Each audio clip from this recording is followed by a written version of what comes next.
Chapter 12-14. This had nothing to do with how much wealth he had amassed in the underworld. This wasn't about how much wealth he had. Furthermore, the wealth and prosperity of the 9 phoenixes was not something he could compare to. Very few people knew that the Swift Plains, Green Jade Hills, and Rosaline's paradise in the hearts of the people was actually a country with strict rules and laws set by a few hidden families. Mr. Lu nodded at him. Do your best to help Mr. Brando. I understand what you mean, and I will find a way to get you on board. Na Xian did not expect to receive such a promise, and her eyes shone brightly, as if she was brimming with boundless energy. She cupped her hands towards Brendel and Mr. Lu and said, Then please leave it to me. As long as Mr. Brendel's friends or pets appear in Rosaline, I will find a way to obtain news of them. Brando suddenly felt that it might not be a good thing to make Lady White Fog his pet, but he couldn't say that she was also his friend. In fact, he didn't want too much information about the Dark Dragon's identity and the Witch Empress to leak out. Although the possibility of that happening in the 9 phoenixes was small, it was better to be safe than sorry. He thought for a moment and called out to Na Xian. Wait, my pets might be just pets, but they have bad tempers. Don't treat them as cats or foxes. You better address them as ladies. Otherwise, I can't guarantee your safety. Na Xian felt a little strange, but he heard that some overlords in the Swift Plains valued their hunting eagles and hounds more than their own sons. Hence, he didn't think much of it and only thought that it was a quirk of the rich. He nodded to indicate that he would remember it. Mr. Lu sat on his horse and watched the man leave. He then turned to Brando and said, Mr. Brando, you don't understand, right? Brando nodded. He didn't really understand. He thought that smugglers and desperados cared about nothing more than wealth. Although these people would easily throw away the gold, silver, and jewelry they earned by gambling their lives to casinos or their lovers, it was precisely because of this that these people, who felt that they didn't have enough money to spend, would always show greedy eyes in the face of wealth. He didn't understand why Xian was so eager to return to the 9 phoenixes. It seemed that his desire surpassed his greed for wealth. Most importantly, how did Mr. Lu, who was beside him, see through this? However, Mr. Lu smiled and replied somewhat proudly, There are no fugitives who don't want to return to 9 Phoenix. If Mr. Brando can visit 9 Phoenix one day, perhaps he will understand this point. Brando could only nod in agreement. He had never been to the 9 Phoenixes, so he naturally did not know what that mysterious kingdom was like. In retrospect, it seemed that Erwin was also tight-lipped about her homeland in the Amber Sword. Very few Erwin players got detailed information about the 9-headed phoenix from her. At this time, Huang Hua, who hadn't shown up for a long time, suddenly lifted the curtain of the carriage. She gently knocked on the window to attract the attention of Brando and Mr. Lu. Mr. Lu, Mr. Brando, are we going to the port next? Mr. Lu looked at Brando. Before this, he had secretly told this lady Brando's decision, so Huang Hua already knew that Brando was with them at this time. However, he shook his head, no need to rush. Didn't you say that there are many empty rooms in the storm shadow? We will go there. But won't we fall into the trap of the ghost chariot? It's useless for us to go to the port. Miss Huang Hua, you didn't notice that the outskirts of Rosaline are almost empty. This means that after the attack of the monsters here, Lord Rosaline has made preparations. He wants to evacuate most of his people from here, so he needs a large number of ships. So even if there is no ghost chariot, he may have already detained all the ships in the port. He shook his head and replied. Of course, if there was no ghost chariot behind Lord Rosaline, Huang Hua and Mr. Lu might still be able to get their ships back if they revealed their royal identities. However, it was obviously impossible now. This was also the reason why he did not seem to be too anxious. Sailors were needed to go out to sea. No matter how powerful he and Mr. Lu were, they could not make an entire ship move out of nowhere. Huang Hua nodded as if she understood something. It was not that she did not realize these problems, but she was focused on her own training and left these problems to Mr. Lu. Can't we go to other inns? The trading fleet from Swift Plains should have just left Rosaline less than a month ago. The inns here should not be too crowded, she asked again. Don't bother about the ghost chariot. They are not worth mentioning. We just need to do our own things. The most important thing now is to find a way to contact the sailors on your ship and find out if they are detained on the ship or somewhere else," Brando answered nonchalantly. It was obvious that he did not take the ghost chariot's threats seriously. This domineering answer made Huang Hua's heart surge. Brando's display of strength when he killed the monster was enough to make a footnote to his words. In her young heart that was focused on training, the legendary peerless swordsman should be like this. As the inheritor of the Jade Phoenix Mage, the person she respected the most in her heart was her sister, the genius of the Jade Phoenix clan who had been missing for a long time. She could not help but think that if Sister Huang Yu was still around, with her strength, she would also be so heroic. The little girl sighed in her heart. She could not help but look at Brando carefully with her clear eyes before lowering the curtain again. After Kassav left the vicinity of the city gate, his expression immediately changed and became serious. He called for a few of his subordinates who were preparing to sell the black crystal he had just obtained. He brought these unwilling fellows with him and rode on the wingless dragon, heading straight for the Rosaline family's castle outside of Rosaline City. He ignored the complaints of his subordinates and went out of the city with ease. He followed the small path by the coastal forest and saw the lonely castle standing on the edge of the promontory in the distance. He rushed over the drawbridge and knocked on the castle gate with his sheathed longsword. The curses of the walking knight on duty at the top of the castle could be heard, and then the castle gate slowly opened. He did not even look at the guy who was cursing as he walked down the stairs. He barged his way to the inner courtyard of the castle and dismounted from his horse. He pushed open the door of the castle hall and gave the guards who were gathered to gamble a fright. The subordinates that Kassav brought along could not help but look at each other, thinking that their boss had gone crazy. Could it be that he had been frightened by the attack of the monsters 2 nights ago and lost his mind? Only then did they remember that the captain of the knights seemed a little abnormal since this morning. The guards who were gathered to gamble thought that the captain of the night was about to mutiny.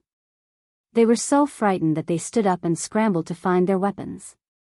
However, a tall and thin middle-aged man in the hall stopped them. He looked up at Kassav and said, "Kassav, what are you doing?" Kassav unfastened the belt of his helmet and took off the metal mask with his head covered in sweat. He casually threw it on the long table and said, "Lord Boban, I might have discovered something." The tall and thin middle-aged man narrowed his eyes and looked at him. "What, are the monsters gathering outside Rosaline City again?" As he spoke, he glanced at the knights beside Kassav. However, these knights had blank looks on their faces. It was clear that they had no answer to his question. "No, it has nothing to do with that. Do you remember the group of 9 Phoenix people who came to find our Lord that day?" The middle-aged man's expression froze. "What, you mean those people from Ghost Chariot?" "Yes," Kassav replied. "After that, the Lord told us to pay attention to the outsiders in Rosaline, especially those from the 9 Phoenix." He paused for a moment. "I think I've found the main person." "The main person?" The middle-aged man also became serious. "Describe the situation to me." Kassav wiped his sweat and then recounted his encounter with Brando's group at the Qiuzong's river from beginning to end. He especially described the characteristics and reactions of Mr. Liu and Phoenix Fire in detail. At this time, the knight accompanying him finally understood what had happened and could not help but reveal a surprised and happy expression. Ever since the Lord had gotten close to Ghost Chariot, he had been very concerned about this matter and had offered a high reward for those 2 people. Moreover, they knew that if Rosaline wanted to return to the Swift Plains, he would have to rely on Ghost Chariot's power. Otherwise, no one could say for sure what would happen to them once they returned to the Swift Plains. Although people rarely mentioned it in the past few decades, the descendants of the knight who had followed the previous lord of the Rosaline family knew in their hearts why they had to cross the Taowu Strait to this barren place. These knight finally realized how wise and mighty their captain was and could not help but nod in agreement. In fact, this was the reason Kassav had brought them here. Although these idiots under him could not be of much use, they could at least prove his words. Otherwise, Mr. Boban might have asked him to return to Storm's Shadow to investigate. He was subconsciously afraid of that young man and did not want to face him alone if it was not necessary. Indeed, after listening to these people's statements, the captain of Rosaline's guards finally nodded. He looked at Kasav and called out his name. Kasav. Kasav was secretly delighted. He understood that he was being brought to see the Lord. In recent years, due to his old age, the old Rosaline overlord rarely showed himself outside. If he could leave a good impression on Rosaline, he might be able to advance his position. He immediately stood up straight and heard Bobin continue, "His lordship is accompanying Miss Delphine. Miss Delphine's body hasn't fully recovered, so it's not suitable for her to see too many people, so there's no need for the others to come. Just follow me." Chapter 12-15. Kasav followed Bobin through a long corridor. After passing through an arched door, the bright light from outside filled his vision, causing him to squint slightly. Only then did he clearly see a small courtyard in front of him. The courtyard was surrounded by winding corridors and was located in the center of the castle. Above them was the clear blue sky. Perhaps it was because they had walked for a long time in the dark, but the blue was somewhat dazzling. Inside the courtyard was an exquisite garden. He saw two people standing and sitting under the shade of an ancient tree in the center of the garden. One of them was wearing a black silk robe. His hair was white, and his body was a little plump. A thick gold necklace hung from his neck that had several layers of skin folded over it, and on the pendant was a startling emerald. This emerald was called the heart of the ancient tree. It was a treasure that had been passed down in the Rosaline family for a long time. At the same time, it was also the symbol of the head of the family, so the identity of this person was naturally self-evident. Kasav hadn't seen his lord for some time, and only now did he notice that the other party seemed a little older. "My lord is already old. It seems that I don't know when he will return to the embrace of the goddess." Kasav couldn't help but have such thoughts. He knew that the old lord had two sons. The eldest was deeply trusted by him, but he didn't get along with Bobin. After all, Bobin was the swordsmanship teacher of the second son. Kasav always felt that the old lord's arrangement wasn't appropriate, but he didn't dare and didn't have the right to say such things. His gaze fell on the young lady sitting by the ancient tree. Even though it wasn't the first time he saw her, Kasav couldn't help but feel dizzy. She was a very special woman. She seemed a little quiet, and her pale face due to her injuries added to her delicateness. Her beautiful black hair draped over her shoulders and white robe without any concealment, making her look so holy that she seemed like a goddess. However, this woman's beauty was very different from the 9 phoenixes. Even though her skin was snow white, her tall and straight nose and purple eyes showed that she wasn't a native of Swift Plains. Perhaps she is a goddess, Kasav could not help but think. Back then, she had descended from the sky with a beam of white light and landed in the courtyard of Rosaline's castle. Even the people from the ghost chariot were attracted to her. The old lord even thought that it was a blessing from the heavens, a good sign even though Rosaline was attacked by the strange creatures not long after that. Of course, no one would link the monster's attack on Rosaline to this weak lady. At most, they would think that it was a hint from Madame Martha to order the Rosaline people to return to the Swift Plains. Otherwise, why would the chariot ghost's power appear in this barren land? The 9-headed bird's power was the king of the underground in the Swift Plains. Kasav looked at the old lord with some jealousy. He dared to swear that the descriptions of the goddess's beauty in the myths were not even 1,000th of the woman in front of him. It was a pity that her beauty did not belong to him. Until now, he only knew that her name was Delphian. Subconsciously, the guards in Rosaline's castle had already regarded her as the new mistress of the castle.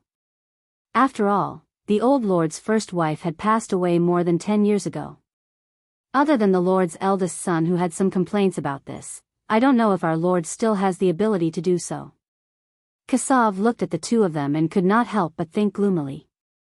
The old lord seemed to be glowing with youth and vitality in front of Delphian. He was talking non-stop about something to please her.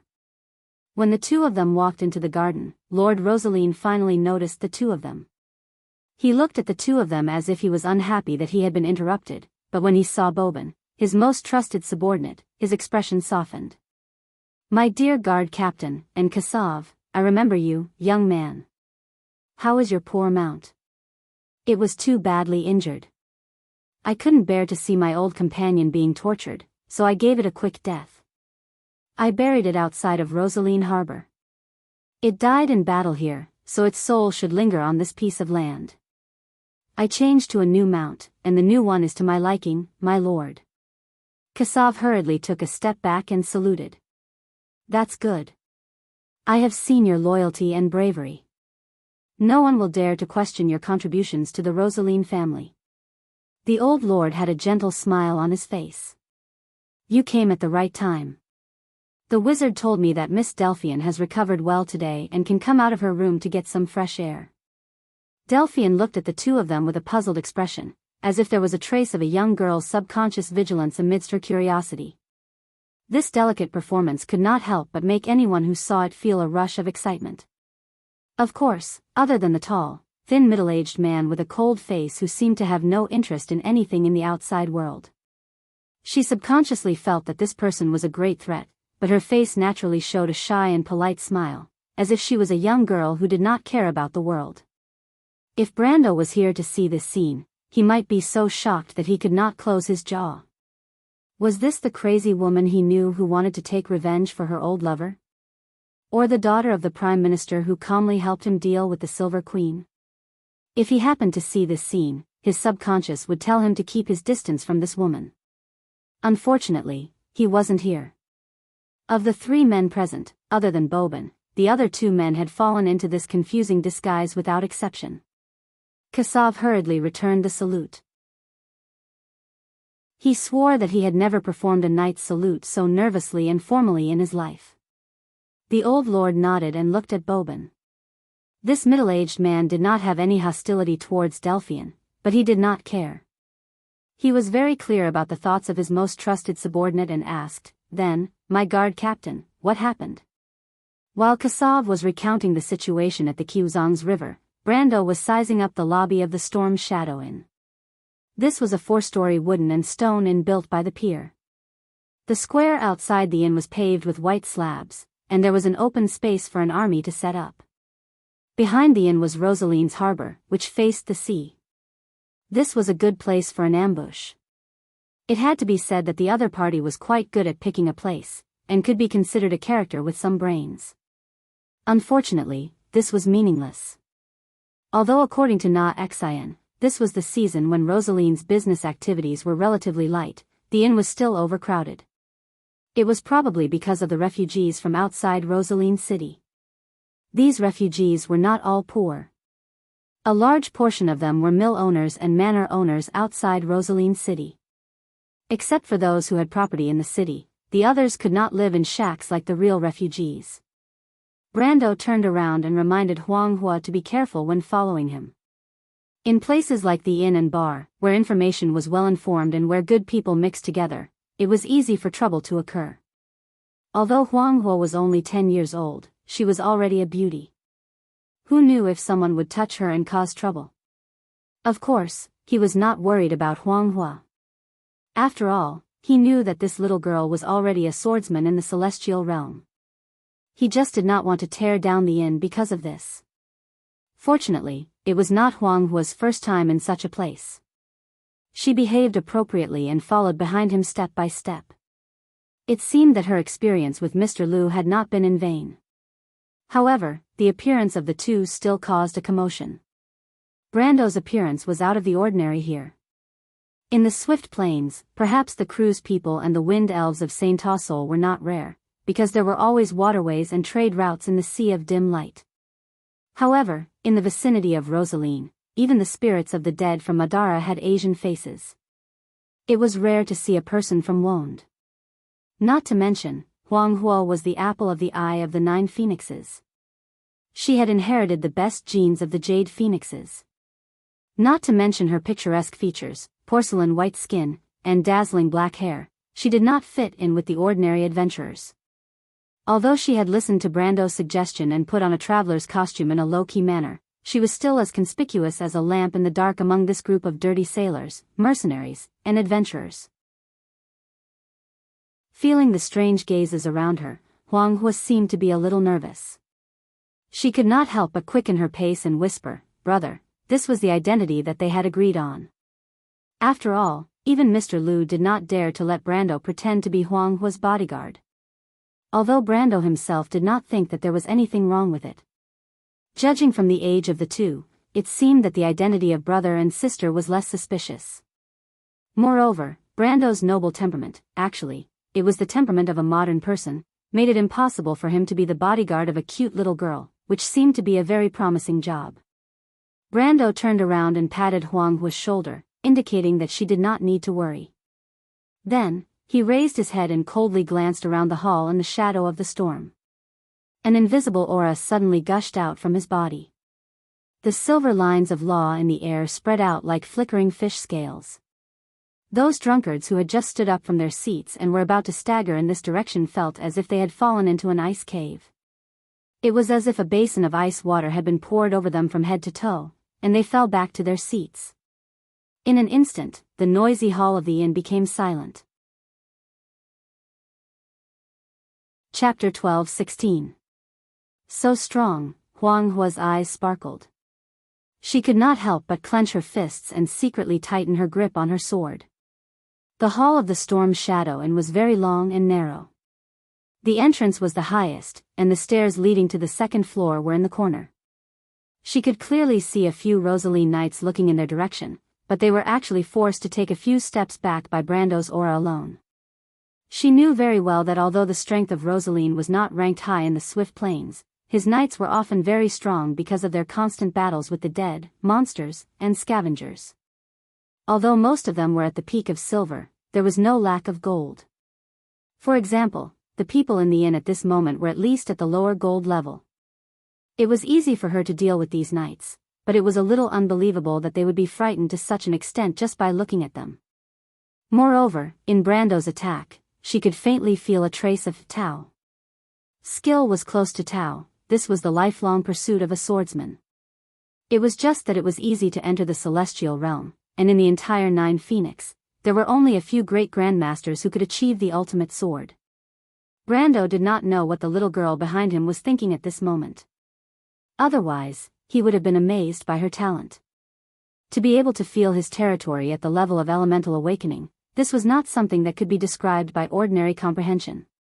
He did not just release his aura earlier, otherwise, it would only be in his imagination to force the enemy to retreat with just his aura or the legendary murderous aura.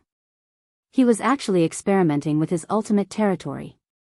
This was the power of the ultimate planes. After his strength crossed over to the peak of the law, the elemental power had once again strengthened his various professional abilities and his own talents. Among them, the Frost Soil Guard's cold wind had obtained a part of the law of space, which increased the range of this skill by nearly 3 times when it exploded. If not for this, he would not have been able to kill all the monsters in one blow without activating Sinna's ability. However, this was not the key point. The key point was that almost all of the Frost Soil Guard's skills after he reached the peak of the law, under the premise of the spacetime element, almost all of these skills had the additional attribute of being undodgeable, and he could shape the skill's range at will. This attribute was exactly the same as the second enhancement of the space element in the Amber Sword, but the space element did not have the undodgeable nature of the time element in the first enhancement. The strength of the power of existence was undoubtedly revealed. As for the Templar Knight's conflicting aura, he obtained a certain chance of completely ignoring damage. At first, this chance was only 3%, but now that his power had steadily increased to the late stage of the Lamita realm, this chance had increased to more than 10%. He had experimented with this ability when he used the elemental barrier to enter the spatial rift. It could be said that if it wasn't for this ability, he might have been more seriously injured when he came out of the spatial rift. Back then, when he was fighting Duskswool in close combat, this ability had also helped him a lot. As for his other skills, they had more or less received some buffs from the law of space, increasing their range of effect and casting range. Compared to the obvious changes in Conflict Halo and Frost Earth Guard, they were much weaker and not even worth mentioning. But this was only after he had stepped into the peak of the law of space. In fact, after the elemental barrier passed through the elemental storm, he had stepped into the late stage of the Lamita realm. This kind of growth in power had finally allowed him to finally have his own extreme plane after fighting so many Lemeter opponents in this life. Of course, although during the battle with Rusta, he had briefly touched the ceiling of this level with the help of the flaming blade, but at that time, Odorfice had only increased his attack level by 1 level. The attack of the Lemeter realm and the possession of the extreme plane were two completely different concepts. If it weren't for his elemental level being too high, he wouldn't have been able to use Odorfice alone to suppress or even tie with a true Lemeter master. Only with his own extreme plane could it be said that he had his own law and domain. This was the ticket to the Holy Throne. The players in the future could use the War Slate quest, to directly leap into the realm of perfect bodies, but the prerequisite was that they had to at least be a Lemeter. Brando was actually a little hesitant about whether he should use the War Slate. He already had to start the Slate quest like in his previous life and then leap into the realm of perfect bodies. If he did so, then this would be the easiest path to godhood. He was certain that with the advent of the Twilight Will, and under the dual influence of the surging magic tide and the anomaly of the Sea of Magic, there would be a large number of existences who originally stood at the top of the pyramid of this world who would once again feel the aura above the law of Tiamat and step into the realm of the sage in one step. But at least for the next 10 years, no one would be able to surpass the Holy Realm. In the end, even the Bugas had to use the slate to simulate the highest authority of Tiamat and obtain the power of the Holy Throne. So if he chose this path now, then he would easily be one step ahead of everyone else. Whether they were the wizards above the clouds or the brave silver elves who were good at fighting, he would be the first among the mortals to have a perfect body. At that time, perhaps only a few dragons would be qualified to be on equal footing with him. And with such strength and status, he could do more things. Whether it was Erwin, Cruz, or Saint Tossol, they had to reconsider his right to speak as the Lord of Abes and the meaning of the existence of Valhalla. Only then would he be qualified to challenge the Twilight Dragon and save the Roman. But he was also very clear about the limits of this. The War Slate could not simulate the power of a real god. Just like in the game, he would be stuck at the level of Silver Body. The players spent countless time and energy to find the secret of the power of existence to make up for this flaw. Now that he already had the power of existence, but if he had to repeat the same mistake, it would be a bit too much. Since he woke up, he had been thinking about this question in his heart. Since he had mastered the power of existence, could he go through the baptism of the Holy Realm and Goddess Irene's Abyss Lake step by step and perfectly cross the last step of the Elemental Realm without relying on the War Slate and directly achieve a perfect body? If this was the case, he might be able to take the last step and master the true mystery of the power of existence. In fact, after he saw the rows of mysterious constructs in the law of Tiamat, he had been doubting the true secret of the existence of this world. What was Wond? Why did he cross over to this world? Was this Martha's wish? Or was it a coincidence? He had a faint premonition that perhaps when he took the last step, all the secrets would be answered. But the only problem was time, whether he could do it or not. All of this was just his own guess. In his previous life, other than the dragons with golden blood who could achieve a perfect golden body, even the Bugas people could only be overshadowed by the ultimate mystery of the universe. He was just a black iron person, a player who had never understood the secrets behind this world. How could he be so confident that he could do this? Besides, would the Twilight Dragon give him the time? Brando could not give his own answer. But this did not mean that he was doing nothing. In fact, from the moment he left the spatial rift, he already had a plan in mind. No matter what, he had to take one step at a time. When he was really at the end of the road, it would not be too late to consider the War Slate. With his familiarity with the Amber Sword, it would not take too long to start the War Slate mission. After all, the most important thing to start the War Slate mission was to find a suitable War Slate, which was no longer a problem for him. With this in mind, he had been studying his power of Supreme early in the morning. He was willing to stop and accompany Mr. Liu and Huang Hua to Rosaline because he had been repeatedly experimenting with his new power. This power belonged to him, the extreme planes. Unlike the elemental elements of players who were at the pinnacle of the laws and elemental truth, which strengthened skills and talents, the extreme planes was particularly important to the elemental realm.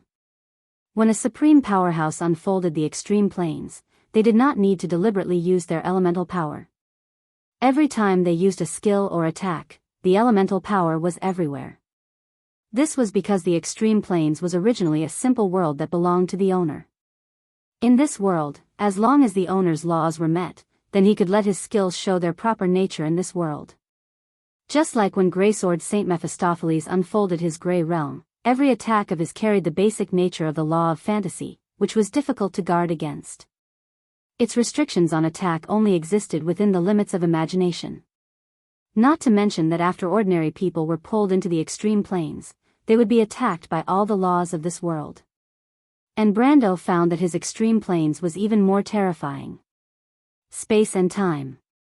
When he attacked in his Lamita realm, these two no longer had the same meaning. In other words, he had lost the ability to hit. As long as he wished, his attacks would definitely hit. Of course, the enemy could weaken the effects of his attacks in the sense of the laws, or even avoid damage. But no matter what, hitting was the prerequisite. He would definitely hit, no matter where he was, no matter when he was. This ability was powerful beyond imagination, and it was only the first ability he displayed in the extreme planes. The nature of the laws displayed in the extreme planes was not related to the owner's strength in the Lamita realm, but to his understanding of the order of the Lamita realm. Therefore, although Brando was already at the pinnacle of the Lamita realm, he was still a novice in this domain, which was why he only had this one ability. But just before that, he discovered a new ability of his. That was the control of space. He did not fully unfold the extreme planes in the hall. Instead, he projected the laws of the extreme planes into the prime material plane. In fact, even his teacher Greysword Saint Mephistopheles could not do this, because this was an ability exclusive to the pinnacle of the Lamita realm. But when he began to project, he found that he had a kind of control over the space of the entire storm's shadow in. This feeling gave him the illusion that he was in control of everything. This ability was somewhat similar to his space elemental power, but it was much more powerful. When he used his space elemental power, he had to spend a lot of order points to move some objects. But just a moment ago, he had only used a glance to suppress everyone in the hall. That was not an aura, but a law. Brando was suddenly excited. He seemed to have found a way. Chapter 12:17. But at this moment, Brando suddenly frowned and put away the extreme plane. The hall in the shadow of the storm was eerily quiet for a while. One could almost hear a pin drop. The drunkards who were about to take advantage of Anne Latte were pressed back to their seats by an invisible force. They looked at each other, and their groggy minds could not figure out what was going on. Near the counter, a few adventurers who were about to check out and leave couldn't help but stand still. When a long-eared elf saw Brando's lines of law sweeping across the entire hall like a silver ocean, he could not help but open his mouth wide. The longbow in his hand fell to the floor with a clang. Then, he hurriedly picked up the bow with a blushing face. In the corner of the hall, a figure also stopped in his tracks. Brando's eyes narrowed slightly. He had noticed the back of the figure earlier because he always felt that the figure looked familiar, as if he had seen this person somewhere before. However, he was not familiar with Nine Phoenix. Even in the game, he did not know any NPCs except for Huang Yu. Of course, the latter had never left Erewhon before. Moreover, the figure was obviously a man. The first thing Brando thought of was the Rosaline knight he met in the morning, or one of Exion's men. However, he immediately dismissed this idea because he felt that his memory had not deteriorated to the point where he could not remember the person he met less than half an hour ago. It's him. A flash of lightning flashed in his mind, and he finally remembered where he had seen this person. Why is this guy here? Huang Hua seemed to have sensed something. He raised his head and looked at Anne Latte with his black and white eyes. You stay here. Brando's lips moved slightly, and he whispered. Huang Hua subconsciously looked at the hall. At this moment, although Brando had put away the extreme plane, it had only been a second or two. The aftershock from a moment ago still lingered in the hall. The others in the hall were still in a state of shock. Some were like puppets, and some were getting up from the state of falling. But there was only one person, a guy in a black cloak, who was quietly moving towards the stairs to the second floor. Although the man didn't look back, he seemed to have felt Huang Hua's gaze. His body trembled slightly, and he suddenly rushed to the stairs on the second floor. But how could Brando let him escape? He didn't expect to meet him in such a place at this time. But no matter how he looked at it, this was good news. He moved slightly and suddenly disappeared from everyone's vision. Everyone couldn't help but exclaim. Only Huang Hua, who was standing next to Brando, could see it clearly. She saw Brando appear in front of the man who was running away. He did not do anything, but silver lines of law intertwined in front of him, forming a shining silver wall. The man didn't have time to react at all. He slammed into the silver wall with a bang. He let out a blood-curdling scream, broke a dozen handrails, and rolled down the stairs. Only then did the customers in the hall realize that someone actually dared to make a move in the shadow of the storm. What was surprising was that the first thing these people thought of was not to scream and run out of the hotel, but to turn their gazes back excitedly.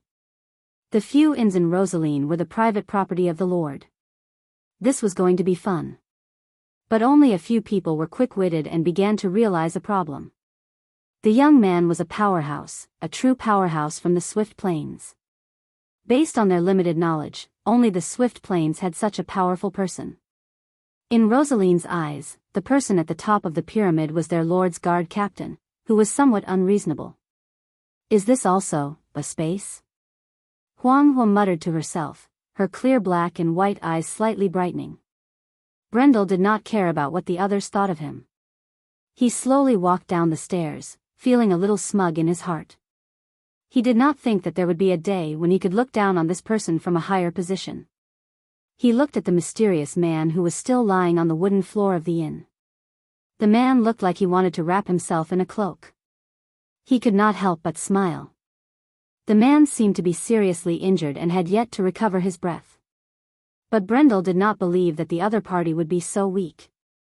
He was very clear about the severity of his attack. He had only used the law of space to seal a wall. It would be ridiculous if the other party could knock him half to death. "Sir, I know that you are fine. Why don't you come up and meet an old friend?" Brando asked. Ever since the battle with the Dusk Will, it was the first time he felt so relaxed. It was as if he had vented his anger. Huang Hua looked over in confusion. She could vaguely tell that the man seemed to be Mr. Brando's enemy. But what was strange was that she clearly remembered that Mr. Brando had said that he was on Erewin's side. Erewin was thousands of miles away from the Nine Phoenix. How could he have an enemy in Rosaline? She thought about it for a moment, and then she understood. The mysterious man lying on the floor was still motionless. Brando could not help but laugh. He knew the man's temperament. He could not help but snort coldly. "You are not a threat to me even if you hide your sword under the cloak. The Rose Tower of the Kosman family is indeed a good sword. Your swordsmanship is also one of the best in the Land of Sorrows. Are you planning to use the seventh sword style of the Death Sword against me?" The man suddenly sat up from the ground and threw the sword in his hand to the side with a clang. The sword was about 2 feet long. It couldn't be considered a long sword, but the blade was as black as ink and its surface was like a mirror. Brando's gaze only lingered on the sword for a moment before it fell back on the man. He took off his cloak, revealing a pale, clean, and handsome face under the shadow of the hood. "My lord, we have not seen each other for a long time." The young man raised his head and looked at Brando. He smiled at him, revealing a mouthful of snow-white teeth. Brando looked at him silently. He was familiar with this face. Decades later in his memory, this face still maintained its current youthful appearance. Because he was an eternal dark noble, the years were a parallel line with them. This man was a knight of the Land of Sorrows and also a Dark Lord. He was a genius general of Madara, the head of the 3 stars of the Roman Tua, the Black Lord. Or rather, the Black Lord in the history of the Amber Sword, Insursta. Insursta Uditromi Kosman. Insursta was a little creeped out by his stare. He opened his mouth to say something, but Brando reached out and waved his hand. Incersta flew up and slammed into the wall on the side of the inn like a bag of flour. He snorted heavily and swallowed the words he was about to say. Brando's hand seemed to have grabbed Incersta's neck from more than 10 meters away. He slammed his hand down, and the genius general of Madara, who was still stuck to the wall, fell to the ground with a bang. The impact made a hole in the solid wooden floor of the Storm Shadow Inn's lobby. Everyone who witnessed this scene could not help but gasp. The first thing that came to their minds was not that someone dared to destroy the private property of their lord, but how much hatred this young man had for the other party. Huang Hua's eyes also flashed. She gripped her sword tightly and looked around subconsciously. She was not unfamiliar with places like the inn, but Mr. Liu rarely took her to places with many people for too long. What's more, Brando's sudden move attracted everyone's attention to her. This made the somewhat simple-minded Nine Phoenix Crown Princess feel a little uneasy. Her eyes fell on a few adventurers standing by the counter not far away. Those adventurers were ready to pay and leave early, but Brando's behavior made them a little overwhelmed. They did not know if they should pass by her and go out from the other side of the door. But what if that young man misunderstood? They clearly heard Huang Hua call the young man brother, and they had all seen the latter's strength before. Facing such a strong person, they did not dare to act rashly. The adventurers noticed Huang Hua's gaze. One of them, a young girl with short blonde hair and a little playful emerald green eyes, showed a trace of helplessness. She quickly waved her hand with a wry smile, indicating that she didn't mean any harm. Huang Hua looked at these strange people with some confusion, thinking that there were quite a lot of foreigners in the Taowu Strait recently. She could not help but sigh. She felt that her luck was really bad. As the deputy commander of the LA's Wings Night Regiment, she and her companions had come all the way from Lubeck to this place. They had overcome countless difficulties just to find the legendary Light of Wisdom. The prophecies of the prophets had come true here, but after a month of searching, there was still no clue near Rosaline. It was not easy for Nine Phoenix to come from the desert. She had planned to go to the Swift Plains to try her luck, but she did not expect that the ship, which was supposed to reach Green Jade Hill before the White Dew ceremony, would be attacked by monsters in Rosaline and be detained. The longer they stayed in Rosaline, the less money they had in their pockets. Everyone estimated that they might have to stay here for a long time. It was not easy to find a cheap house to rent. They had planned to check out from the expensive inn, but they did not expect this to happen just after they paid for the trip. Chapter 12:18. Of course, what made Adney angry was not that the young man would do anything to them, but that the chaos here would definitely attract the city lord's guards, and none of them would be able to escape. Although they were not spies or saboteurs, it was useless against the guards. It would be a lot of trouble anyway, and they might have to spend a lot of money. At the thought of spending money, Adney found the young man rather repulsive. Did he have any brains to make trouble in this place? Well, in a moment he would know how terrible the wretched old fox lord of this place was. Although the young man was a little strong, he was probably no match for that old fox. When Adney thought about the old fox's right-hand man that they had met, she could not help but feel a little scared. Of course, such thoughts could not be expressed. She forced an awkward smile on her face, and laughed foolishly at Huang Hua, who was not far away.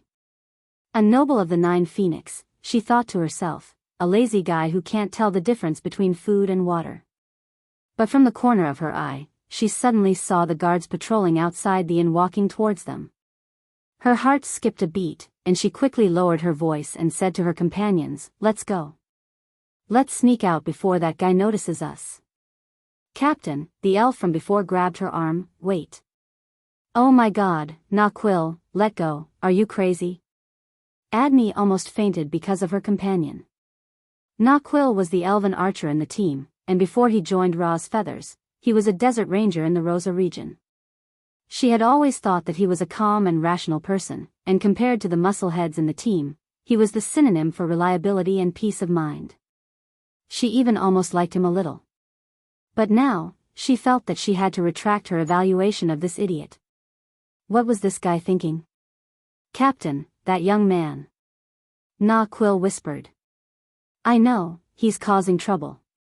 Adney impatiently interrupted this damned blockhead, but we don't want to get involved in this trouble, do you understand, Nah Quill? She had already seen the owner of the inn calling for the attendants. They had been here for more than a month, and Adney was very clear that the person behind the inn was actually that unpleasant old man. He was the lord of the city of Rosaline. This was not good. He had to get away quickly. Quill shook his head. His vice leader was good at everything, but he was too impatient and too utilitarian. However, if it wasn't for this, the leader wouldn't have arranged for him to join the team. He was the eagle eye of the Rosa Desert and would not leave the Holy Land easily. If not for the Millennium Prophecy, he would not have come all the way here. Rosaline was indeed more prosperous than the Great Desert, but beneath the prosperity was decadence. It was not as vibrant and clean as the oasis in the desert. To be honest, as a golden elf, he did not really like human society. However, he still grabbed his vice commander's hand and winked at the other desert knights who were disguised as adventurers, signaling them to quickly stop their vice commander who was somewhat out of sorts. Captain, look at his sword. Unfortunately, those muscleheads were as stubborn as ever and did not react at all. In fact, they were still watching the show and marveling at the young man's strength. Naquil couldn't help but sigh. He had no choice but to speak. What sword? Adney subconsciously glanced in that direction. Brando held Odorfice in his hand. The tip of the long sword, which was flowing with golden flame patterns, was pointed at Insursta's chin. It could be said that it was stuck to the tip of his pale chin. As long as he gently pushed the sword forward with his hand, this future star of Madara would be removed from this world. To be honest, he did have a deep grudge with this genius general of the undead who was destined to be famous in the future. However, for some reason, after teaching him a lesson in a situation where he could not fight back, he suddenly felt a little dispirited. The wooden floor of the inn had become a deep pit. The wooden planks were broken and sunken downwards. Insursta crawled up from the center of the pit. The frivolous look on his face finally faded. His eyes flashed with the flame of the soul, and he quietly looked at Brando. I didn't expect the Lord to hate us so much. I heard that you were in Butchie at the time. The young man sighed. It's karma for me to meet you here.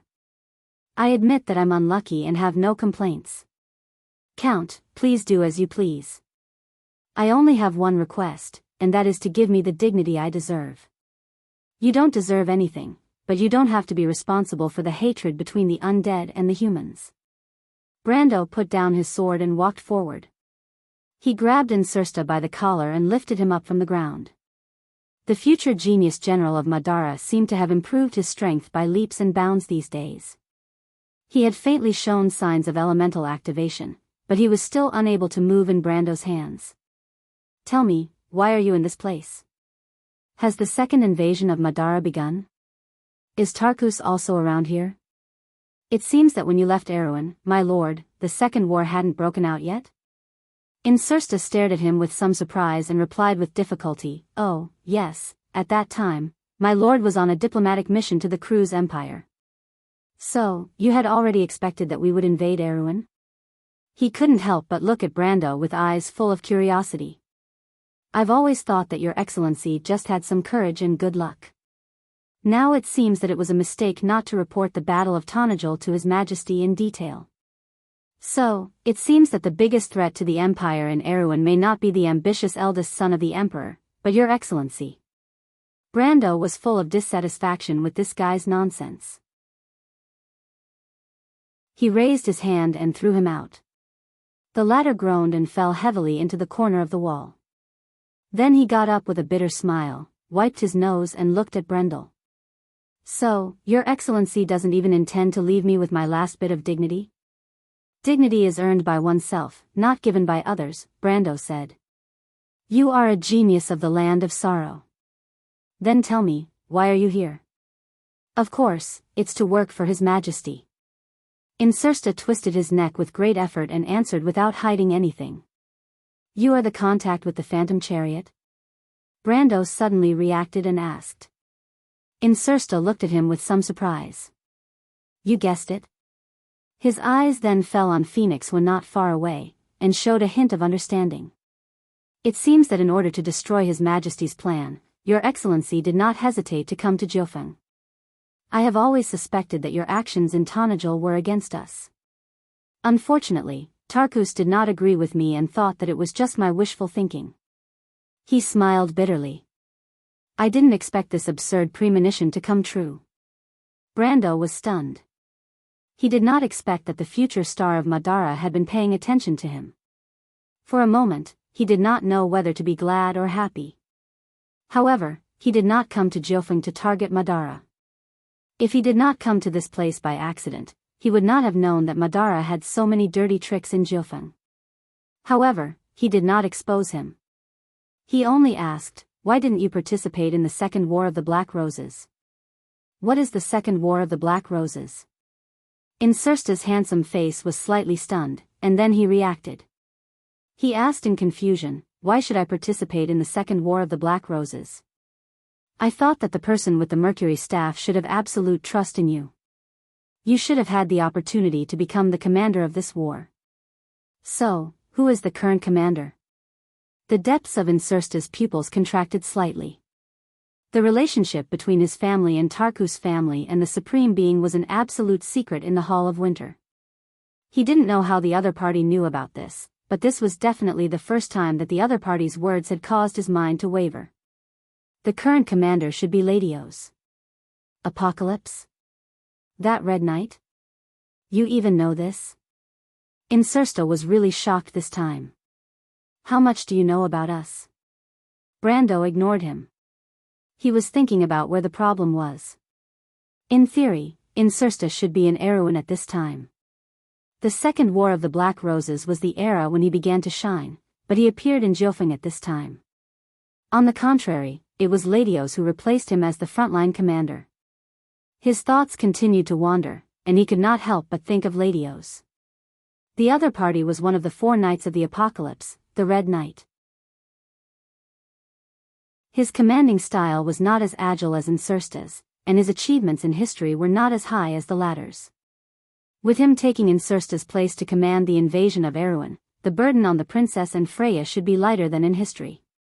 Coupled with the power he had developed in Valhalla, Erewhon should have a great chance this time. Even if the Second War ended in a draw, or the kingdoms suffered a little loss, as long as they could drag it out until the Third War, then at least he could be sure that Erewhon would have the strength to fight. Thinking of this, Brando felt that it might not be a bad thing for him to meet Insursta here, and he calmed down a lot. He came back to his senses and looked at Insursta. What about Tarkus? He's already your second in command, right? Insursta was about to say something, but it was at this time that a cry of surprise came from the other side of the hall, interrupting the conversation between the two. The voice seemed to be in disbelief, as if it had blurted out. "Quill, quick, give me a slap." Oh God, is that really the sword of the Sun God? Chapter 12:19. Of course, Quill would not slap his deputy commander. In fact, when she was yelling, the guards outside had already entered the inn. At this time, the owner of the inn immediately ignored the waiter he had called and shouted to the guards, "Catch that troublemaker." The guards were stunned for a moment. Then, they raised their spears and prepared to rush in from outside, but they had forgotten the existence of one person. Huang Hua raised the long sword in her hand. With a flick of her thumb, the cyan steel sword popped out of the sharkskin scabbard with a clang. She grabbed the hilt with her right hand and swung the sword forward. A crescent-shaped flame swept towards the door. Sizzle. The flame landed under the feet of those guards, burning a half-moon-shaped scorch mark on the floor less than an inch away from their toes. It was a warning sign. The guards were just ordinary people. They were not as powerful as Exion. They were so scared that they froze on the spot and did not dare to take a step forward. But just because the guards didn't move forward didn't mean that their knights would. A figure separated the front row of guards. With a loud shout, he wielded his sword with both hands and slashed at Huang Hua. Huang Hua had already noticed the knight in the group. She lowered her body and let the sword pass over her head. Her heart was as calm as still water. It was as if everything around her was reflected in her heart. She let the knight's two-handed sword slash at the counter as the owner of the inn screamed in fear. It made a cracking sound and sent wood chips flying. At the same time, the long sword in her hand was as red as fire. She stabbed the knight's chest and abdomen from the bottom to the deck. Clang, clang, clang. After 3 consecutive stabs, the knight was forced to take 3 steps back. He even had to abandon the two-handed sword that was stuck on the counter. After that, he pulled out a short sword to block Huang Hua's attack. He could not help but turn pale with fright. He could see that Huang Hua was not weak, but she lacked combat experience. Otherwise, the warning sword would have landed on the guards instead of in front of them. Showing mercy in a place like Rosaline's meant that the opponent was just a novice, a noble swordsman who had never seen blood before. This kind of person would often be flustered when facing fierce attacks because of distractions. When facing an opponent of similar strength, they would not even be able to display 30% of their strength. However, Huang Hua was not only calm when facing his attacks, but also dared to engage in close combat. When Huang Hua attacked first, he even had the illusion that he was facing a little girl. Instead of a seasoned mercenary who had no regard for life and death. What he didn't know was that although Huang Hua had never killed anyone before, she had already experienced countless life and death situations. The core of the path of the Jade Phoenix was the Phoenix's nirvana and rebirth from the jaws of death. Maintaining calm under any situation was the most basic quality. The knight turned pale with fright.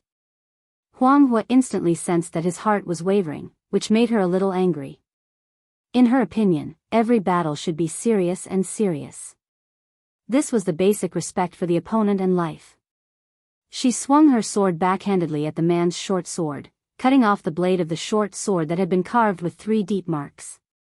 The short sword flew out, spinning in the air and nailing itself to a wooden pillar not far away with a thud. Before the knight could react, Huang Hua turned around and kicked his breastplate. Both the breastplate and the breastplate caved in. The knight screamed and flew out from where he came from, knocking into several guards along with him. There was a loud crash outside the storm's shadow inn, which lasted for a long time before it stopped. Huang Hua pursed her lips and looked in that direction silently. The long sword in her hand had already returned to its scabbard, and then she stood up straight again. She wasn't surprised by the result. The knight's strength was much weaker than hers, but he dared to be distracted during the battle. She didn't kill him, otherwise he would have been a corpse by now. The atmosphere of this place made her frown. In the 9 Phoenixes, in the Jade Phoenix clan, there would never be such a blasphemous battle. She wasn't surprised, but the others were. Other than Brando, the inn was almost silent again. Most of the guests in the inn were not fools. Other than the weak inn owner, no one would think that these guards could do anything to the young man. After all, the strength that the young man displayed was at the level of the elemental realm. In Rosaline, the only person who could suppress these elemental realm adventurers and swordsmen from the 9 Phoenixes was the Lord of Rosaline's guard captain, Boban. But they didn't expect that the little girl that Brando brought, who looked as delicate as a porcelain doll, would be so strong. The long sword in her hand was quietly sheathed in the sharkskin scabbard, but at this moment, no one dared to think that it was just an exquisite decoration. Adney, who had witnessed this scene, opened her mouth in an O shape. Although she was a little impulsive, this didn't prevent her from seeing the true level of strength of Huang Hua. She was probably only a little bit weaker than herself. She. Adney pointed at Huang Hua and trembled. Is it her, Quill? The elf took off her longbow and shook her head. Captain, pay attention to that young man. What's there to pay attention to? He's not handsome. Adney answered casually, but she was stunned for a moment, then suddenly jumped up and screamed, oh right, the holy sword of Ra. That guy is the bearer of the sun god's sword. At this time, Brando pulled Insursta up from the ground. He looked back at the door of the inn. He'd seen Huang Hua's performance earlier, and it was remarkable. He could see that Huang Hua didn't have much combat experience, but she was so sharp in her first fight. This could no longer be described as a genius. This little girl is a natural warrior, but she's not necessarily a swordsman. Brando thought. He'd clearly seen that Huang Hua's understanding of swordsmanship was very superficial. At least, it didn't match her fighting talent. The second thought in his mind was that Yura wasn't as good as her. Yura was Yak's fiancée, the woman whose real name was Huang Yu. "Let's go to your room and talk," Brando said to Insursta, who was in front of him. "It's my pleasure." Insursta coughed with a wry smile. Brando hadn't held back at all. Although he was an undead, he was still injured quite badly. He looked at Huang Hua again and asked, "She used the desert wind swordsmanship?" Brando nodded and said without hesitation, "Yes, she's the person Ghost Chariot is looking for. But the information said that she has a guard." "Where is that guard?" "He went to the port. I guess Lord Rosaline has detained all the ships in Rosaline's port. Mr. Liu wants to go to the port to confirm it. Now it seems to be most likely. Where are the sailors detained?" Insursta looked at him silently. "They should be in the city. No one cares about them. Lord Rosaline just chased them off the ship. As for whether Ghost Chariot has placed any spies among them," he shrugged. It was easy to talk to smart people. This person was indeed the Black Lord Insursta from his previous life. Brando looked at him and suddenly had a complicated thought. If I kill him here, it might save me a lot of trouble in the future. "Mr. Earl, you seem to be very afraid of me." Insursta saw many things in his eyes and said, "I'm afraid of the black rose of Bramanto." "There's someone who can make it bloom brightly in the dark," Brando said calmly. "If this person is right in front of me, what do you think I should do?" "I didn't expect the Lord to think so highly of me. I don't know if I should feel honored or afraid." Insursta smiled bitterly again and shook his head. Brando just looked at him quietly. He pressed his hand on the flaming blade, the killing intent in his heart faintly discernible. Reason told him that he should draw his sword immediately, but in his heart, he felt that this name, which had left a deep mark in the war between Erewhon and Madara, should not fall in this place. In this shabby little inn, which was an unknown distance away from Erewhon. "I'll give you one more chance," Brando suddenly said. "If Lady Martha doesn't think you should die in this nameless place." The soul fire in Insursta's eyes lit up. "My lord, you want to know the details of the war between the undead and the monsters in the wilderness of bones, as well as the motive of the undead to invade Erewhon?" Brando looked at him deeply. "Your astuteness makes my hair stand on end as always, Sir Insursta. Soon, those knights will call for more people." Insursta didn't answer the question. "It doesn't matter, they won't disturb me." Adani stood by the counter that was split in half. She watched as Brando brought the handsome young man in a black cloak upstairs. "What should we do? Should we follow?" She turned around and asked. "Did you see it clearly? Is that person really holding the sacred sword of Ra?" "That looks like, but it doesn't look like it either." The knights spoke one after another. "Shut up." Adani no longer had any hope for these people. She watched as the little girl silently walked past them, took out a piece of silver from her sleeve and put it on the counter. She then booked a room for the frightened shopkeeper. It was as if the commotion earlier did not exist, and did not seem to care if the escaping guards would call for more people. Adani did not care either.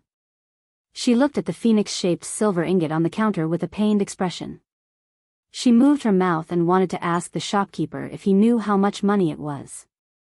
But Huang Hua had already turned around, parted the crowd, and followed Brendel up the stairs, leaving only her back view. Chapter 12:20. Watching Phoenix will walk up to the second floor, Adni finally made up her mind and turned around. "I'm her companion, boss." "Captain, don't be like this." Quill pulled her back and whispered to her, "Be rational, we have to leave this place first." "Leave?" The female knight captain stared at the silver ingots on the counter and asked, "Why?" "It wasn't easy for us to find a clue." The elf shook his head and whispered into her ear, "Because it will be troublesome later." We can come back at night. Lord Rosaline has sealed off the port, they can't get out. Okay, I heard you. You don't have to get so close. Adney felt her cheeks burning and pushed him away. Then what do we do next? You decide. Quill nodded and said to the others in a low voice, that person has the sun god's sword. He must have some kind of relationship with the prophecy. And even if he's not that person, we have to find a way to get close to him and get clues from him. The knight nodded. Clearly, they trusted the latter more than they trusted their vice-captain. Mr. Casaf. Ahem, Delphian coughed and asked with concern, you said there was a foreigner among those gentlemen? The afternoon sun shone through the trees and landed on the young lady's body. Her skin was so pale that it was almost transparent, as if a gust of wind could blow her away. She was so delicate that it made one's heart flutter. Casaf couldn't bear to see her like this. He quickly replied, those aren't gentlemen, Miss Delphian. You might not know, but they are parasites, villains, robbers, and bandits. I'm afraid those who hang out with them aren't good people. They call that person Mr. Brando. Just listen to that name, it's so vulgar and mediocre. It's obviously an alias. A deep light flashed in Delphian's eyes, but it fooled everyone's eyes. She maintained her performance well and said, perhaps you're right, Mr. Casaf. Casaf felt as if he had drunk a spoonful of ice water on a hot summer day. His entire body felt light as a feather, and he was about to continue the conversation. However, the leader of the guards beside him reminding him that he was not here to please the lady. Instead, he had other important matters to attend to. However, just as he opened his mouth, he was stuck again. He looked awkwardly at Delphian and then at Boban. Only a few people in Rosaline knew about the cooperation between the Lord and the Ghost Chariot. He did not know if this lady knew about the inside story. Lord Rosaline was stunned for a moment before he reacted. He was about to say something, but Delphine was very sharp. She coughed softly and immediately replied softly, my lord, please allow me to return to my room to rest. Seeing Delphian's back being supported by the maid, Casaf looked at his lord and could not help but compliment, what a smart lady. It's not necessarily a good thing for a woman to be too smart, but Miss Delphine is an exception. Lord Rosaline chuckled, and said rather proudly, she's really a fairy-like woman. Only with the help of such a woman behind a man's back can he succeed. Casaf could not help but look in that direction with jealousy. That fairy-like woman had already disappeared from the courtyard. Only Boban still had a deadpan expression on his face, as if he had not seen what had just happened.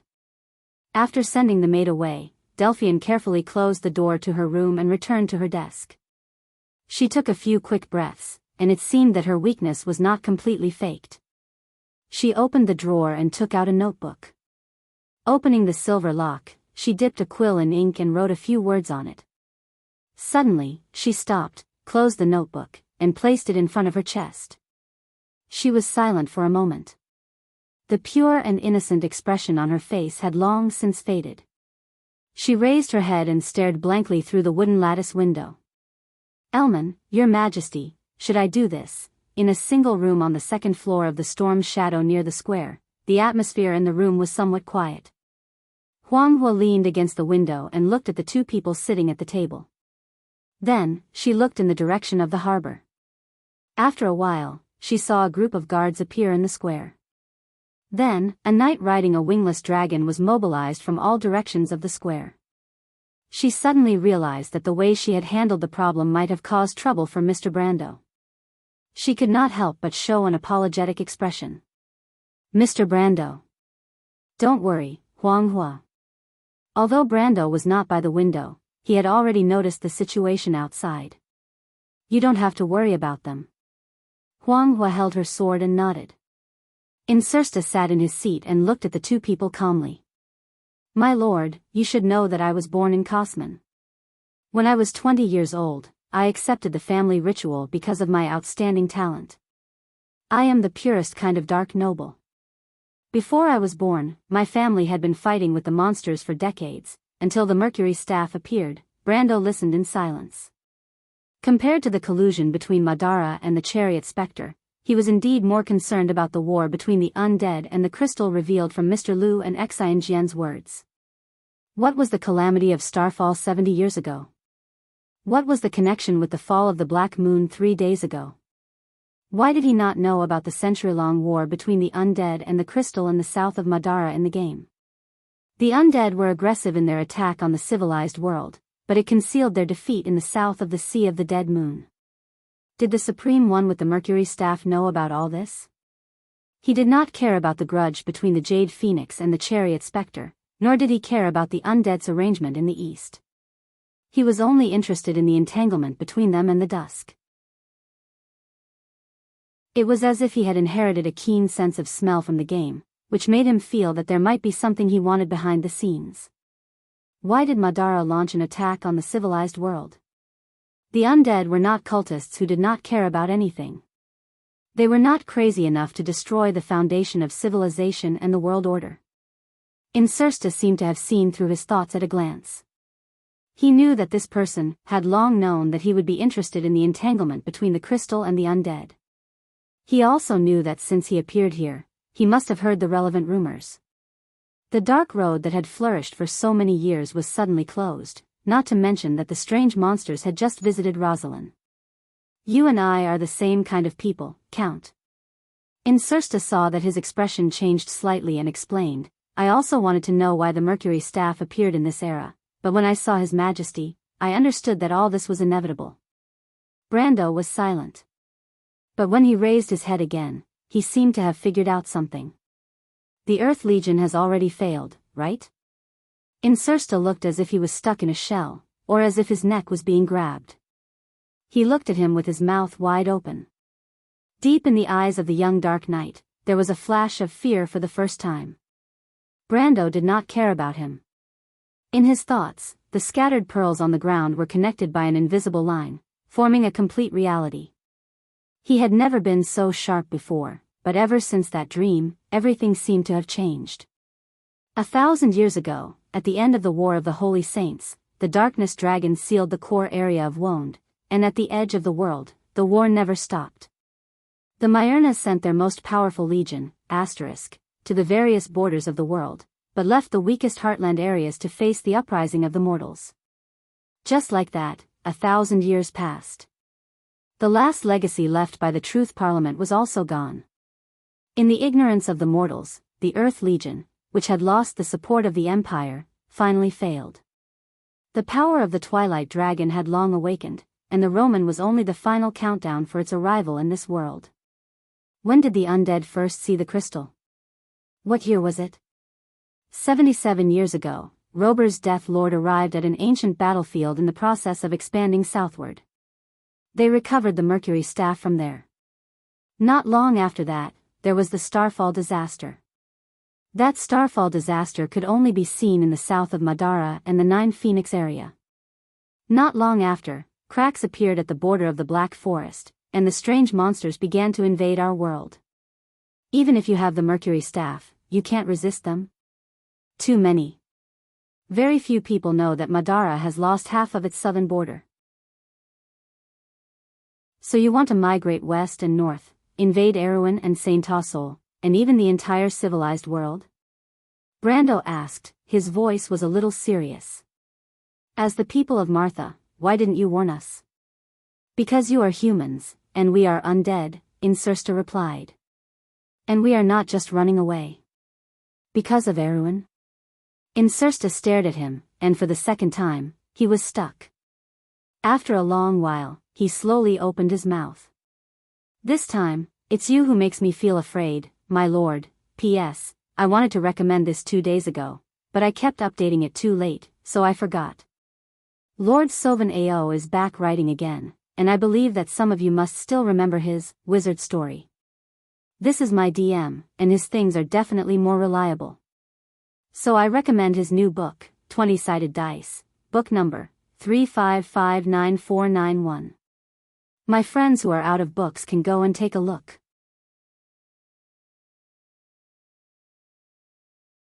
Chapter 1221.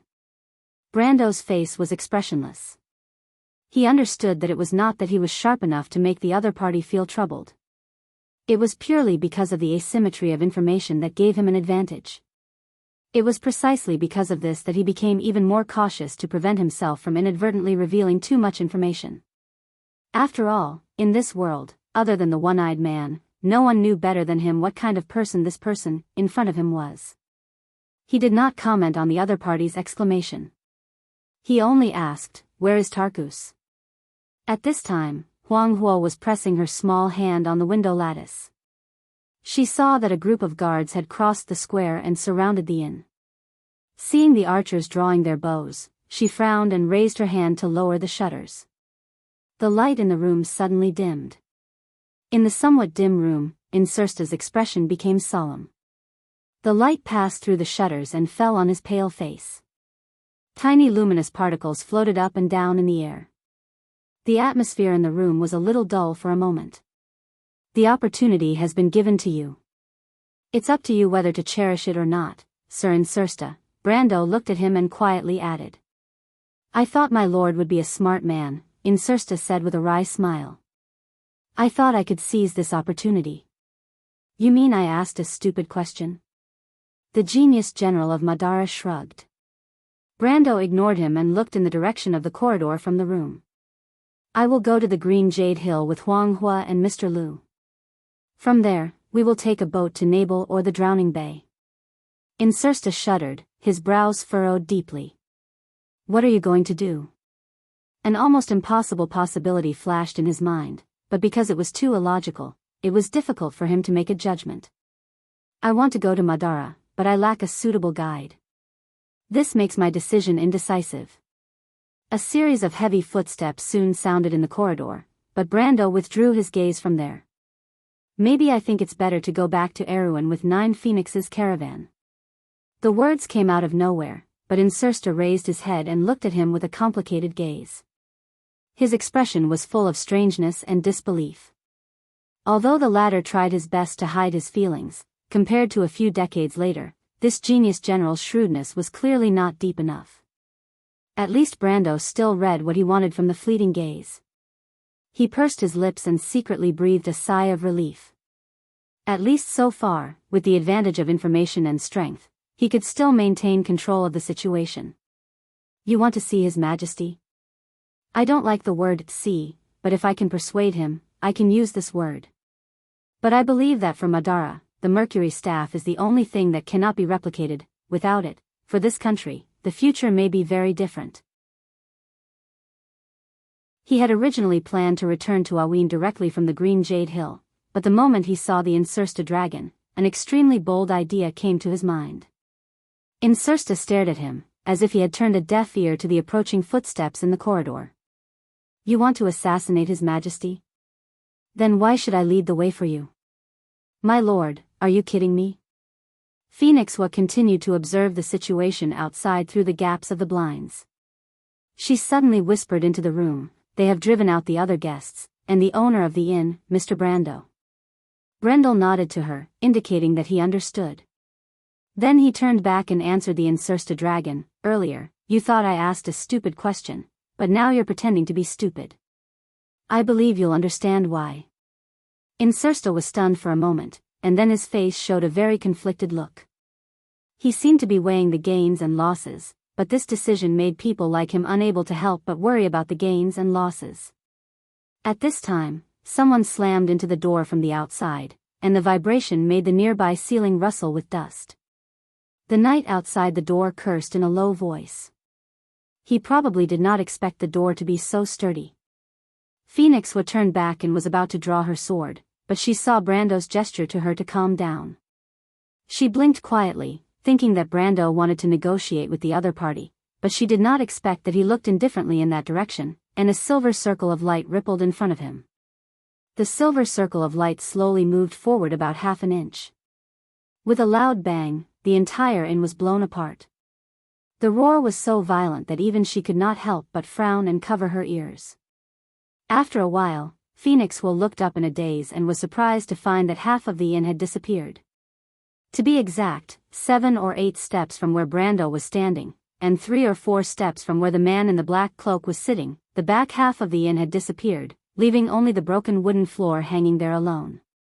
The original position of the bed and furniture, the aisle leading to the corridor, the wall in that direction, and the door on the wall were all gone. Only half of the inn was left, and outside the room was the dark blue sea of the Taowu Strait. Mr. Brando? Brando raised his eyebrows. He had only learned how the Twilight Dragon used its mental power to attack space and cause a spatial storm. Of course, he had added his own elemental power and understanding of the law of time and space, but he did not expect the power to be so amazing. He had only used about 30% of his strength, but the power was not inferior to the full power of the law of time. There was a commotion among the guards in the square, and the knight there had no time to stop it. The archers who had already drawn their bows subconsciously shot a wave of arrows. The people watching from afar could not help but open their mouths wide as they watched the wave of arrows climb higher and higher. They thought to themselves that it had been many years since they had seen such a big scene in Rosaline. Some people were already mourning for Brando and the others. They had nothing to do with Brando, but they were simply dissatisfied with the local ruler.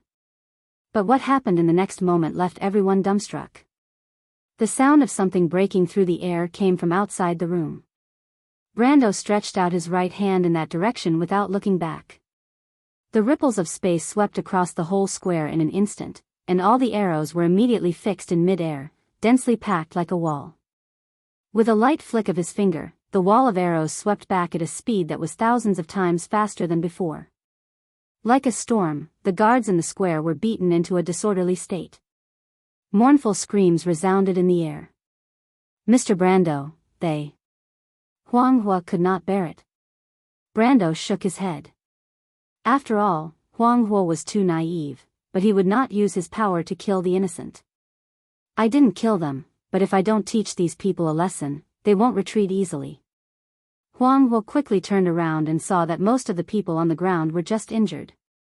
At this time, the morale of the lords in the square had collapsed, and many people had thrown away their weapons and started to escape. Even a few knights were among them. She could not help but look at Brando apologetically, thinking that she had accidentally misunderstood him. Mr. Brando was indeed a true swordsman, and only such a person could walk on the path of the extreme. She also admired Brando. Not only did he have a heart to restrain power, but he also had a meticulous control of space power. 1 against 100, what a spectacular scene. Huang Hua silently held his sword, wondering when he would be able to have such strength. At this time, Insursta seemed to have finally made up his mind, and said solemnly, "We have a stronghold in the west of Rosaline City. Where is Tarkus?" Brando turned around. He nodded silently. "So, they have found Huang Hua." The sunlight penetrated the shadows of the trees, leaving sparse shadows on the ground. In a forest near Rosaline City, a man who was half sitting on a white rock turned around and confirmed with his subordinates with a hint of surprise. His long black hair draped behind his head, covering half of his thin and pale face. It should have been a face full of devilish beauty, but his thin lips and gloomy expression weakened this feminine temperament, making him look a little cold. The words he said were equally harsh: "When the ghost phoenix strikes, all 9 heads will suffer together." I didn't expect to underestimate these people. I thought they were not capable of hiding in the Taowu Strait. The subordinate quickly raised his head and asked, "Master Feng Qi, the Lord of Rosaline wants to see you. Do you plan to go?" No, I don't like anyone here." The man shook his head, "and Mr. Liu is not easy to deal with. He has the Jade Phoenix Stone. We must ask the 2 masters to come out, and we may have to use that thing." He waved his hand casually, and the black flying phoenix pattern on the cloud-like sleeve seemed to come alive. "Find someone to talk to him. Yes, find a way to drive him out of that damn castle. Tell him how powerful Huang Hua and that person are. Don't let him get away with it, master. It would be best if we can kill 2 birds with 1 stone, but remember to prioritize. Compared to the secret of the stagnation boundary, my cousin is nothing." "Yes." The afternoon light became brighter again. The noise from outside the courtyard became noisier. Delphine, who was pondering something in her diary, seemed to have noticed something. She raised her head and frowned slightly. She pulled out the chair and stood up. She came to the window and used her hand to push open a gap in the wooden grill.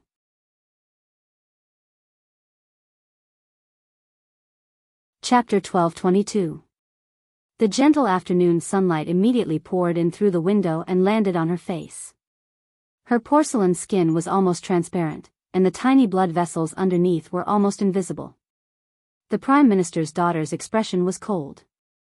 When her gaze landed on the courtyard, she saw that there were some men and women in black robes in the courtyard through the shade of the trees. These people had dazzling black hair that was fixed behind their heads with hairpins or bands. Their special attire with wide robes and long sleeves seemed to prove their identity. These people either came from Nine Phoenix, or at least their bloodline came from Nine Phoenix. But Delphian knew more. In Nine Phoenix, only the royal family could wear phoenix ornaments. But these people were wearing black fire phoenixes and blood-red embroidery, so they could only have one origin. The Ghost Chariot clan. Cruz had a long history of business dealings with Nine Phoenix. As a descendant of the Nidwin family, she knew better than Brando the status of these people in Nine Phoenix. The situation of this organization was not as bad as people thought. Yufeng and the Ghost Chariot were of the same bloodline. The Ghost Chariot clan was able to thrive in Swift Plains because of the former's permission. In her opinion, the royal family of Nine Phoenix was too lenient, and the commoners still maintained a basic level of respect for the Ghost Chariot clan. This was something unimaginable in Wonde. The relationship between the Nine Swords was too complicated, but she knew that the Ghost Chariot had already deviated from their path. She silently watched the Ghost Chariot clan's people talking to the Lord of Rosaline. Seeing this old and ugly guy, and thinking of his naked and undisguised expression when he looked at her, Delphian could not help but feel annoyed. In fact, she felt nauseous. When she was in the Empire, she did not need to pretend to be polite to such a small figure. But the situation was better than the person. Moreover, when she thought of the thing that she had accidentally learned, her frown calmed down. The noise in the courtyard was not because of the dispute between the two parties. The noise came from a place further away. She saw a battered and exhausted fellow rushing in. That should be a knight from Rosaline. Looks like something has happened outside. Delphian thought to herself as she closed the window. She was worried that she would be noticed by the people from Ghost Car, especially the man called Feng Qi. The man's eyes made her feel like she had been seen through. Even in front of that person, she had never felt this way. She had always believed in her intuition as a woman. Sometimes, avoiding danger was more important than finding out the truth. Skipping over self-confidence might not be a good thing. I don't know. It has nothing to do with him. Delphian silently sat back in her chair. She closed the diary and locked it. Her face was cloudy and uncertain. No one knew what she was thinking. After a while, she vaguely heard more noises coming from outside, as if the whole castle had come alive. The Nydevan family also had their own territory and castle. The Prime Minister's daughter was very familiar with that voice. The old man was mobilizing his knight. It seemed that something big had indeed happened outside. She frowned a little uneasily. There were people running around outside the corridor. Delphian waited silently for a moment. Suddenly, she opened the door and grabbed the maid who was running in a panic. However, the maid was too strong. She opened the door too suddenly and almost fell to the ground. The maid screamed in fright. Now, everyone in the castle knew that this somewhat weak and easy to get along with lady would probably become their future mistress. She hurriedly and carefully helped Delphian up, as if she was afraid that the other party would vent her anger on her. Miss Delphian, Delphian's face was pale. She smiled weakly at her and said, "It's nothing. It's my fault, Miss Madeline. Martha above." Seeing her like this, the maid felt even more guilty. My impulsive temper really deserves to be cursed. I'm really sorry, Miss Delphian. Did something happen outside? Delphian hurriedly asked. The maid was stunned for a moment before she remembered something. Of course, something big has happened. Someone is causing trouble in the castle and injured many of the Lord's knights. She exclaimed and said with a little fear. I hope it's not a monster that entered the castle. But the Lord has already sent Mr. Boban out with the night guards. There shouldn't be any problem. Nothing will happen, Madeline. Mr. Boban will take care of it. Delphian comforted her.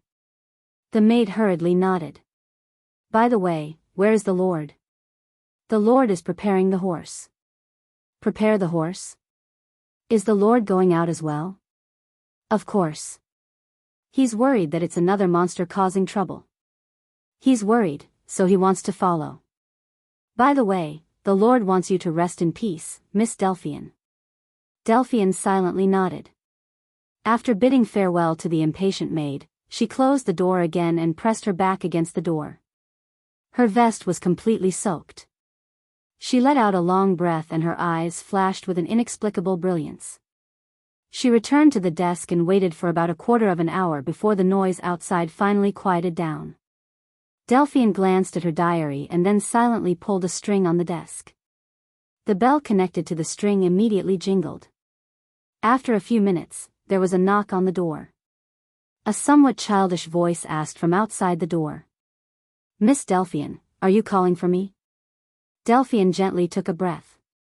Come in, Seabass. The door was pushed open with a caca sound, and a dark-skinned young man wearing a gray robe and jacket walked in. He carefully looked around the room, and then his eyes fell on Delphian's back.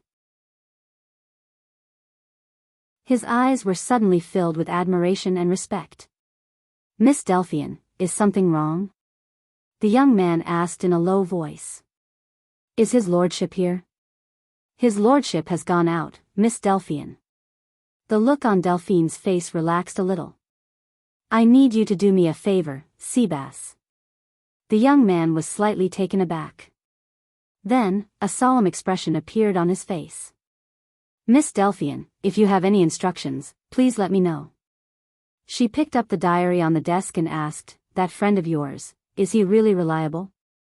That Uncle Exion may be making a living in the underworld, but he is actually a good person. The young man keenly asked. Miss Delphian, do you have something you need to do in Rosaline City? About that. Ask your friend to help me find a person. His name is Brando. He is not a local and his characteristics are very obvious. It should be easy for you to find him. She turned around and looked at the young man who was looking at her with a slightly intoxicated expression. She handed the diary to him.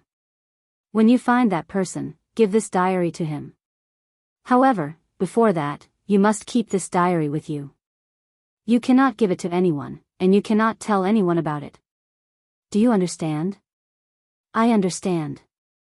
Seeing the solemn expression on her face, the young man replied in a methodical manner. Will you keep it a secret for me, Seabass? I will definitely keep it a secret for you, Miss Delphian. The young man's breathing became heavier. Miss Delphian, you have saved my life, so Seabass' life belongs to you. Very well. Do you remember what I said? The young man quickly repeated it. Delphian nodded her head and smiled faintly. That's right. When you find that person, tell him that after page 77 of the diary. After page 77, Miss Delphian, I will keep it in mind. Seeing the other party smile at him, the young man was stunned. He quickly swore again and again that he would not reveal this secret. After that, he left with this solemn vow. Delphian watched as the young man's figure disappeared outside the door. Then, as if she had collapsed, she supported herself on a chair and sat down. She did not have much time. It was not easy for her to choose a reliable character to make the other party believe that she had saved his life. She did not expect that in just a short day, she would have to use this relationship. Although the time was too short, it had its advantages. Sometimes, when a person's passion had not yet dissipated, they would do many things without thinking. Although this situation was not very reassuring, she understood that she did not have much of a choice. As for using others, the daughter of the Prime Minister had never felt any psychological burden at all. She sat on the chair and rested for a moment. After being injured again, she felt that her body was much weaker than before. This feeling of exhaustion was not good, but Delphian also knew that she did not have much time. She gritted her teeth and stood up with the help of the chair's armrest. She took a deep breath, then staggered out of the door. Brando and Huanghua stood in a closed alley. This should be the slum in the west of Rosaline City. The huts and messy buildings piled up to form a dead end. The surrounding environment was not very good, and there was a disgusting stench in the air. About a few minutes ago, they saw Insursta use a secret signal to knock on a tightly shut door. The genius general of Madara signaled them to be patient, and then his figure disappeared behind the door. After that, there was no more movement. Huanghua stood beside Brando, holding her sword. She wanted to say something several times, but in the end, she held back. The path of the Jade Phoenix was about calmness. She always felt that the other party might have noticed something, so she did not speak rashly. Brando looked at the little girl who looked calm on the surface, but from her occasional frown, he could see that she seemed to be worried about him. He could not help but smile and said, "Don't worry, he won't just leave." Huanghua was stunned for a moment, then realized that her state of mind had been seen through by him. She frowned, annoyed that she was not calm enough. No. She explained in a low voice, "That person, he is lying to you, Mr. Brando." "Huanghua, you saw it too?" Brando raised his eyebrows slightly, looking a little surprised.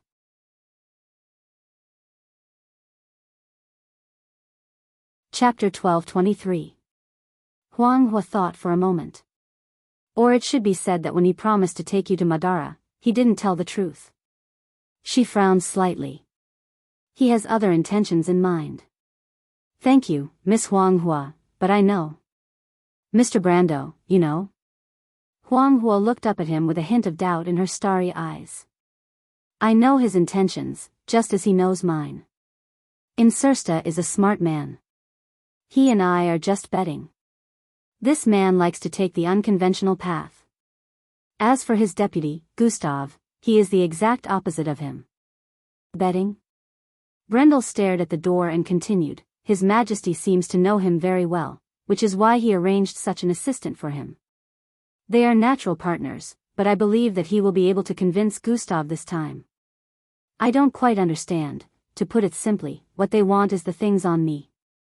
Or to be more precise, the person behind the door wants these things.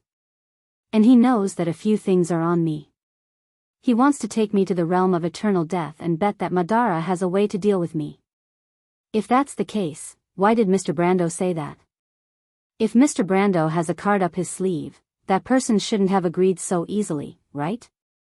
Because we're not 100% sure, but I believe that a person who can be recognized by Loki's Mercury staff won't not back down on his home ground. Insursta knows this, and so does Gusta, so he'll definitely convince the one-eyed man." Huanghua shook her head disapprovingly. The ruler of a country should not be so careless, especially according to Mr. Brando. It is the link that maintains the stability and unity of this huge country. How can it allow its subordinates to gamble the fate of a country? Brando did not answer this question. Because there may be many answers to this question, but he did not know how to explain the closest guess to this little girl. He sighed deeply. "If I'm not wrong, this may be the reason why my country has suffered so much." When he confirmed with Insursta the reason why Madara invaded Erewhon, he finally understood the problem. Why would Madara be so fond of Erewhon's barren land? Perhaps it was not just because of geography. Madara also had better sea crossings to the left of Kermit Island, and in places like White Mountain, where order was ruled by eternal darkness, it was more suitable for the undead to advance. Erewhon had a special meaning to Madara, probably because of its own uniqueness. Not only did it have the Orb of Flame and the Halran Gaia, but it also had the will of the mountains and rivers in Sinna, as well as the Azure Lance, Firmament, and the Holy Sword of Light, Somir, which he and Lut saw outside the elemental barrier. The other party had the Mercury Staff, so it was not impossible for them to know the secret of the Amber Sword. If that emperor's true goal was the same as his, then everything would make sense. Why would Madara insist on annexing Erewhon? And this was also the basis of his deal with Insursta. He knew that Insursta should at least know that he had the Halran Gaia, and perhaps he also knew that he had the soul of Odorfice. Although this news might be a little outdated, it was enough. He also got the answer he wanted from the other party's reaction, which confirmed his guess. So the two of them each had their own ulterior motives, but they each knew the other's true intentions. If Insursta lured him to the realm of eternal death, set up a perfect ambush, and took those things from him, then the undead would have accomplished half of their goal of invading Erewhon without any effort. Perhaps they could have done it step by step before, but he deliberately showed that he had foresight and an aggressive attitude in front of the other party, just to make the Black Lord wary and misjudge the difficulty of invading this small kingdom. Now it seemed that he had at least achieved half of his goal. The rest would depend on the travel in Madara. Perhaps Erewhon's crisis would be resolved, and in the best-case scenario, he could still get the Mercury Staff. Even if it was a little worse, there would still be a way to escape. Brando was still very confident in his current strength. For him who had the element of time and space, no one in this world could easily make him stay. And when he reached the realm of eternal death, at least it would be more convenient to return to Erewhon. Huanghua saw that his expression was a little strange, and thought that he was thinking of his homeland when he saw the things, so she quickly apologized. "I'm sorry, Mr. Brando, I shouldn't have brought up this topic. It's none of your business." Brando shook his head gently. But his indifference made the little girl feel even more guilty, and she said firmly, "Mr. Brando, if Madara really supports the Chariot Spectre, Mr. Lu and I will find a way to persuade His Majesty to ally with you. We have a common enemy." "It's my pleasure." Brando looked at her with some gratitude. However, he also knew that the alliance between Erewhon and the Nine Phoenix was not something that the two of them could decide here. He might be able to represent Valhalla, but although Huanghua was a princess, she might not even be able to represent the Jade Phoenix royal family, let alone the opinion of the entire Nine Phoenix.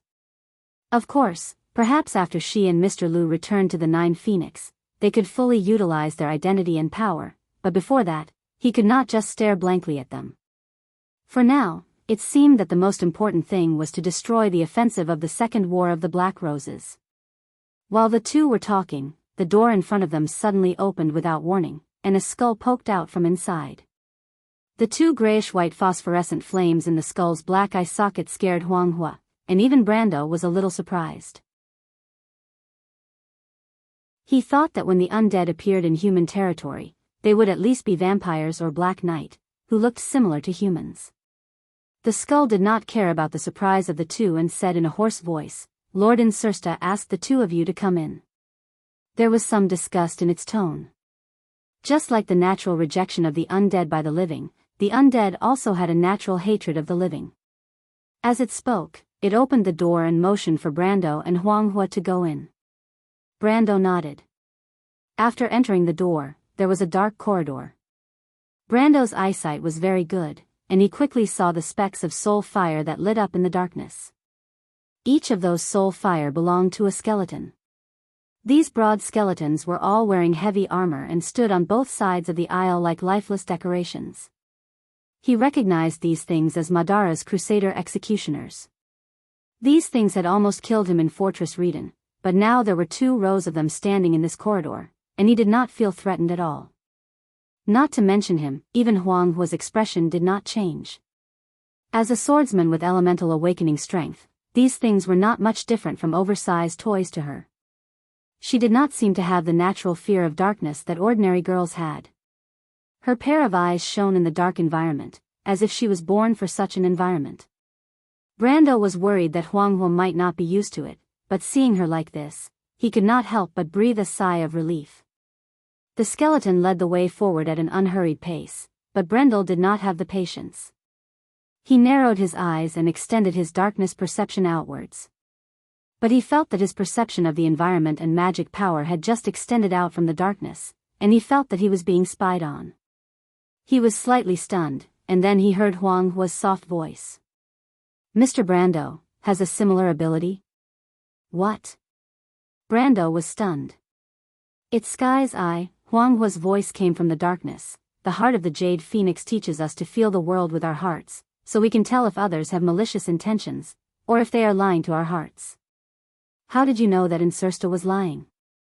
Brando whispered in surprise. Yes, Mr. Brando, do you have such an ability? It's not the same as yours. I can only feel things through the flow of magic power, but it can also make my senses sharper. After confirming that he was being spied on by Huang Hua's ability, he was relieved. As he described, he extended his perception. However, he was very interested in Phoenix Fire's Heaven's Eye ability. It was very similar to the clear mirror from Aween's White Raven sword style, or the deep analysis that he learned from the Silver Elves. But it was much more powerful than the latter two. After all, the latter two did not have the ability to distinguish between lies and people's hearts. He was about to ask about the details of this ability, and see if he could find a way to exchange this ability with Huang Hua. But it was at this moment, Brando suddenly shut his mouth. He extended his dark perception to guard against possible threats. Because even though he said that Insursta would not play any tricks, who could guarantee that the Dark Lord would not suddenly lose his mind? Naturally, it was better to have as little trouble as possible. But he did not expect that his extended perception could suddenly penetrate the wall and feel the existence of the room on the other side of the wall. He probably also did not expect Insursta and Gusta to be so close. Perhaps because the undead were too safe here, they did not seem to have too many precautions and arrangements in the building. So Brando immediately heard a somewhat unfamiliar voice. Have you thought about the consequences?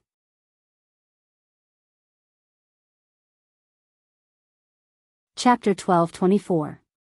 The conversation came from the other side of the wall.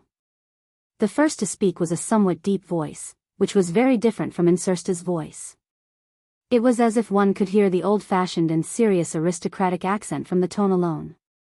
This kind of accent usually made people feel dull, but when it was spoken by this special voice, it unexpectedly gave people a sense of peace and stability. Have you thought about the consequences? Although Brando had never seen Tarkus face to face, when he heard this voice, it was as if the other's image had already appeared in front of him. Then came Insursta's voice. It had to be said that although the future star of Madara was extraordinarily handsome, his voice was far less pleasant than Tarkus. It's not about the consequences, Tarkus, you understand.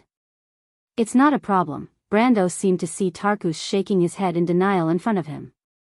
He said in a steady voice, do you think that human is arrogant, stupid, or naive? No, on the contrary, he's a tricky guy. That's why I don't want him to return to Erewhon. But if that's the case, will he take the initiative to propose a condition that's beneficial to us, Insursta?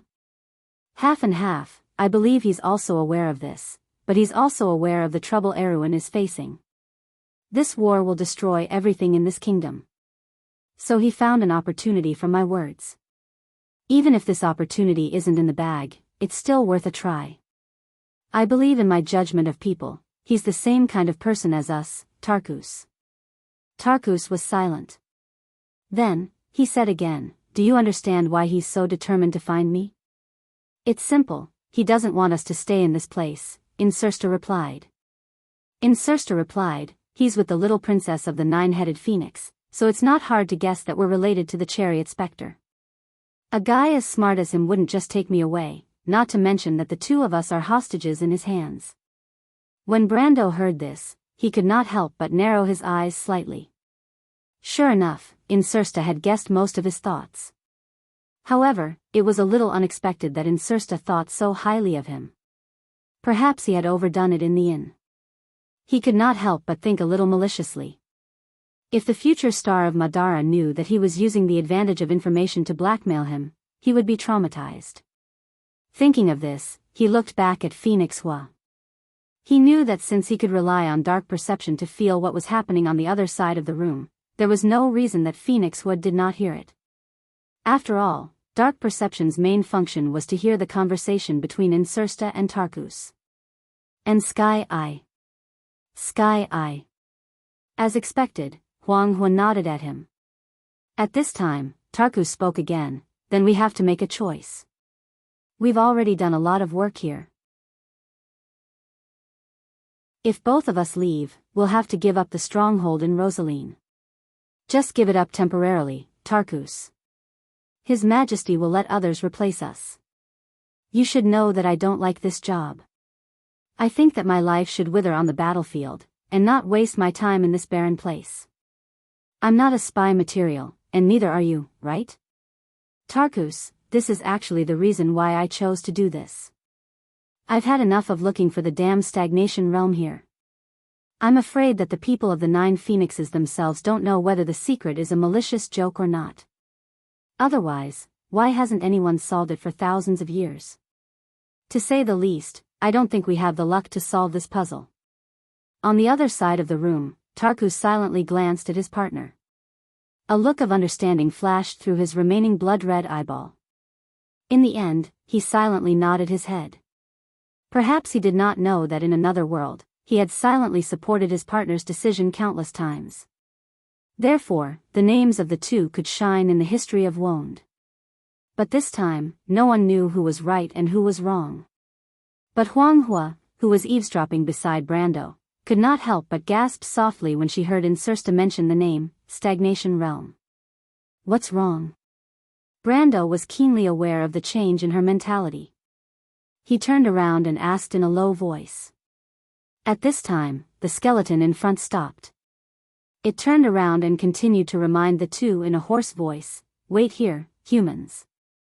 Lord Insursta will come to see you in a while." After that, it silently left through the door on the other side. Brando looked at the skeleton's back as it left. Then, he heard Huang Huo whisper to him, "Mr. Brando, I have a presumptuous request." What's wrong? He was slightly stunned. In his impression, the princess of the Jade Phoenix clan was not a person who liked to trouble others. In fact, she had always been polite and did not seem like a 10-year-old girl at all. Because this concerns the ultimate secret of the 9 Phoenixes. I can't stop them alone. I suspect that they are colluding with the Ghost Chariot and the Rosaline family for the secret of the stagnation boundary of the 9 Phoenixes. The stagnation realm? Huang Hua sighed softly. The stagnation realm is the supreme secret of the 9 Phoenixes. Legend has it that this world contains the secret of the 9 Phoenixes' creation. The sacred sword of the 9 Phoenixes, the Jade Dragon Sword, was born in this world. At the same time, the Iron Heart, the Desert Wind, and the White Raven were also born. These 4 things can be said to be the foundation of the 9 Phoenixes' existence. You mean, the spirits of Madara colluded with the Ghost Chariot to find this thing? Brando asked, "What's so special about this thing that you seem to be very nervous about it?" Huang Hua frowned slightly, because in the 9 Phoenixes, there has always been a legend that whoever has the stagnation realm can become the ruler of the 9 Phoenixes. This may just be a legend, but if the Ghost Chariot finds the stagnation realm, the legitimacy of my family will inevitably be questioned. I'm afraid that the 9 Phoenixes will fall into turmoil because of this. Brando was stunned and could not help but think of the Lionheart sword. The situation of Cypher and the Covardo family was very similar. In his opinion, the battle between the Ghost Chariot and the Jade Phoenix was ultimately a battle for the throne.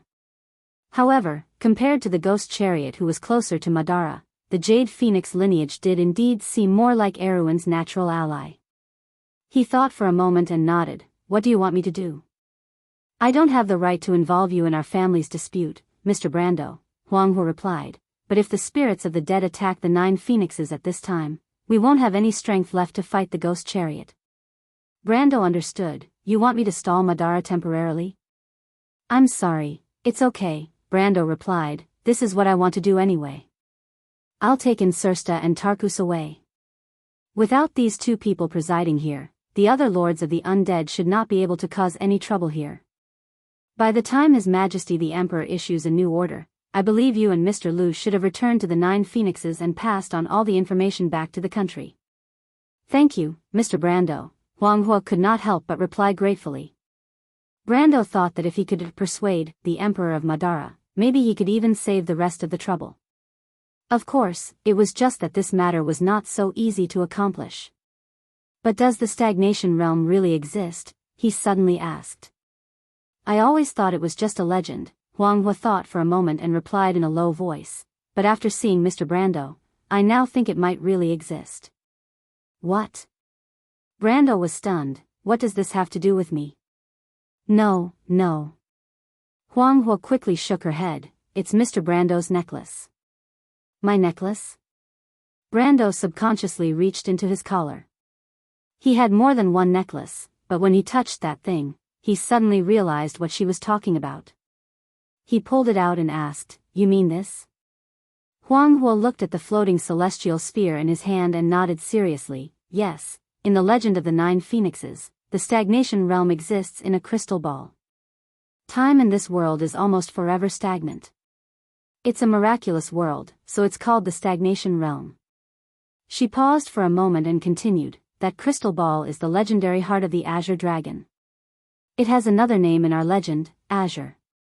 Azure, Brando suddenly thought of something. There were not many floating celestial spheres in this world, and most of them had names. The stagnation realm described by Huang Hua reminded him of something in the hands of someone. That was in his previous life. At that time, in The Amber Sword, even in the later stages, only a few players could have such a luxury as a floating celestial sphere. And these players were, without exception, the leaders of large guilds or core members. There was one person who was the only exception. This person was a player named Erwin. He once snatched a floating celestial sphere from the hands of an undead lord. And this was almost the only floating celestial sphere that fell into the hands of an ordinary player. This floating celestial sphere was later sold at a sky-high price. Brando clearly remembered the name of this floating celestial sphere. It was called Azure. If he remembered correctly, the undead lord that died at the hands of this player seemed to come from the south of the Sea of the Dying Moon. As for where exactly, he did not know. But this could already explain a lot. Brando was about to say something when he suddenly saw a familiar figure coming out of the darkness in front of him. It was Insursta. There was another person behind him. As soon as Brando saw the familiar eye patch and one eye, he knew who the person was. "Mr. Brando," Tarkus said faintly, "it's an honor to meet you for the first time." Brando had to shut his mouth before he replied. "Mr. Tarkus agreed?" Tarkus nodded.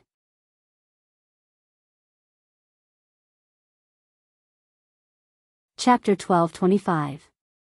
There's a place near Rosaline called the Pirate's Cove. It used to be a pirate's lair in the Torres Strait. After we cleaned it up, we rebuilt it into a secret dock. There's a secret passage there that's connected to Rosaline. It was left behind by the smugglers who colluded with the pirates. Unlike Insursta, Tarkus was a steady and pragmatic man. Since he had already made a plan with his partner, he would not cause any more trouble. He brought Brando and Phoenix Flame to his meeting room and ordered his men to bring out a map of the Torres Strait and the vicinity of Rosaline. He then told Brando the location of Madara's secret dock nearby. In the dim light, Brando clearly saw the location marked on the rough map by the one-eyed general. In fact, the ghosts did not need any light. The gray oil lamp was just for the convenience of him and Phoenix Flame. "I don't need any secret passage. I just need to know the location," he replied. "How many ships are there?" 3. They're all medium-sized two-masted sailing ships. "Are there any sailors on board?"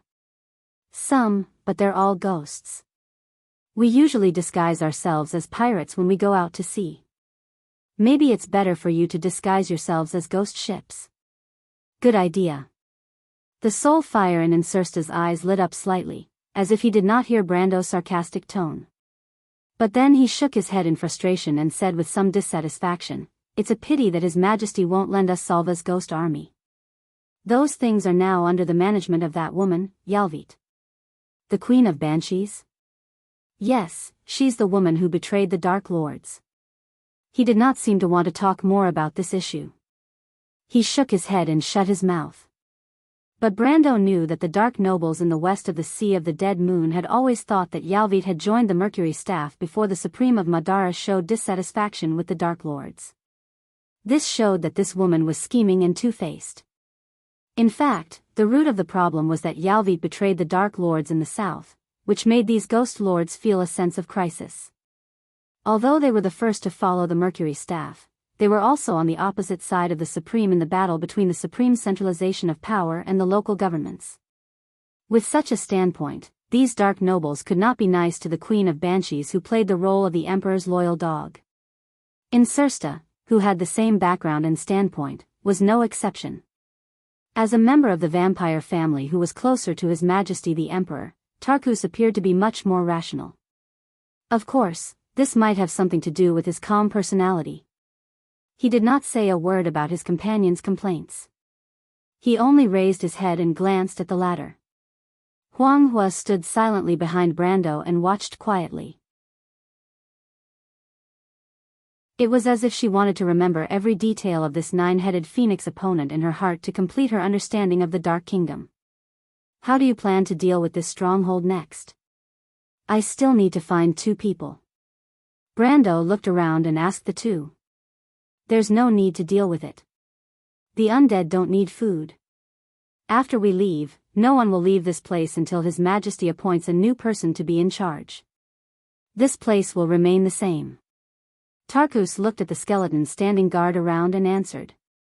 Brando did not comment, but he still felt a little emotional about the natural advantages of the undead in some aspects. They had no morale, almost no need for food, and did not need to excrete or rest except for the necromancers. In these aspects, humans were no match for the undead. Fortunately, they also had their disadvantages.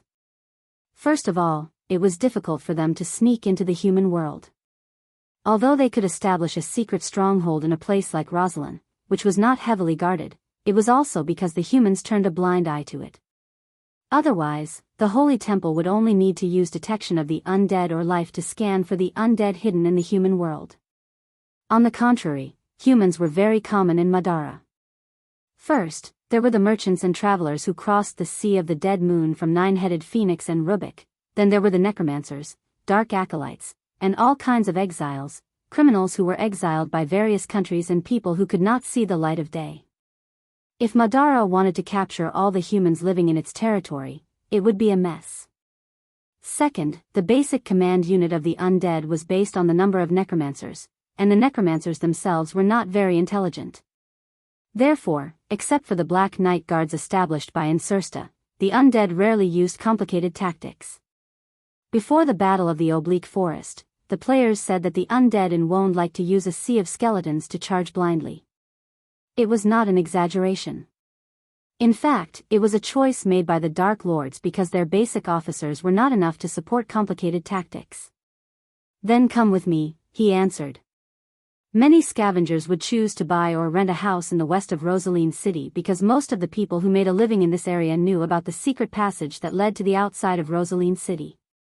The secret passage was first built by a group of vicious pirates in the past. It was mainly used for kidnapping and extortion. They kidnapped the residents of the city and sold them to the necromancers in the south of Madara. Then, they would blackmail the relatives of these people in the city. However, these people went overboard. They kidnapped the son of the Rosaline Lord, who was the brother of the current Rosaline Lord, and threw this unlucky fellow into the sea. Then, these pirates were wiped out by the Rosaline family's fleet at sea. Most of them were captured and hanged, and the few survivors went to the Swift Plains in secret. From then on, this secret passage fell into the hands of the smugglers, and it continued to be used until today. Until today, the true owner of this secret passage had always been the army of the Rosaline Lord. After all, the army had always been the uncrowned king of the smugglers. A few knight captains controlled this business, and it had been passed down from generation to generation. It had almost become an industry, and through it, they maintained a tacit understanding with the various forces in the city. Therefore, for a long time, almost everyone who walked on the dark road or wandered on the sea, Rosaline's nickname for pirates, knew this fact. Most of these people who needed to stay in Rosaline knew that they were not very popular in the world of order, and their safety and lives might not be guaranteed. Therefore, they needed this escape route. In other words, in a sense, they were receiving protection. Of course, these desperados had a tacit understanding with the army of the Rosaline Lord, so naturally, they had to avoid the wise eyes and ears of the Rosaline family. In such a situation, Na Xian was no exception. However, he was generally considered a respectable person in the scavengers, so he sold an entire building at number 52 West Street, and used it as the nominal headquarters of his caravan. During the busiest period of the Dark Road, this building was quite famous in the circle. The customers who came here were merchants who entrusted him with transporting goods, and many of them were merchants with official identities who traveled through the Taya Strait, as well as their butlers. There were even death wizards who specially came here to order. However, ever since the skeletons of Madara suffered a crushing defeat in the Bone Wilderness, the business here, or rather, the entire scavengers' ecosystem, withered day by day. Many of them switched careers and became pirates. Some of them stopped and left the dirty slums, never to return. Some became mercenaries, but that was usually the choice of a penniless pauper. In the Taya Strait, mercenaries on merchant ships were not much different from cannon fodder. When Na Xian raised his head to look at the rusty signboard in front of the building, his heart was filled with memories of the past. There was a triangular symbol on the iron signboard, which was the logo of the company that he and his earliest partner had decided on. Unfortunately, that partner of his had a short lifespan. He died of lung disease early on and was buried in an unknown grave in the outskirts of Rosaline. God knows if anyone had cleaned his grave after that. He sighed and took out the key from his pocket to open the door. Back then, he had promised that he would return to Nine Phoenix together.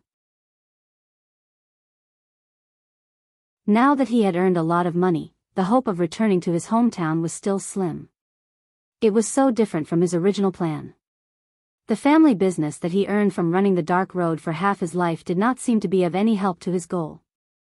On the contrary, it was a young man that he accidentally saved during his last trip between Tormlo and Rosaline that gave him hope of returning to his hometown. He did not know what that guy would think if he knew about his situation. He opened the door, but there was no one in the hall. It seemed that his men had not returned yet, and he did not know if they had found out the information that the Lord wanted. His mind was filled with distracting thoughts when he suddenly heard the sound of footsteps. A person was walking down the stairs from the second floor. Seabass? He raised his head and saw a dark-skinned young man in a gray apron walking down the stairs. When the latter saw him, his eyes were filled with surprise. He shouted happily, "Uncle Na Xian? You scared me to death. I thought you guys went to the underworld again and I wouldn't meet you guys again." "I just came back from the Dark Road," Na Xian replied. At the same time, he frowned and looked at the young man. This young man was the only descendant of his poor partner. He did not want him to walk the same path as him, so he spent a lot of money to send him to become an apprentice of the Lord's blacksmith. "Why did you come out? Who allowed you to leave the castle? Did you sneak out?" "Of course not. I don't have the guts. Uncle Na Xian." Seabass quickly explained, "A lady asked me to come out. She asked me to help her with something in the city." "Then what are you doing here?"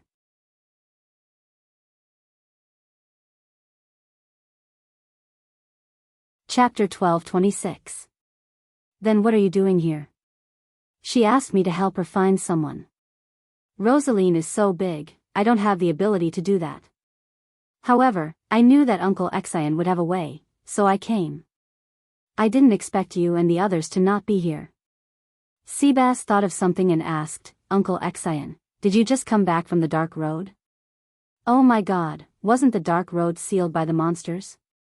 Are you all right?" "It's fine, but you're right. The Dark Road is completely broken this time. The skeletons have already decided to give up on Tormulo. If we go any further, we'll reach the skeletal salt pond. It's impossible to go there." Na Xian looked at him with a serious expression. "I was just about to talk to you about this. Even if you didn't come out, I would have thought of a way to find you. I might be going back to Nine Phoenix. Do you have any plans?" "Going back to Nine Phoenix?" Seabass was stunned. Delphian's delicate face immediately appeared in his mind. He frowned slightly, and a trace of hesitation appeared in his eyes. Na Xian saw his expression and understood his thoughts. He sighed silently and said, "If that's the case, you should stay by the Lord's side. This is a good job, don't lose it. The Lord might go to Swift Plains in the future. It's much safer there. If there's a chance in the future, you can still come to Nine Phoenix to take a look." Uncle Xian. The youth heard him and could not help but feel a little sad. "All right." Na Xian waved his hand. "Don't talk nonsense. Who are you looking for? I'll see if I can help you." "A man called Brando." That name doesn't sound like a local. Na Xian was stunned for a moment. Suddenly, his eyes widened, and his voice sounded like a broken gong as he shouted, "Damned brat, what did you say? You're looking for Mr. Brando? Uncle Xian, do you know this person?" Seabass could not help but be stunned. "No, you better tell me why you're looking for that lord." Na Xian interrupted him and said loudly. "That lord?" Seabass looked troubled. "I promised to keep the secret for that lady. I have to personally deliver those things to him. Conservative my ass." Na Xian was flustered and exasperated as she said, "Don't cause trouble, little brat. That sir is a powerful figure. Use your brain and think about how much weight you have." Seabass opened his mouth. He had never seen Uncle Xian like this before, and he couldn't help but hesitate. After thinking for a while, he said, "It can't be that serious. Then I can only say my guess. It should be to help that lady send a letter. Well, it might be longer than a letter, but it can't be that ridiculous. Uncle Xian, since that lady knows about that big shot and asked me to pass on the message for her, maybe she knows that big shot too. Think about it, if the other party is really a big shot, it's hard to say what kind of relationship he has with the Rosalinds, right? Is Brando related to the Rosalinds?" Na Xian subconsciously felt that it was impossible. The other party was a foreigner from the north of Madara. From the way he spoke, it was obvious that it was his first time here. How could he be related to the Rosalinds, who were born and raised here? However, Seabass's words moved him. Thinking about it, if this letter was indeed for that young man, he really couldn't make a decision for him. He raised his head to look at his nominal nephew and replied, "All right, I promise you that I'll bring you to meet that important person. However, other than that letter, you can't say a single word of nonsense. Otherwise, I'll teach you a lesson." "How would I dare, Uncle Xian?" Seabass quickly promised. "I promise that there won't be any problems." When Na Xian brought Seabass to find Brando, the latter was followed by Insursta, Tarkus, and Huanghua. They were trying to find a way to meet up with Mr. Liu in the city. However, there was no news from the port. Seabass was planning to go there personally to take a look. Anyway, he had asked Huanghua to leave behind the unique markings of the Jade Phoenix clan along the way, so he wasn't afraid that he would miss the opportunity. When he saw Na Xian and the dark-skinned young man behind him, Brando couldn't help but feel a little surprised. He thought to himself that the local Rosalinds were really well informed. The latter obviously didn't bump into him by accident. It could only mean that the other party had eyes and ears in this place. "Mr. Na Xian, you've come at the right time," he greeted the latter. "I need your help with something. Also, have you found out anything?" Na Xian shook his head. He did find Brando through his subordinates. Brando felt good about himself and thought that he was a small target. Little did he know that he, Insursta, and Tarkus, the three foreigners from the west of the Sea of the Dead Moon, were strolling around Rosaline City.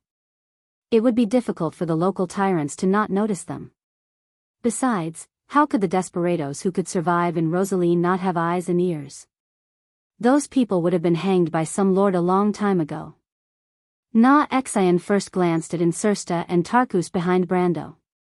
Although they were both spirits of the dead, they were also Madara's dark nobles. After Insursta was beaten up by Brando in the shadow of the storm, he returned to the stronghold and changed into a new outfit. Probably because he might be going out to sea, he changed into a traveler's outfit. Even so, it was difficult to hide his noble aura. Tarkus, on the other hand, was dressed in a military uniform that had not changed for thousands of years. He wore a straight black windbreaker, breeches, and black long bronze boots. He wore an inner breastplate over his shirt vest, a scarf, and a sword hanging from his belt was hidden under the windbreaker. He also wore a bronze badge on his chest. In Brando's impression, all vampires wore this uniform. However, these two people were very different in Na Xian's eyes. When he saw them, he couldn't help but suck in a breath of cold air. He had been to many places and had seen many nobles and knights. However, the cold temperament of these two people could only be found in one kind of people. That was the Madara's dark nobles. Na Xian's mind was suddenly in a mess. He did not understand how Brando could have two dark lords following him in such a short time. Insursta and Tarkus were following him closely. If they were not followers, what were they? Na Xian could not figure out the identity of this young man. Moreover, the guy who only had one eye left and looked like a vampire lord was obviously a soldier. Although his hands were hanging on both sides of his windbreaker, they never strayed too far away from his sword. This wasn't the first time he had seen Mr. Lu do this. It just so happened that both of them were wearing eye patches and only had one eye left. From this point of view, they were extremely similar. Na Xian pursed his lips and became more cautious. He replied, "I have never heard of your pet in Rosaline City. I am talking about the news of that lady. You said that the fairy did not appear in this area. I think they might not have gone east, but west or north." Brando nodded. This was actually within his expectations. After all, if White Mist and Loot had landed near Tormuro, it would be impossible for them to pass through the Black Road and go to Rosaline. It was obviously more likely that they had gone to Tormuro. Unfortunately, it was impossible for him to turn back and look for the two of them. Moreover, one of them was the spirit of an ancient witch and had rich experience, while the other had outstanding strength and was a fairy. They should be able to protect themselves. They both knew the direction Erwin was heading in, and there would be opportunities to meet up in the future. Moreover, he felt that it was more likely that they had been thrown to different places when they passed through the spatial storm. After all, a few millimeters in the spatial fissure could be hundreds of kilometers away. Na Xian saw that Brando did not say much and could not help but heave a sigh of relief. However, he did not forget what Brando had said earlier. He quickly asked, "Sir, do you have any other orders?" "It shouldn't be a problem for you," Brando replied. "Mr. Lu has gone to the port. We are going to meet up with him now. Can you think of a way to find him?" "That's not a problem. The port and the West District are the places where the scavengers have the deepest roots. I have many friends at the port. It won't take too long to find Mr. Lu." Na Xian patted his chest and promised. After he finished speaking, he was about to turn and leave, but the young man behind him became anxious. He quickly grabbed Na Xian's sleeve and pulled hard. Na Xian's expression changed. Initially, when he saw Insursta and Tarkus, he subconsciously changed his mind. He felt that it was best not to get involved in the affairs of these important people. After all, Brando might not have any relationship with the Rosaline family, but the connection between Madara and this land had never been cut off. Even after the appearance of the strange monsters. He did not know about the filthy relationship between Madara, the Phantom Chariot, and the Rosaline family, but the Rosaline family had been at war with the spirits of the dead for centuries. He did understand this point. Unfortunately, even though he understood it, it did not mean that Seabass understood it too. When the young man saw that his uncle had gone back on his words, he suddenly became anxious. After he realized that he could not drag the latter away, he simply gritted his teeth and rushed to Brando. He said loudly, "Mr. Brando, I have something to talk to you about." Na Xian almost exploded in anger because of his nominal nephew. He had long known that this little bastard's promise was not reliable, but he did not expect him to be so bold. He almost trembled as he thought about how to make up for his mistake. At this time, Brando was actually slightly stunned. He had long noticed the dark-skinned young man behind Na Exian, but at first, he did not take it seriously. He only thought that the young man was Na Exian's subordinate. He did not expect such a thing to happen all of a sudden. He did not know that Delphian was currently visiting Lord Rosaline's castle, and he was unfamiliar with this place. He really could not think of any relationship between him and the young man. He was about to open his mouth to ask, but at this time, he raised his eyebrows slightly. He felt a group of uninvited guests coming from the opposite side of the street. Almost instantly, he judged from the slight vibrations on the street that it was Lord Rosaline's guards who were being mobilized. As for the other party's purpose, there was no need to think. It was obviously to take revenge for the battle that happened in Storm's Shadow earlier. Brando glanced at the young man and stretched out his hand to pull him to the side. Just as he did this, Insursta and Tarkus behind him also unsheathed their long swords. This may be a good opportunity to escape. I may not have the chance to watch the two of you later, Brando said without turning his head. On the contrary. Insursta seemed a little excited. Escape for what? Stay here and continue to be a spymaster? I have no interest in that. Besides, I am a man of my word. I will fight side by side with you, Mr. Brando. Tarkus did not say a word, but it was obvious that Insursta's decision represented his decision. Even though I know what he's planning, but hearing the future Dark Lord of Madara boasting about himself, I can't help but feel goosebumps all over my body.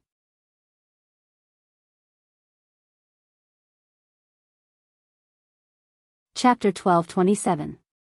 When Adney and the others returned to the Storm's Shadow Inn, they had already heard about the farce that happened in the afternoon. Everyone who witnessed the battle between the knight and Rosaline's guards in the inn, and according to the knight's wishful thinking, it was actually a one-sided crushing of the Rosaline's guards. All the onlookers who witnessed the scene in the square expressed their delight. However, Adney still insisted that Brando had gotten himself into big trouble. She claimed that it was fortunate that she had led everyone away quickly in the afternoon. Otherwise, they might have been dragged into the center of the maelstrom.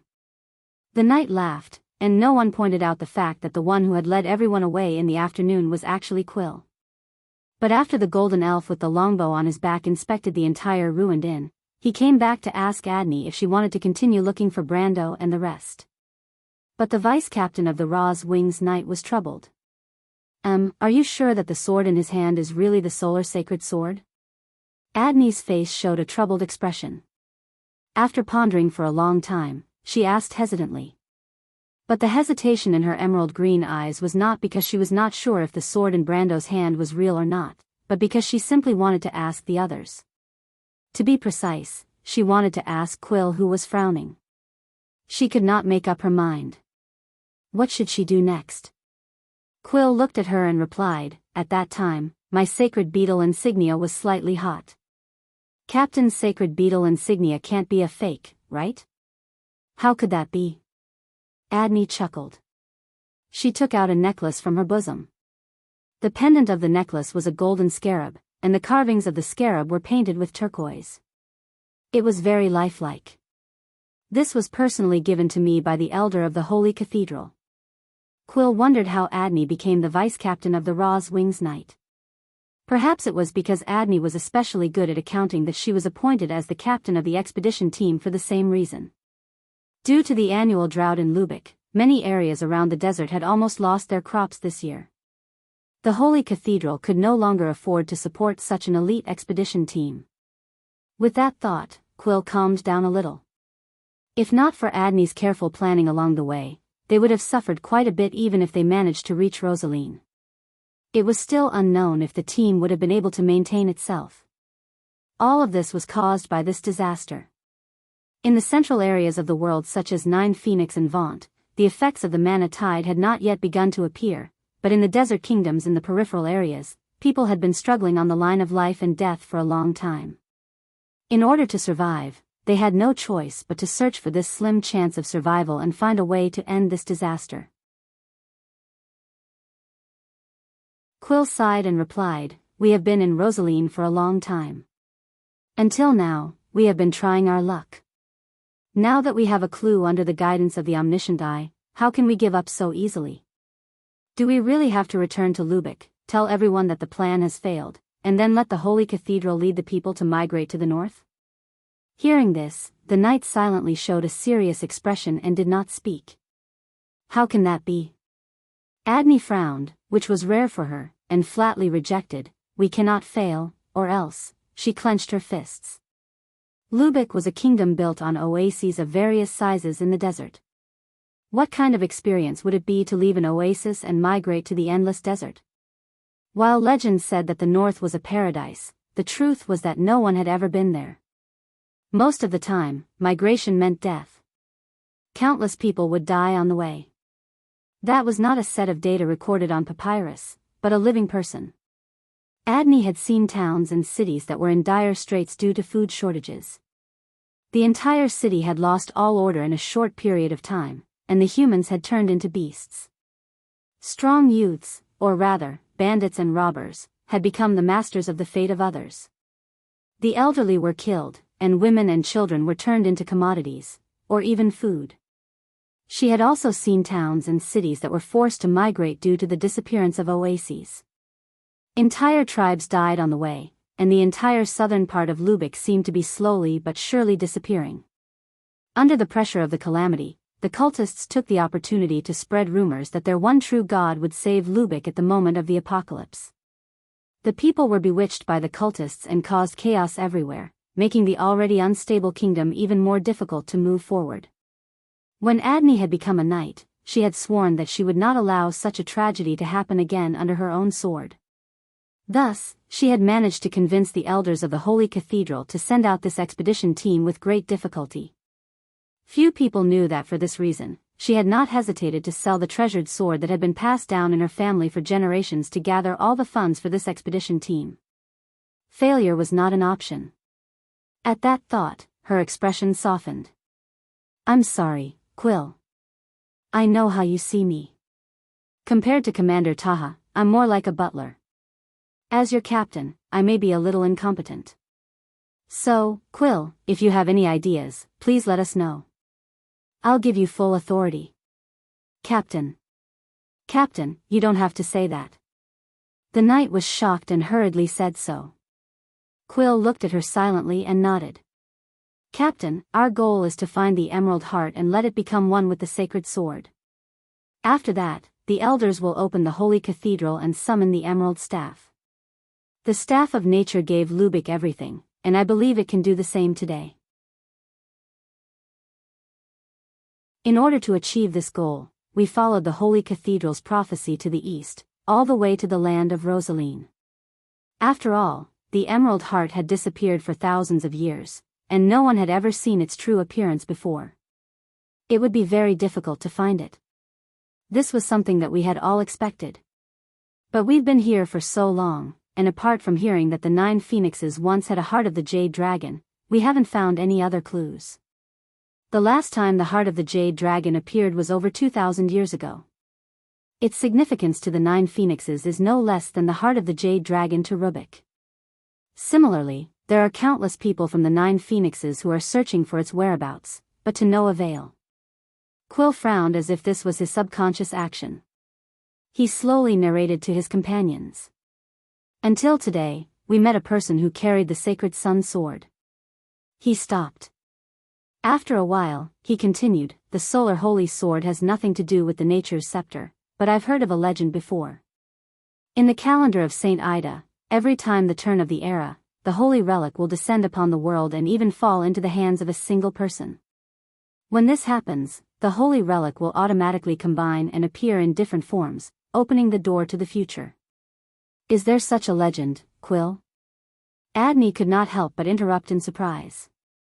You know that I'm the gravekeeper of the Desert of Wisdom. I'm the guardian who buries the secrets.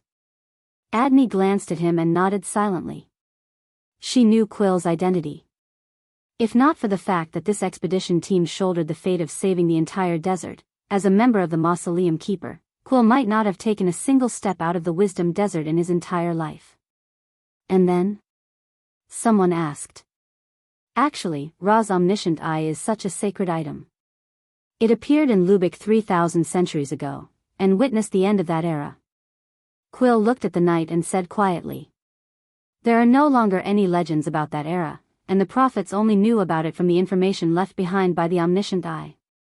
All the knights, including Adney, seemed to be stunned. They looked at Quill, unable to speak for a long time. In the legends of Lubeck, Ra's omniscient eye was his divine artifact, a sacred item formed from one of his eyes. It integrated all the wisdom of the supreme ruler of Lubeck, the sun god, omniscient and omnipotent. It was said that it could see the past, present, and future, and even create an era. People made it sound like a god, but in fact, very few people had actually seen it. Only some legends of distant origins mentioned that the omniscient eye was kept in the temple in the center of the Desert of Wisdom. And that was the absolute forbidden zone in the center of the desert. Any outsider who dared to set foot on this land would die at the hands of the mysterious gravekeepers. These gravekeepers were all sworn that once the hunt began, they would not stop until death. In fact, in the minds of most of the people of Lubeck, Ra's omniscient eye was not a physical existence, but more like a symbolic symbol. It was a symbol of the sun god's existence in this world, similar to the feelings of the mortals of Wone toward the azure lance, the holy lance that created an era above the earth. It was like a god, guarding this era of mortals. As for where it had gone with the Azure Knights after the War of the Fifth Era ended. However, very few people knew where it was. In contrast, the legendary sacred item of the sun god, the equally magical sacred sun sword, was more like a weapon that the sun god had promised to mortals. Adney opened her mouth slightly and said, Quill, you said that sacred items will combine with each other and form different forms? Lord Ra's omniscient eye is just one of these forms?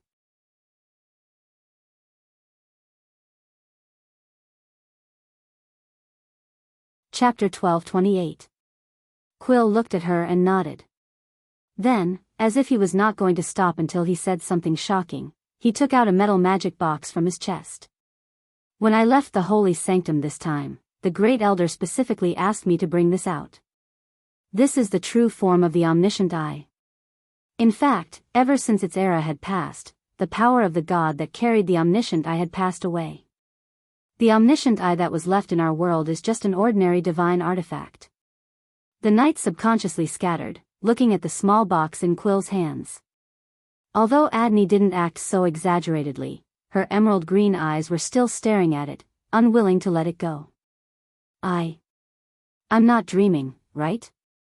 This is the omniscient eye. Her expression changed, and she grabbed Quill's hand and pressed it back. God, how dare you take this thing out just like that? Is your head carved out of elm wood?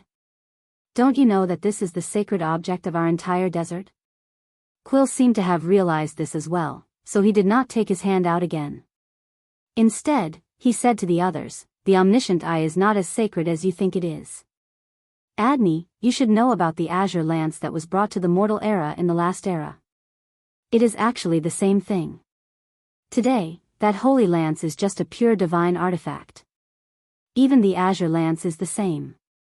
Adney's worldview seemed to have been turned upside down, and she stood there for a while before she recovered. You mean, that guy, I mean the one with the sacred sun sword, maybe the emerald heart is also with him? It's just a possibility. Quill did not seem to be too excited. In fact, when he officially became the tomb keeper, when the elder told him this secret, he was just as calm.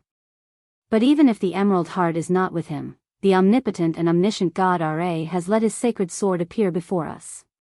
Isn't that a guide? Don't overlook this just because it is in the hands of a foreigner. Adney's expression turned serious. At least one of her identities was the leader of the Knights of Ra's Wings, and she was the most devout believer of the sun god. You're talking about Quill. The other knight nodded in agreement. They had a new understanding of the tomb keeper who had joined them temporarily. Quill looked at the vice captain of Ra's Feathers and said to her, There's something I have to tell you, Captain. There are many reasons for a team to choose a leader, but Mr. Taha and the elders definitely didn't choose you because you spent all your money to build this expedition team. As far as I know, there are many rich people in Sha'ira who donated money, but the person who is now our team leader is you, not them. Hearing him say this, Adney couldn't help but be stunned, turning back to look at him. Quill didn't care about her expression and continued, "Mr. Taha trusts your ability, just like how we trust our captain. If it weren't for you, we wouldn't be here, so please don't belittle yourself." That. Adney blushed, which was a rare sight. "Should I say thank you, Mr. Elf?" The knight immediately cheered in unison. But soon they had to admit that Quill was right. No matter what kind of person the person with the sun god's sword was, they couldn't remain indifferent. Instead of questioning here, it was better to take action first. After all, they had to make contact, so it was necessary to find out where the other party had gone. Thanks to the elf's reminder, the knights soon heard that Brando and Phoenix had gone to the West District after leaving the Storm Shadow Inn. Of course, they also had to thank Brando and Phoenix for not hiding their whereabouts when they left. Because it was both unnecessary and completely meaningless. While the knight went all the way to the West District to look for Brando and Phoenix, Delphian was also looking for the whereabouts of something in Rosaline's castle. That thing was called the Mystery of Emerald. In fact, the Prime Minister's daughter wasn't sure if it was the thing she had imagined, but she believed in her judgment. Just like how she had sought revenge from Brando, Delphian rarely doubted that she would make a mistake. And the key was not whether she made a mistake, but whether she could see her own heart clearly. She knew that there were many people in this world who could not make mistakes or make fewer mistakes, but there were very few people who could follow their own wishes. At least, neither her grandfather nor her father could do it. That was why the Nidwin family had lost its former glory under the suppression of Her Majesty the Queen. Delphian was born in an idealized era. In the era she was born, the Cruz Empire had just finished its last few years of decline. The history of her growth was the trajectory of the fall of the empire from its most glorious moment. So she never believed in idealized things. Being too immersed in the glory of the past would cause people to neglect what was right in front of them, what they needed the most. That was why those colossal empires would react so slowly. Even if they knew that there was an abyss in front of them, they would still step into it with firm steps. With this thought in mind, the Prime Minister's daughter pursed her lips and opened the books on the bookshelf one by one. She didn't know magic, nor was she a natural thief with nimble hands and feet. So she could only rely on her own brain. She had already prepared 2 silk threads to pass through the pages and connect the books from top to bottom. She moved the books carefully, trying not to stir up the thick dust on the bookshelves. Every time she finished one of the processes, she would take out a dead mouse that she had already prepared from the pouch and cover its footprints on the book, pretending that these tiny rodents had passed by. She made a mask with a veil she had gotten from her room. First, she breathed in the fine dust, and second, she didn't choke on the smoke. But even so, the dust quickly entered her respiratory tract. Holding back the urge to cough, Delphine finished checking the last 2 books in the row on the bookshelf. At this time, every time a maid or servant passed by Lord Rosaline's room, she would carefully put down the work at hand and retreat to a dark corner. She had deliberately adjusted the position of the candles in the room to make this direction a blind spot. Although the servants were forbidden to enter this study without permission, she didn't let her guard down. After the footsteps of the servants passed by the door briskly, Delphian allowed herself to cough a few times. She knew what she was doing. Just like she knew the consequences if she was discovered. But from the moment she woke up on the bed here, from the moment she heard that voice telling her the secret kept in this castle, she knew that she would never regret it. She closed her eyes, as if she could still see herself being hit by the azure lance, and then being sucked into the vortex. After that, the long experience seemed to have happened in an instant. Delphian gritted her teeth and silently recalled everything she saw in the darkness. There was the thing she cared about the most. It was also the thing she despised the most. It was her family, but it was also her everything. If I'm going to be destroyed, let me be destroyed before the Nydevan family, she said to herself a little hoarsely. I don't care about what grandfather and father care about.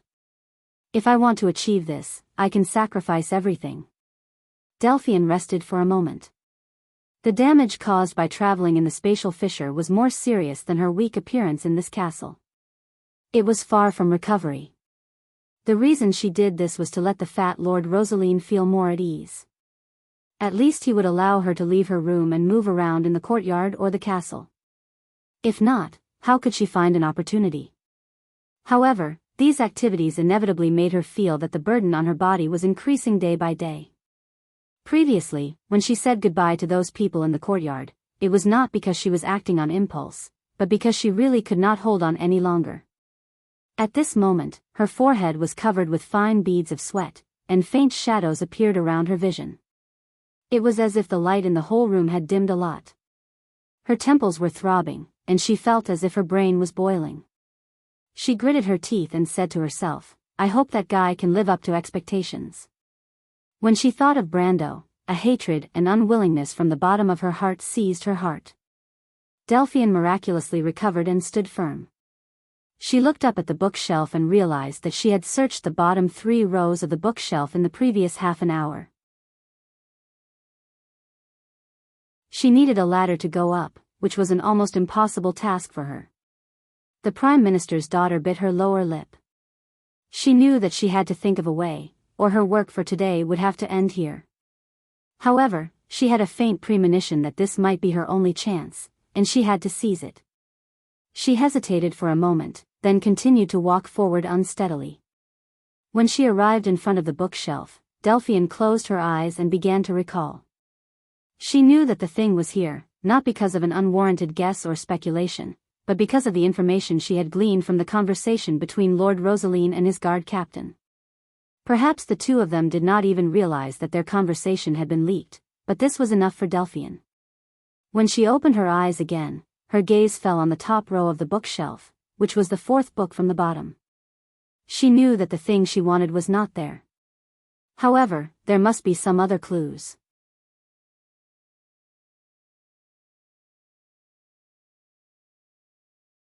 Chapter 12:29.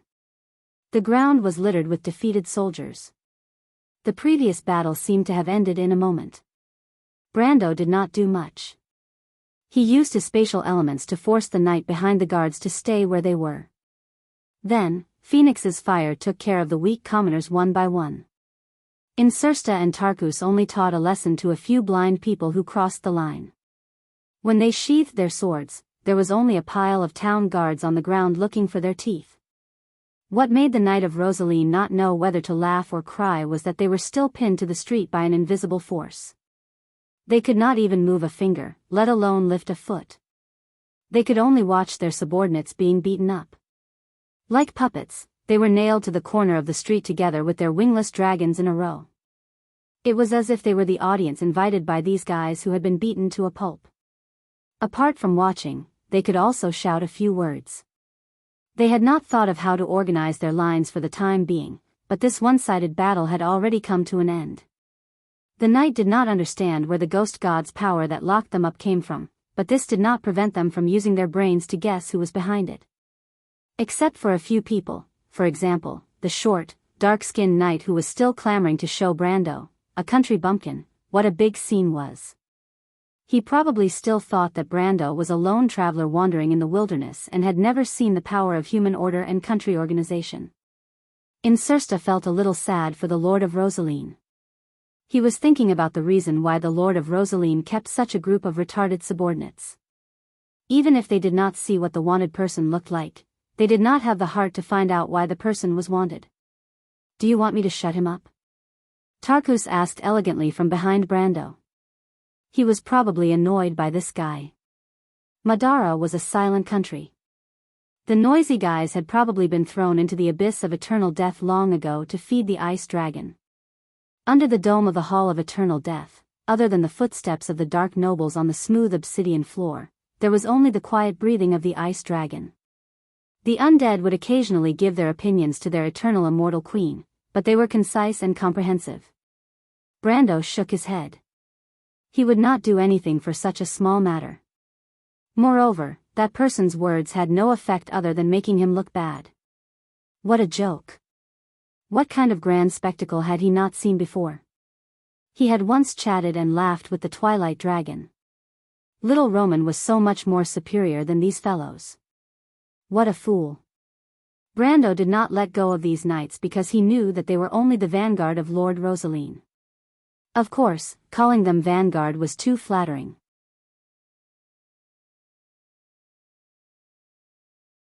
He had always suspected that these people did not coordinate well, so they appeared in front of him first. The ground trembled slightly from a few directions. He could easily sense that there was a large group of people surrounding this place through the mobilization of the nearby streets. He guessed that their original intention was to surround him and his group, then hand them over to Lord Rosaline. However, this somewhat complicated tactical arrangement was obviously difficult for these knight masters who were tactically trained in crews, or even in Erewhon, who could not even catch up with the local garrison. Although they were strong individually, they could only be regarded as a bunch of stragglers when gathered together. There was a huge difference between a group of headless flies and a group of soldiers. These knights who appeared in front of him inexplicably made the Lord's wish to surround him completely fail. Simply put, he could now walk out of the gap and leave behind a handsome back view for the people who caught up with him. However, Brando did not do so. Anyway, he wanted to see the Lord and see if he could persuade him to let the fleet of the Jade Phoenix family pass. After all, riding on the ghost ship of the dead was not a comfortable experience. He patted Huang Hua's tense shoulder to reassure her that she should not hold her sword so tightly. He felt that it was a pity that the sharkskin scabbard of the sword was wrapped with a beautiful layer of embroidery thread. Now, the thread was probably soaked by the sweat in the little girl's palms, and it was a pity that the sharkskin scabbard was wrapped with a beautiful layer of embroidery thread. Mr. Brando. Huang Hua realized that she had lost her composure and hurriedly turned back to apologize to Brando. Although her strength was considered one of the best in Rosaline, she still had the mentality of a rookie. Even if she was calm, it was inevitable that she would overestimate the level of the enemy and treat every battle as a battle of life and death. Although such an attitude was not necessarily undesirable, it was too old-fashioned and dogmatic for a human to be fully focused and go all out to crush an ant. You don't have to be so formal. Brando replied. He was somewhat optimistic about Huang Hua's sister. He and Yak were good friends, so he wanted to help her out on account of their relationship. Besides, Huang Hua was like a simple piece of beautiful jade. Anyone with the heart of a warrior would inevitably be tempted by her. Brando was completely convinced that with time, her achievements would be limitless. In the past, her name was not in the Amber Sword. Maybe it was because the Nine Phoenix was too far away, or maybe it was because her time had not yet come. He believed that once Huang Hua appeared in the game, she would be one of the top NPCs. She might not be inferior to names such as Greysword Saint Mephistopheles, Vara the Great Sage, and Veronica the Green Sword Saint. She might even be comparable to people such as Solomon and William. The idea that came to Brando's mind startled him. A mortal with the potential to surpass the Silver Folk? He massaged his temples and wondered if he had been thinking too much for the past few days. Why would he have such a strange thought for no reason? In the history of Wonde, such a character had not been born. The average level of mortals was far below the Silver Folk, and the top of the mortals were often not as good as the top of the Silver Folk. Although the growth span of mortals was indeed the largest among the Silver and Gold Folk, their final position was far from the latter. Even after the Great Demonic Wave, this trend had only weakened, but it did not change. He could not help but take a closer look at Huang Hua, as if he wanted to find some clues from this little girl. But he did not realize that his gaze was a little rude. Even Huang Hua was blushing a little under his gaze. She wondered why Mr. Brando was looking at her so strangely. Fortunately, Mr. Liu was not here. Otherwise, he would probably think that Brando had some improper thoughts about their princess. Brando did have some improper thoughts about Huang Hua, but it was not the improper thoughts that most people thought. It was the first time he had the idea of accepting a student. Although he promised to teach Petit Finus swordsmanship in Buchi, and he did train him carefully for a period of time after that, it was limited to laying a foundation for the future for Petit Finus and paving the way for his understanding of swordsmanship. First, it was because although Petit Finus was talented, it was not to the point where he would be impressed. Second, the latter's personality was too different from his, and he should have his own path. But in Brando's eyes, Huang Hua's talent was the same as the talent he had seen in the top warriors. It was as if she was born calm, and was born with an innate sensitivity to battle. In the Amber Sword, there was a term for this kind of talent, which was called fighting instinctively. It sounded a little like a beast, but it was indeed a beast. It was a battle full of wildness. For their opponents, it was often the most unpredictable and threatening battle. This kind of talent was something that could only be found by chance, but all warriors, regardless of whether they were born or acquired, would have some of it on them, including Brendel himself. But there was a world of difference between having it consciously and having it unconsciously. He had only seen one person like Huang Hua who could naturally combine her innate calmness with her beast-like sharpness, and she did not even know it herself. To be exact, it was not a person. It was the Sky Dragon, Teoskraz, the strongest warrior in the history of the dragon race. Its partner was the one who was said to be close to becoming a god, the next successor of the dragon god.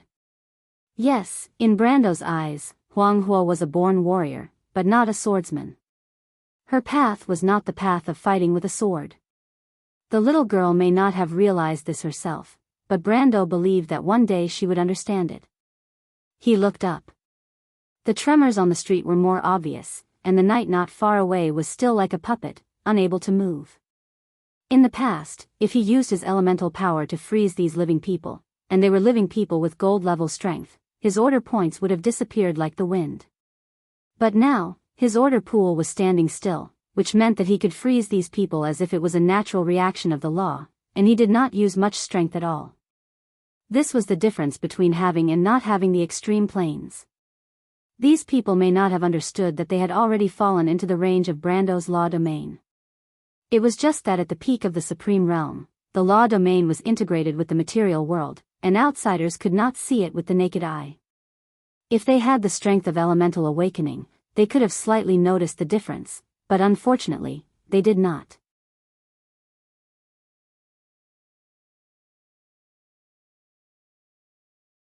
Chapter 1230. Among the people present, Phoenixwa, Insursta, and Tarkus could see the extreme plane that Brando had opened up, but other than the former who was carefully experiencing the power of the laws contained in it, the other two were seizing the time to silently calculate Brando's strength. The conclusion was quickly reached. Insursta's conclusion was obviously similar to Tarkus. The two looked at each other and secretly exchanged a look of joy. Late-stage Supreme Realm. This lord is really terrifying. He's only 22 years old, right? This was the first thought that flashed through Insursta's mind.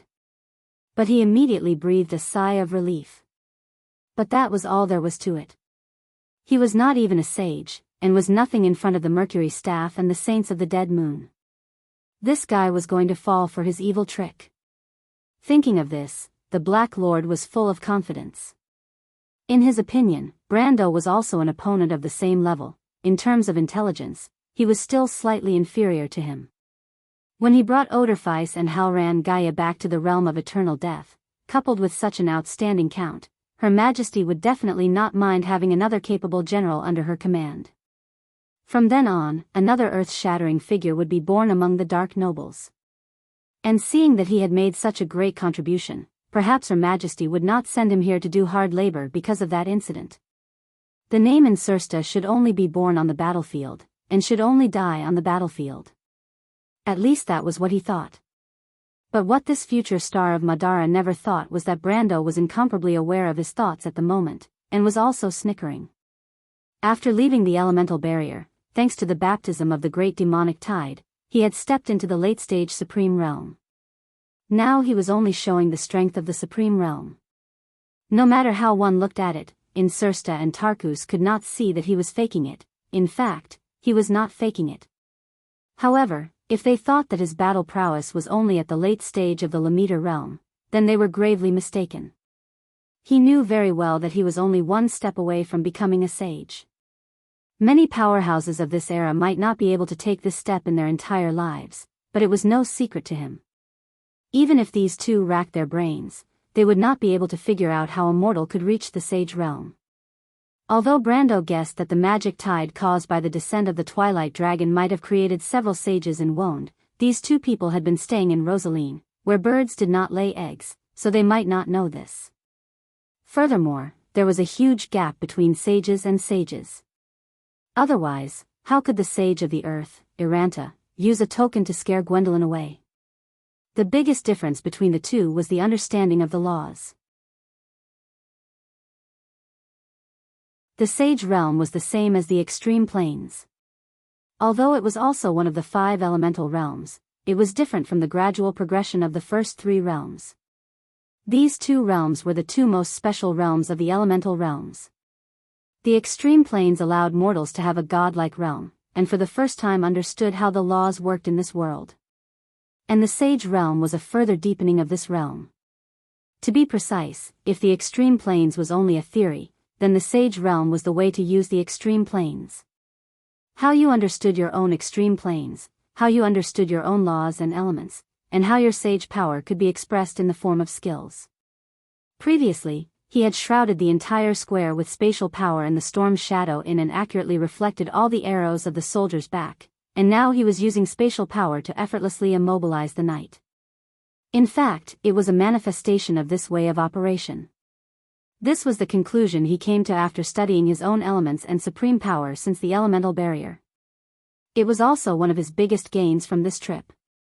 But these were only the lowest level of expression. Brando believed that as long as he stepped into the Sage Realm with his control of the Extreme Planes, the power he would gain would definitely increase by 1,000 times. There was no other reason than that his power came from time and space. The power of existence. How could Iranta make the Dragon Queen Gwendolyn flee with just a look? It was because the Dragon Queen Gwendolyn was able to become a sage only because of her bloodline. To be precise, if she was not a dragon, with her knowledge of the laws, she would never be able to step into this realm in her lifetime. The golden blood of the dragon race allowed the dragon race to step into the Sage Realm in the Age of Chaos after the War of the Holy Saints. This was just like how mortals could use stone slabs to perfect their bodies. But in the end, this was just an emergency path. It never had an end, and there was no turning back. Once one chose, they would be completely cut off from the power of existence. Each of the 4 sages obviously relied on their own understanding of the laws to step into the path of the holy saints. Although the restrictions of the law of Tiamat that Martha left behind after the gods left finally stopped them at the checkpoint of the way of the perfect body, it was still not something that the Dragon Queen could compare with. The gods had already left the world. Now, it was no longer possible for a new god to be born in this world, including the legendary dragon Gwendolyn. She and Tyoskraz may have gone very far, but they would not go any further than the 4 sages. Brando looked at the scabbard of Odorfeis that was hanging on his waist, and vaguely felt where his path was. The only door opened by the 7 holy swords might be a road to the future. After that, there might really be a hidden mystery of the power of existence. But he had many questions in his heart. If the gods came to the world again, then wouldn't the efforts of the gods be in vain? Did the world really need a new god? Did the mortals really need a savior? He could not answer this question, but at least so far, he only knew one thing, and that was that he still needed power. Very, very strong power. Power that could defeat the dusk. The guards who caught up from behind had begun to appear on both sides of the street. These guys had obviously once again made the mistake of their predecessors, and once again lost touch with the people behind them. But fortunately, this time they were not so reckless. They had already seen their colleagues lying on the road on this side of the street. Some of these people had even experienced the battle in the afternoon. Fortunately, they were not shot in the knees by the arrows. At this time, naturally, they did not dare to come up to Brando easily.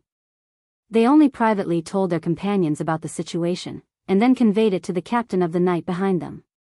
In this way, the teams on both sides finally slowed down, and stopped at the intersection on that side. What was even more fortunate was that, Brando did not intend to trouble them. He silently looked at these people, thinking that it seemed that they had already found out where he was. But there was nothing strange about this. He and Phoenix Wood did not hide their whereabouts. Since Na Xian could find him, it would not be too difficult for the Lord of Rosaline to find him, as the biggest snake in Rosaline's territory. The idle people on the street had already run away as soon as he taught the guards a lesson. At this moment, except for him, Phoenix Hua, and the two future generals of Madara, there was only Na Xian and the dark-skinned boy behind him. Brando looked at the boy and said to Na Xian, this is? His name is Seabass, the son of my friend, Na Xian quickly replied. Because of the uninvited guests, he was stunned for a moment and forgot about Seabass's recklessness. It was as if he suddenly recalled it, and he immediately broke out in cold sweat. However, he hesitated for a moment, and said firmly, Sir, my friend entrusted him to me to take care of him. Seabass is like my son. I did not discipline him well. Uncle Na Xian. The dark-skinned boy had watched a big show for free. At this moment, he also understood why his uncle was so surprised at him. The way he looked at Brando was no longer as confident as before. Although Madame Delphian had given him unlimited courage, it was a pity that he was just a boy who had never left Rosaline. The most supreme existence he had ever seen was the Lord of the Castle. As for what kind of existence could easily beat up the Lord's guards, it was no longer within his grasp. He could not help but lick his lips and replied dryly, Sir, this has nothing to do with Uncle Na Xian. I was the one who wanted to find you because someone asked me to deliver a letter to you. Someone asked you to deliver a letter to me? Brando was stunned. Was it Mr. Liu? Seabass was also stunned. Who was Mr. Liu? However, Brando's amiable attitude finally gave him some courage. He took a breath and replied, No, it was a lady, sir. Lady? Brando was really stunned this time. What kind of lady? Actually, what he wanted to ask was whether the other party was a person, a fox, or something else. However, he did not expect Seabass to shake his head vigorously. I promised her that I would not reveal her name to outsiders. She might mention it to you in the letter, but before the letter is in your hands, I swear that I will not say a single word. As he spoke, he took out a locked diary and said to Brando, She wrote what she wanted to write in this diary, after page 177. After Seabass finished speaking, he read it again in the letter. After confirming that he did not say anything wrong or miss a single word, he carefully handed the diary to Brando. Brando took a look at the situation at the end of the street in the distance as he took the diary. He had never heard of White Fog writing a diary, and the style of this diary did not seem like something that a witch's spirit that had existed for over 1,000 years should possess. It was more like something that belonged to some noble's daughter. Brando did not expect that his casual guess would be so close to the mark. He took the diary in his hands. The lock was not a problem for him at all, and he opened it with a light swipe of his finger. He opened the diary, and it was at this moment that a group of people on horseback appeared at the end of the street not far away. Brando's eyebrows twitched. He was sure that he had seen Lord Rosaline among them. However, what surprised him was that among the knight by Lord Rosaline's side, there was actually a person who had surpassed the peak of the law and entered the supreme realm. This was somewhat out of his expectations.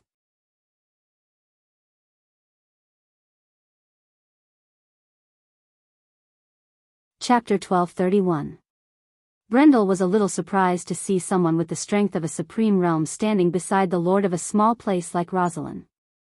Although the person's strength had not completely reached the extreme planes and should be lingering at the last stage of the peak of the law, it was a bit like Greysword St. Mephistopheles in the loop of trade winds. It could be said that the person was only half a step into the supreme state, but even so, it was enough to prove that the person was a genuine supreme being. He had seen the knight beside the Lord of Rosaline. Their individual strength was relatively strong, and their average standard was also very high. They were much higher than the great lords like Erwin, Erech, and Cypher, but they were barely on the same level as the Cruz Empire. However, a place like Rosaline in the Empire was probably only equivalent to a remote place like Anzaruta.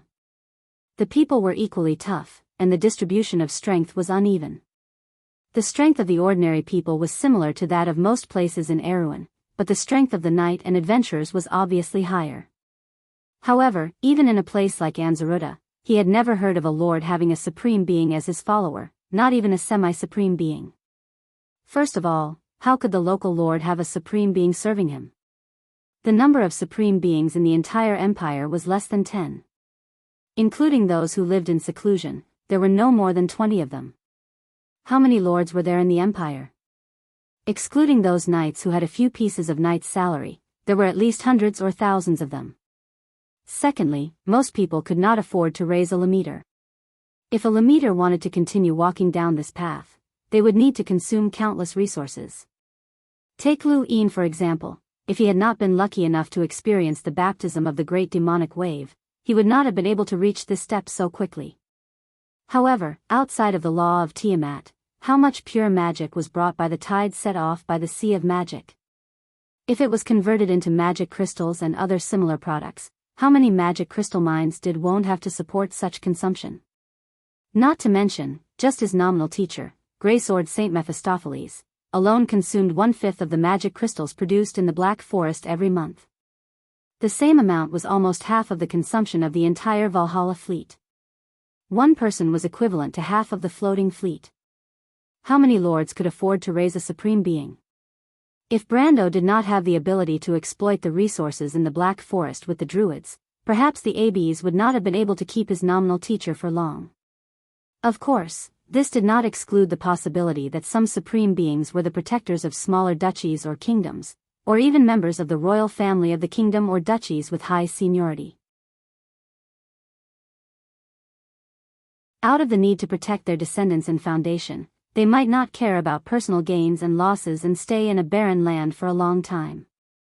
Even if this choice was not beneficial to their pursuit of the law and power, these people would often give up on the desire to continue on this path.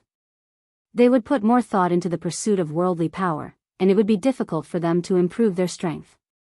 After all, after the Supreme Realm was a vast and boundless road. Since the War of the Holy Saints, almost no one could take the next step to reach the Sage Realm, so there were many people who chose this path. However, Brando did not think that the middle-aged man in front of him was such a person. First of all, the man had nothing to do with the Rosaline family, because no matter how one looked at him, he did not look like a native of Rosaline. To be precise, the man was a foreigner. He had light brown hair, light blue eyes, deep-set eyes, a high nose bridge, and fair skin. At first glance, one could tell that he was a typical Woned person. Brando also judged that the man should be from the southern part of the Cruz Empire, the descendant of Anzaruta and the Grey Mountain people in the Grey Mountain area. The Arrowan people there had been mixing with the people of the Empire for a long time, thus forming a special race. How could such a person walk together with the Lord of Rosaline? He suddenly remembered that Xin seemed to have said that the number 1 guard captain of Rosaline was a foreigner. He claimed to be from Cruz, and seemed to be called Boban or something. However, Brando felt that this name did not sound like a Cruz person's name, but more like an alias. The moment Brando saw this person, he released the suppression on the knight in front of him. It was not a wise thing to take the initiative to open the extreme planes in front of an opponent of the same level, and he did not want to be as stupid as Williams. Normally, only wizards would take the initiative to pull their opponents into their extreme planes, because to them, the extreme planes was only a means to establish a home ground advantage. They trusted their magic more, and magic was the only way to win. The Rosaline knights suddenly felt that the power that was shackling them was no longer restrained. Caught off guard, they almost lost their balance and fell off the saddles of the wingless dragons. Even so, these knights were so frightened that they sprawled on the saddles, as if they were not gold rankers, but ordinary people who had never ridden a horse before. They made a fool of themselves. These knights were sweating profusely, and their faces were a little ugly. They knew that the Lord of Rosaline was looking in their direction, and from his gloomy expression, it was obvious that he was not satisfied with their performance. Fortunately, Boban acted to stop his lord. He was also sizing up Brando.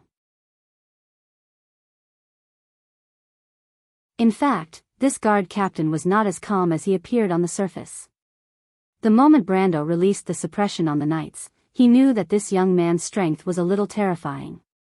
This terrifying meant that it was beyond his imagination.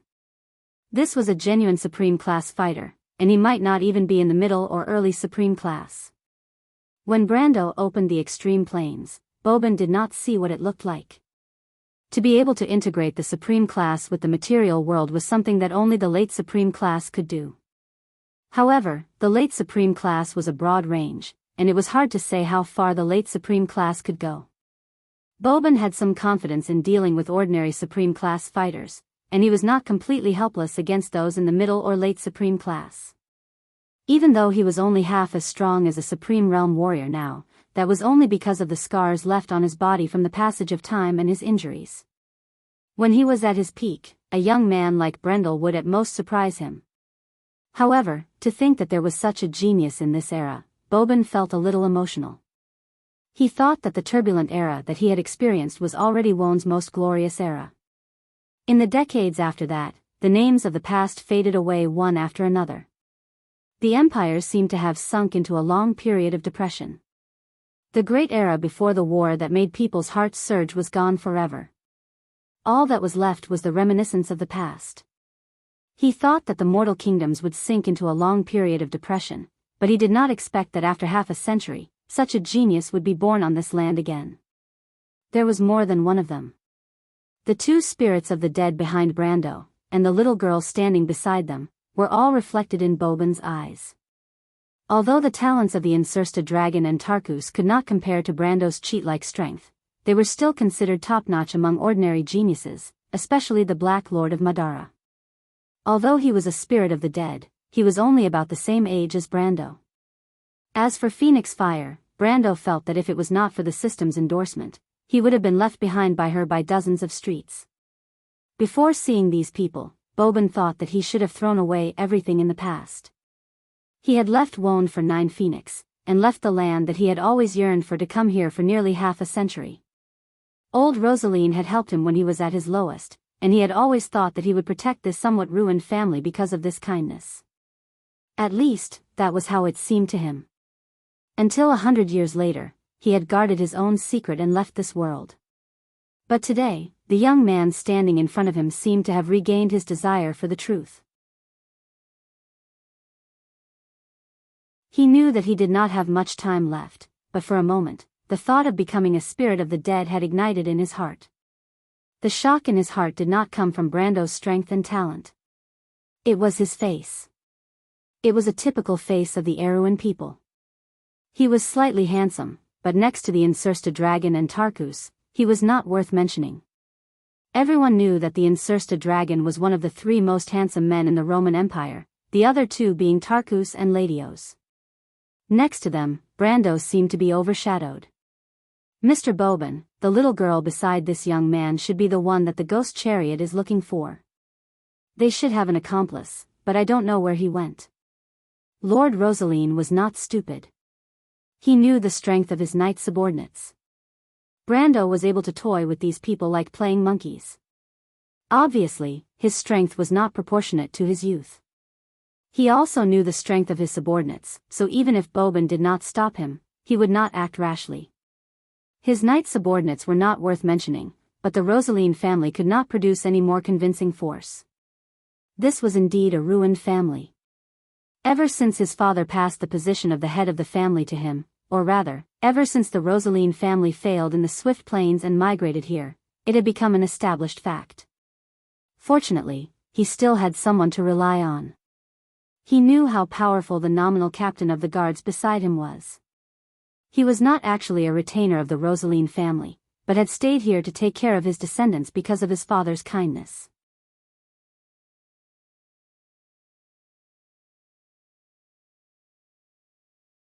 Chapter 1232. Lord Rosaline had no idea how powerful the other party was, but he knew that the other party was very, very powerful. The knights under his command were no match for the other party. Otherwise, those lawless fellows would not have allowed such an outsider to be the captain of the guards for so long. He only remembered one time when he saw the other party attack. His most powerful knight couldn't even last one move against the other party. In fact, the other party only glanced at him casually, and that knight was defeated without a fight. From then on, he treated the guard captain as the guardian of the family. Not only did he treat him with the highest respect, but he was also on the same level as him in the castle. Fortunately, this person did not seem to care about fame and was loyal to the Rosaline family. Countless experiences had proven his reliability, and Lord Rosaline had always treated him as his last support. For example, in a situation like this, he had no choice but to let the other party attack. However, Boban was hesitant. This lord's strength was very weak, and he might not know this, but he thought that his knight subordinates should know. He usually only displayed the strength of an end state, which was Won's peak level of law. There was still a gap between him and the nine-headed phoenix's extreme power. If he wanted to fight with Brando, he would have to use the strength of an extreme state. Even so, he was worried that he might not be able to gain an advantage over the other party. However, this battle was inevitable. Boban only hesitated for a moment before making up his mind. A thought that seemed to have been silent in his heart for decades rose uncontrollably at this moment. He turned around and said to Lord Rosaline, "The other party is very strong. You guys back off a little. I might have to go all out." Lord Rosaline's heart could not help but beat faster when he heard this. He subconsciously asked, "How strong is the other party? Are you confident? Should we just let it go? After all, we only agreed to help the ghost chariot find someone. Now that we have found him, the rest is up to the other party. There is no need for us to offend such a strong enemy." It wasn't that he was afraid of that young man, but he had always regarded Boban as the family's barrier and was afraid that something would happen to him. Furthermore, the Rosaline family was about to return to the Swift Plains. Their enemies from the Swift Plains had already defeated the Rosaline family a few hundred years ago. Now, the disparity in strength between the two parties had grown even larger after the uneven development. The only reason he dared to make such a decision was because he had the backing of the other party. But Boban looked at him and said, "Don't do anything superfluous, my lord. Besides, your knight is nothing in the eyes of the other side. He's not an enemy. I might be acquainted with that young man. Maybe he can help you. He's your friend?" Lord Rosaline was elated. He knew how powerful Brando was. His knight had been pinned to the ground like a puppet. Even if Brando was a sorcerer, how powerful would a sorcerer be to be able to pin 7 or 8 gold-level knights to the ground? You can understand it even if you think with your knees. Boban still shook his head. "It could be a descendant of an old friend, but I still need to confirm it." "How do you confirm it?" Lord Rosaline immediately shut his mouth. He had already sensed the answer. The aura of the guard captain beside him was rising steadily, and the pressure from the other party made him almost unable to stand beside him. He could not help but turn pale with fright as he turned the reins around so that the warhorse beneath him could run further away. After running for more than 10 meters, Lord Rosaline finally felt that he could breathe again. He could not help but pant heavily as he looked in that direction with a pale face. Then, he realized that it was not only him. The few knight who had been following him had also been suppressed by Boban's aura and had no choice but to run back. The leading knight looked even more shocked than him, as if he had lost his soul. He said to him in a daze, My lord, Mr. Boban's strength, what's wrong with his strength?" "Extreme strength." Lord Rosaline suddenly felt the world spin. Even though he was not strong and could not tell how terrifying Boban's strength was, it did not prevent him from understanding who was at the peak of the 9 phoenixes and who the Rosaline family could not afford to offend. The most important thing was that all the families and lords who lived in the Swift Plains had to understand. There was a group of people who stood above the clouds in this world. Their name was the Extreme. The Extreme. The Extreme Plains. In this era, in this world, the peak of power for mortals. Brando had been on high alert for a long time. Regardless of whether it was the extreme or half a step to the extreme, they were all on the same level as him. He was actually a little careless, because he never expected that a mere Rosaline would have an extreme existence. It was no wonder that Xian and the scavengers had different tones when they talked about the guard captain. He thought that even if it was the extreme strength of an extreme elemental, the suppression of a gold-ranked expert would not be as severe as he had imagined. He might have an absolute advantage in a one-on-one fight, but it would be very difficult for him to fight one-on-one. At that time, he only thought that this middle-aged man called Boban was in existence on the same level as Mr. Liu.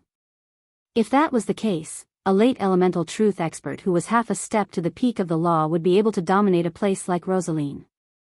Even so, he felt that it was a little too abrupt. Lord Rosaline did not look like someone who could gain the favor of an elemental truth expert or above. He never expected the guard captain to be an extreme-level expert who was on the same level as him. He saw that the middle-aged man had a short conversation with the Lord of Rosaline. He saw that the other party could not help but look at him with a slightly fearful gaze. It seemed that the other party was confirming something. As for what he was confirming, it was obvious that he was confirming Phoenix was identity.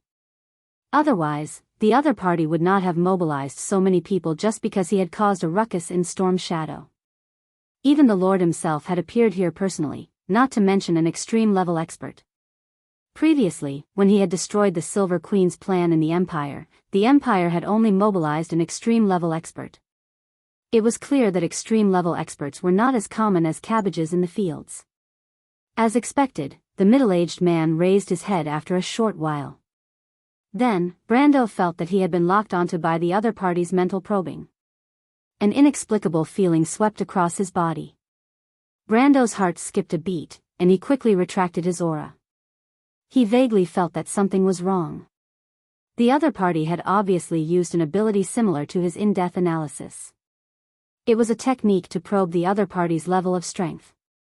However, he actually felt that he had recognized the ability that the other party had used for a moment. That was the secret of the Erewhon royal family, the rarest move of the White Raven sword arts, mirror still water. Black Tea had this ability, and Brando had experienced it more than once when he had practiced with her. Moreover, other than Black Tea, Brando knew that there was another person who had often experimented with this technique on him. That was his grandfather, the sacred swordsman Darius, who had also received special permission to learn the Erewhon royal family's White Raven sword arts in depth. Brando instantly became alert. He placed his hand on the hilt of Flaming Blade Odorfice. In a battle between two extreme-level experts, probing was often the first step. After probing, it would be a fierce attack. He could acutely sense that the other party was trying to capture the elemental information contained in his extreme planes. Fortunately, he was the most vigilant about this, so before the other party could react, he had completely retracted the line of precepts into his body. However, before Brando could feel satisfied with his performance, he suddenly felt a strong sense of danger. This sense of danger came out of nowhere, and it had nothing to do with his current thoughts and judgment. It was as if it was an instinct that came from decades of battle experience in his previous life. Not good. Brando suddenly realized that he had made a mistake. The other party did not use the Mirror of Tranquility to probe his extreme planes. To be precise, the other party deliberately let him feel that he wanted to do so. This was because he had already seen the light blue eyes of the middle-aged man named Boban flash with an incomparably dangerous glint. He was very familiar with that glint. It was like the cold glint in the eyes of a hunter when he was hunting his prey. He wanted to trick him into retracting the line of precepts into his body. He wanted to attack. Brando felt his scalp tingle. He thought that he had been cautious enough, but he did not expect to teach the other party a lesson. Taking the initiative to withdraw the line of precepts meant that the other party could not detect the composition of his extreme planes. But at the same time, it meant that he had taken the initiative to give up the advantage of using the extreme planes. In a battle between two extreme sword saints, very few people would take the initiative to use the extreme planes to pull the other party into their own domain.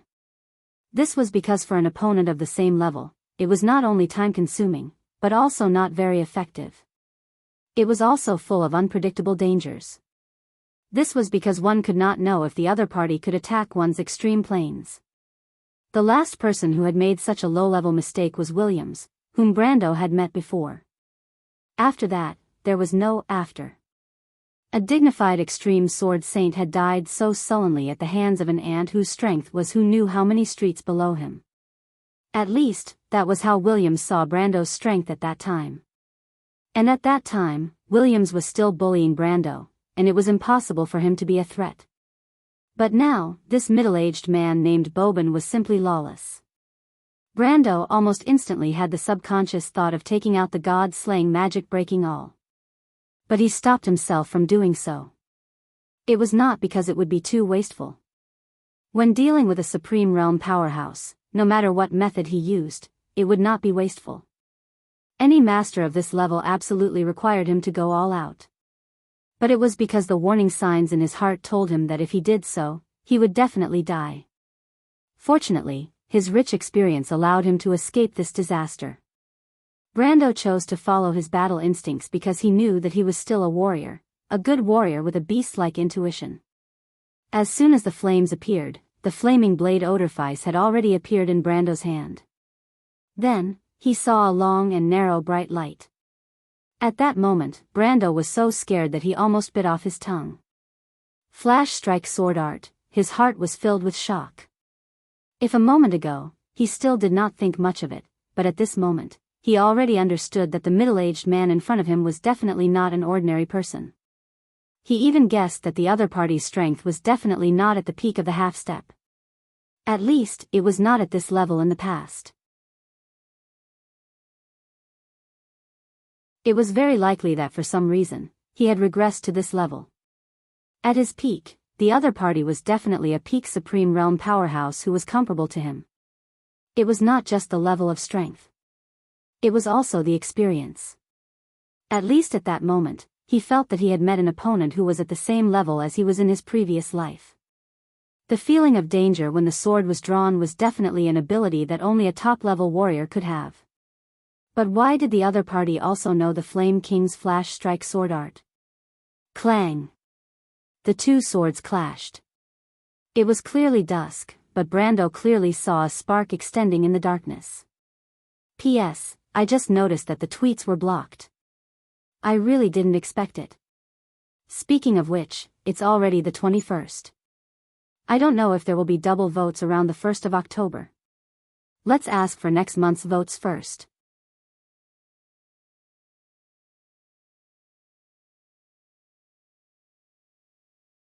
Chapter 1233. Flash Strike Sword Art. In terms of familiarity with Flash Strike Sword Art in this world, Brando wouldn't dare to say that he was one of the best, but he was definitely one of the best. His Flash Strike Sword Art was not complete, but the Cruz people had lost even more. The Cruz royal family had not produced a sword saint for many generations, and this sword art was only passed down in the Flame Family Knight Regiment. Just like their pursuit of power, the dragons always like to reach the extreme in one direction, and as part of the dragon inheritance, the Flame King's Flash Strike Sword Art also had the characteristics of unparalleled destructive power and extreme speed. So in this world, the best way to deal with Flash Strike Sword Art was to use Flash Strike Sword Art to attack. Using speed to fight speed was the only way, and other sword arts were slightly inferior.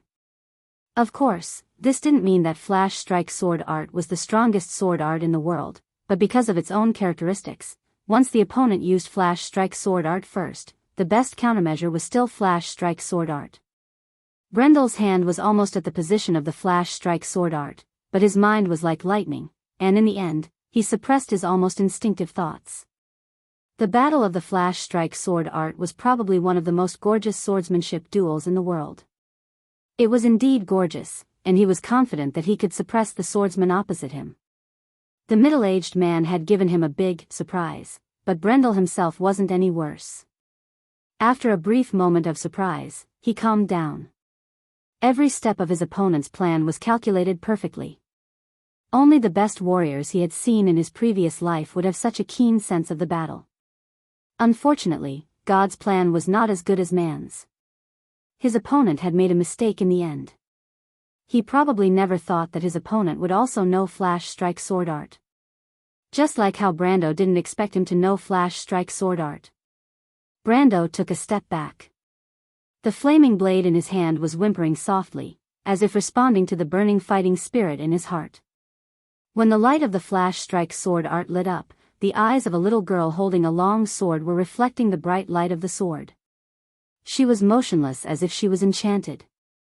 Although Huang Huo was born in the Nine Phoenix royal family, the Jade Phoenix clan had a strict upbringing.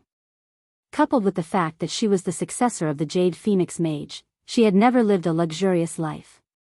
At most, she had never had to worry about food or clothing.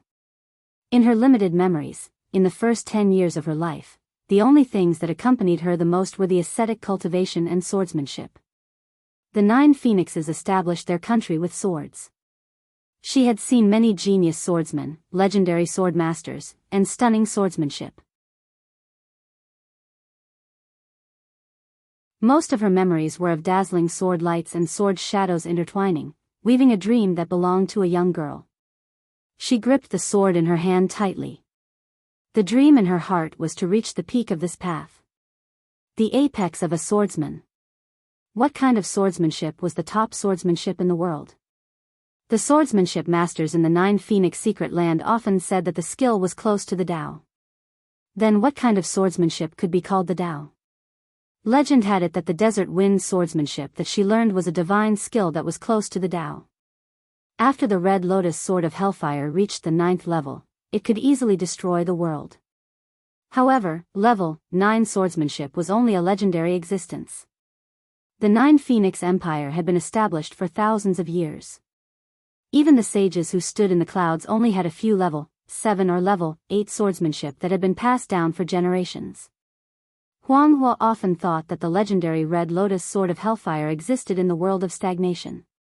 What kind of existence was the strongest swordsmanship of the desert wind swordsmanship, which was called the Phoenix Technique?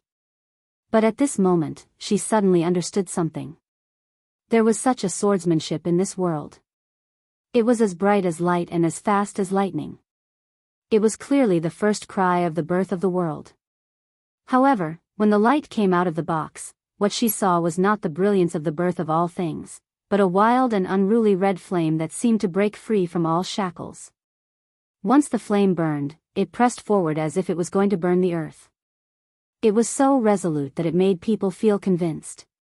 Just by looking at this sword, she could understand the spirit contained in this sword. It was indomitable, and it was only born to resist everything. This was the sword of a warrior. Huang Huo suddenly understood that she might never reach such a level in her life. The sword in her hand could not respond to the feelings in her heart. It was as if it was a dead object.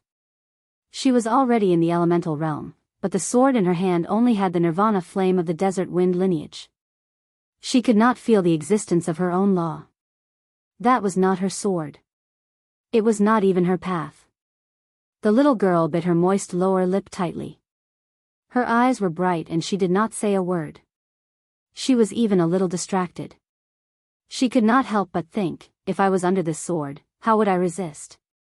How would Mr. Brando fight back under this sword? In contrast, the reactions of Insursta and Tarkus were much smaller. Although for them, the flash strike sword art was also a legendary thing, sometimes, when their thoughts were too complicated, the world they saw and the realizations they gained were much less. Although the flash strike sword art made them raise their eyebrows, the two of them, especially the former, were more concerned about Brando's reaction. They knew that the young Lord Erwin also knew the flash strike sword art. Sinclair stood in place. Such a battle had long exceeded the scope of his understanding. He did not understand, nor did he need to understand. He could only pray that the young man could withstand the attack of the guard Captain Boban. He did not expect Brando to fight back. He had long known that the guard captain beside the Lord was powerful, but he did not expect him to be so powerful. He did not know what the flash strike sword art was, but that did not mean that he did not understand what the law of space meant. Seabass and the other knights' eyes widened.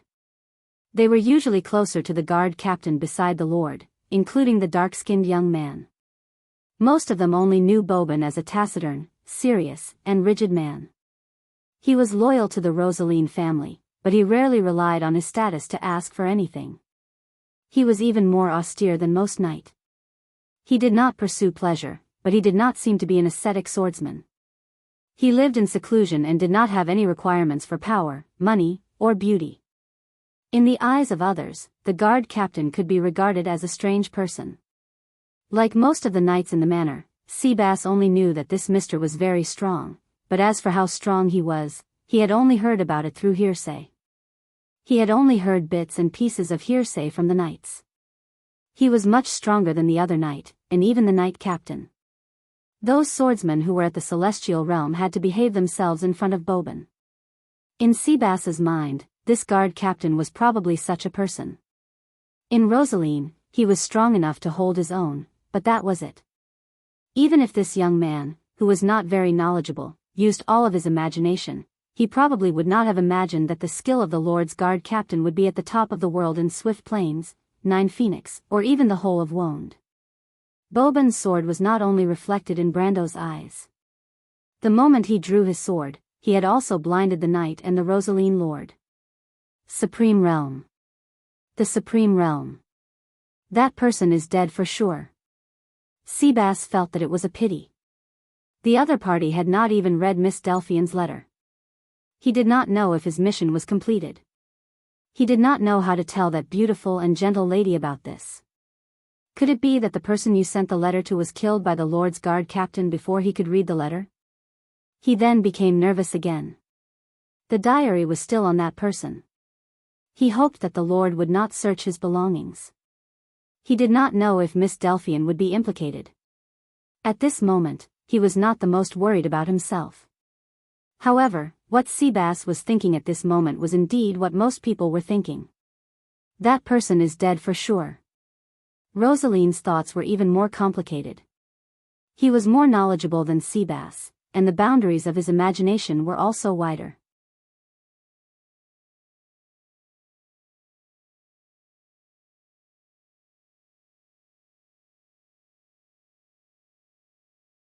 Chapter 1234. In fact, he didn't want to participate in the battle between Yufeng and Ghost Chariot, but the strange creatures in the Rosaline wilderness were eyeing his life. Those people seemed to have realized this as well. If he didn't agree, wouldn't the Rosaline family have to wait for death on the other side of the Taiga Strait? Back at the Swift Plains. That was the hard work of the Rosaline family for many years. The fat on his face couldn't help but tremble. He knew that he wasn't someone who could achieve great things, and he wasn't even as wise as his father.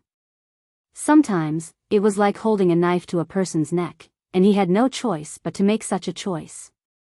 Forget it, I'll take one step at a time. After the helpless anger in his heart, the Rosaline overlord was a little disheartened. He raised his head and saw a familiar face. Isn't this the young man just now? He was stunned for a moment, then screamed as if he had seen a ghost. He was so frightened that he fell from the horse's back and fainted on the spot. The Overlord's knight instantly became agitated. They hurriedly yelled and pulled this ridiculously fat guy up from the ground. Brando stood in front of these people and looked at this chaotic scene speechlessly.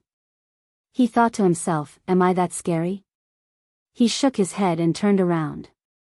Boban, who was holding his bloody right arm, stood beside him and looked at him helplessly. His overlord was, after all, an ordinary person. After all, the Rosaline family had been content with their territory for such a long time. It was understandable that he hadn't seen a person of this level. Mr. Boban. Brando ignored the noisy knight and asked calmly, is what you said true? The guard captain revealed a bitter smile.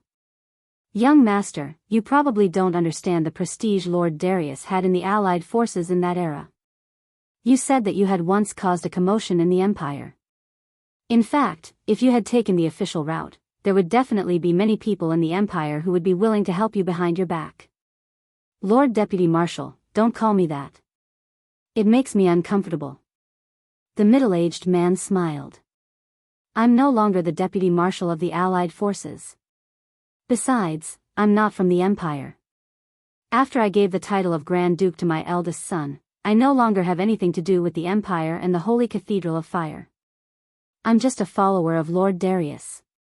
As his successor, you deserve to be addressed as such.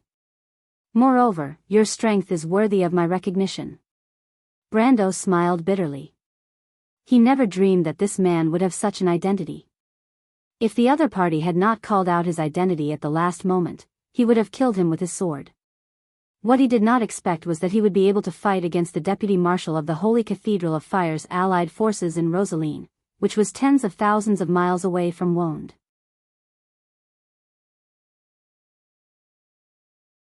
In the Holy War half a century ago, the allied forces of the Holy Cathedral of Fire only had one commander, and that was Darius, his grandfather. Other than him, the person with the highest status in the allied forces should be the Silver Princess Constance, who was Darius's right-hand woman. However, the allied forces were made up of dozens of large and small duchies and kingdoms, including the connections between the different armies.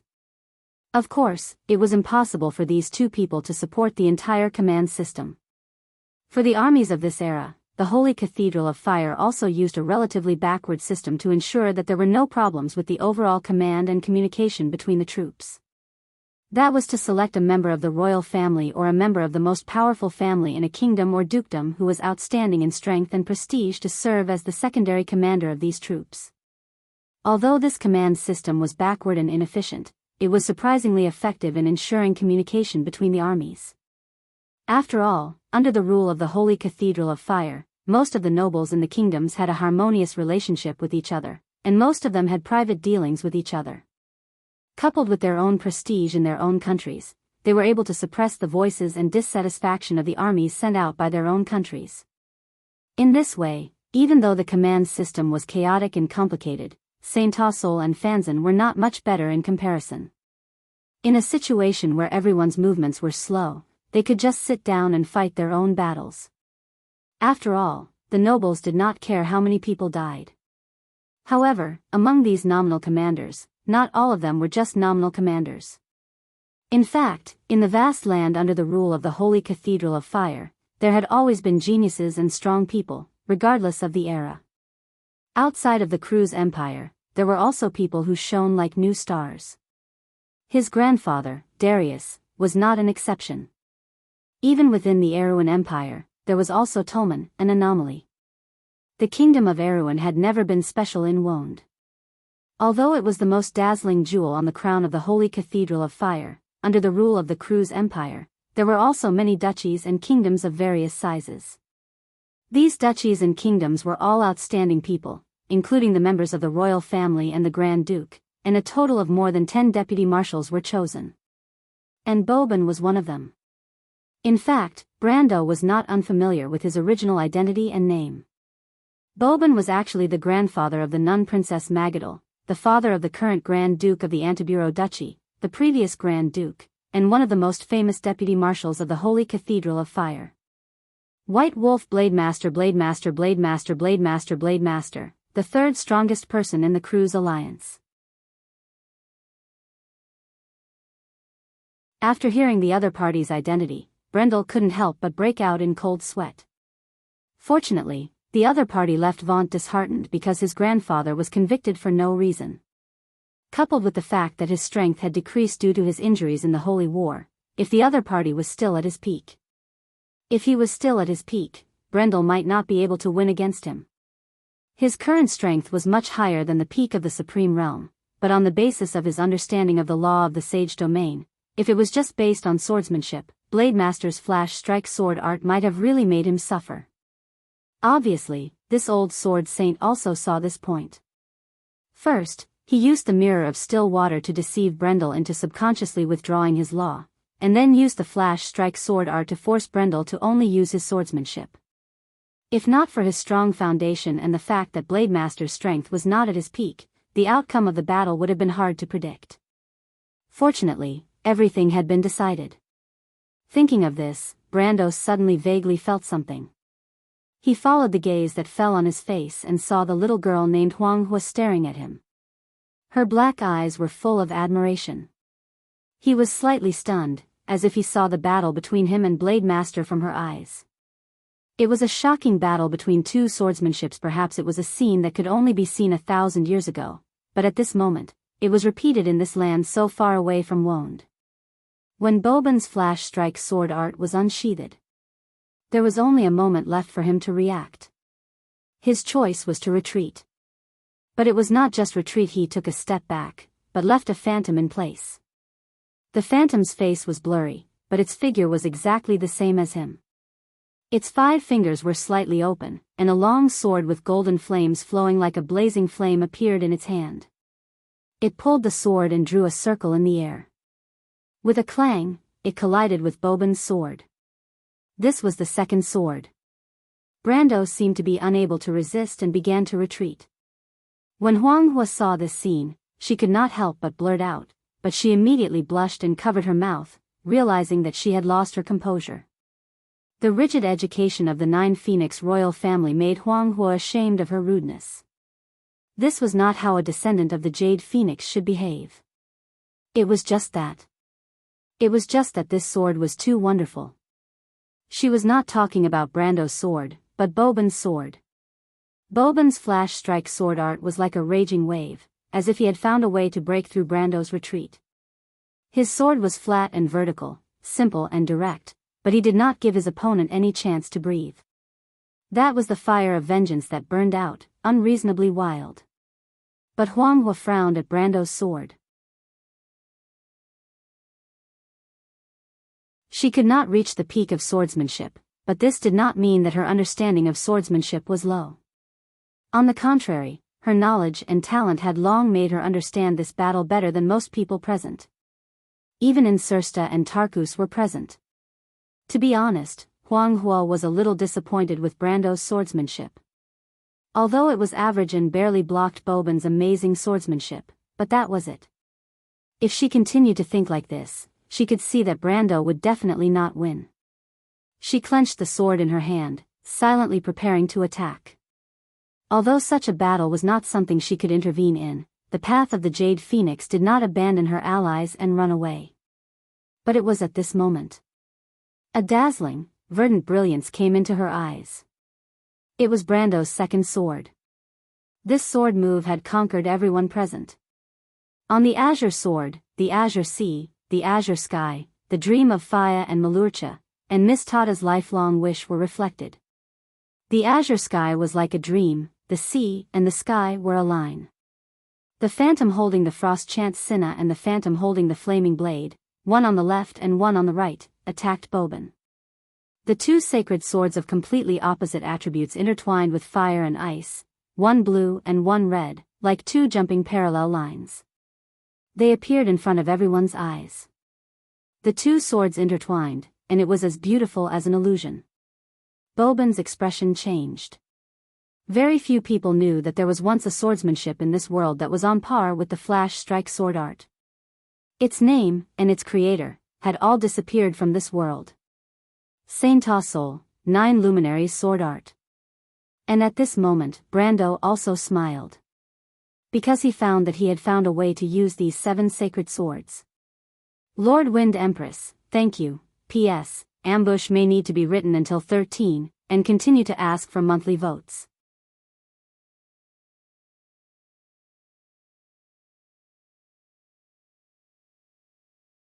Chapter 1235. Brando didn't use his sword again. After blocking Boban's sword with flaming edge, he used Frost Chant Sinna's phantom to quickly counter with Cruz's short sword technique. He was very familiar with the swordsmanship passed down by Cruz and Erwin. Although these swordsmanship couldn't be said to be amazing, after the precipitation of history, they became more concise and clear. They were truly practical swordsmanship. With his understanding of swordsmanship and the 9 luminary sword technique as a footnote, it was enough to turn something rotten into something magical. After 7 consecutive strikes, Boban had no choice but to give up on using flash strike sword technique because there was still flaming edge eyeing him. At this time, Boban's heart sank as he understood that he had lost his last chance. Clang, clang, clang, clang, clang. After 7 consecutive strikes, the 2 swords would cross 7 or 8 steps in the direction that Boban had retreated. By the 7th strike, there was a complete difference between offense and defense. At this time, Phoenix Fire could no longer see the exquisiteness of the swordsmanship. She only felt that Mr. Brando's swordsmanship was just right. Because it was indeed just right. Boban's heart was filled with joy. Looking at Brando's sword, his eyes shone with a strange light.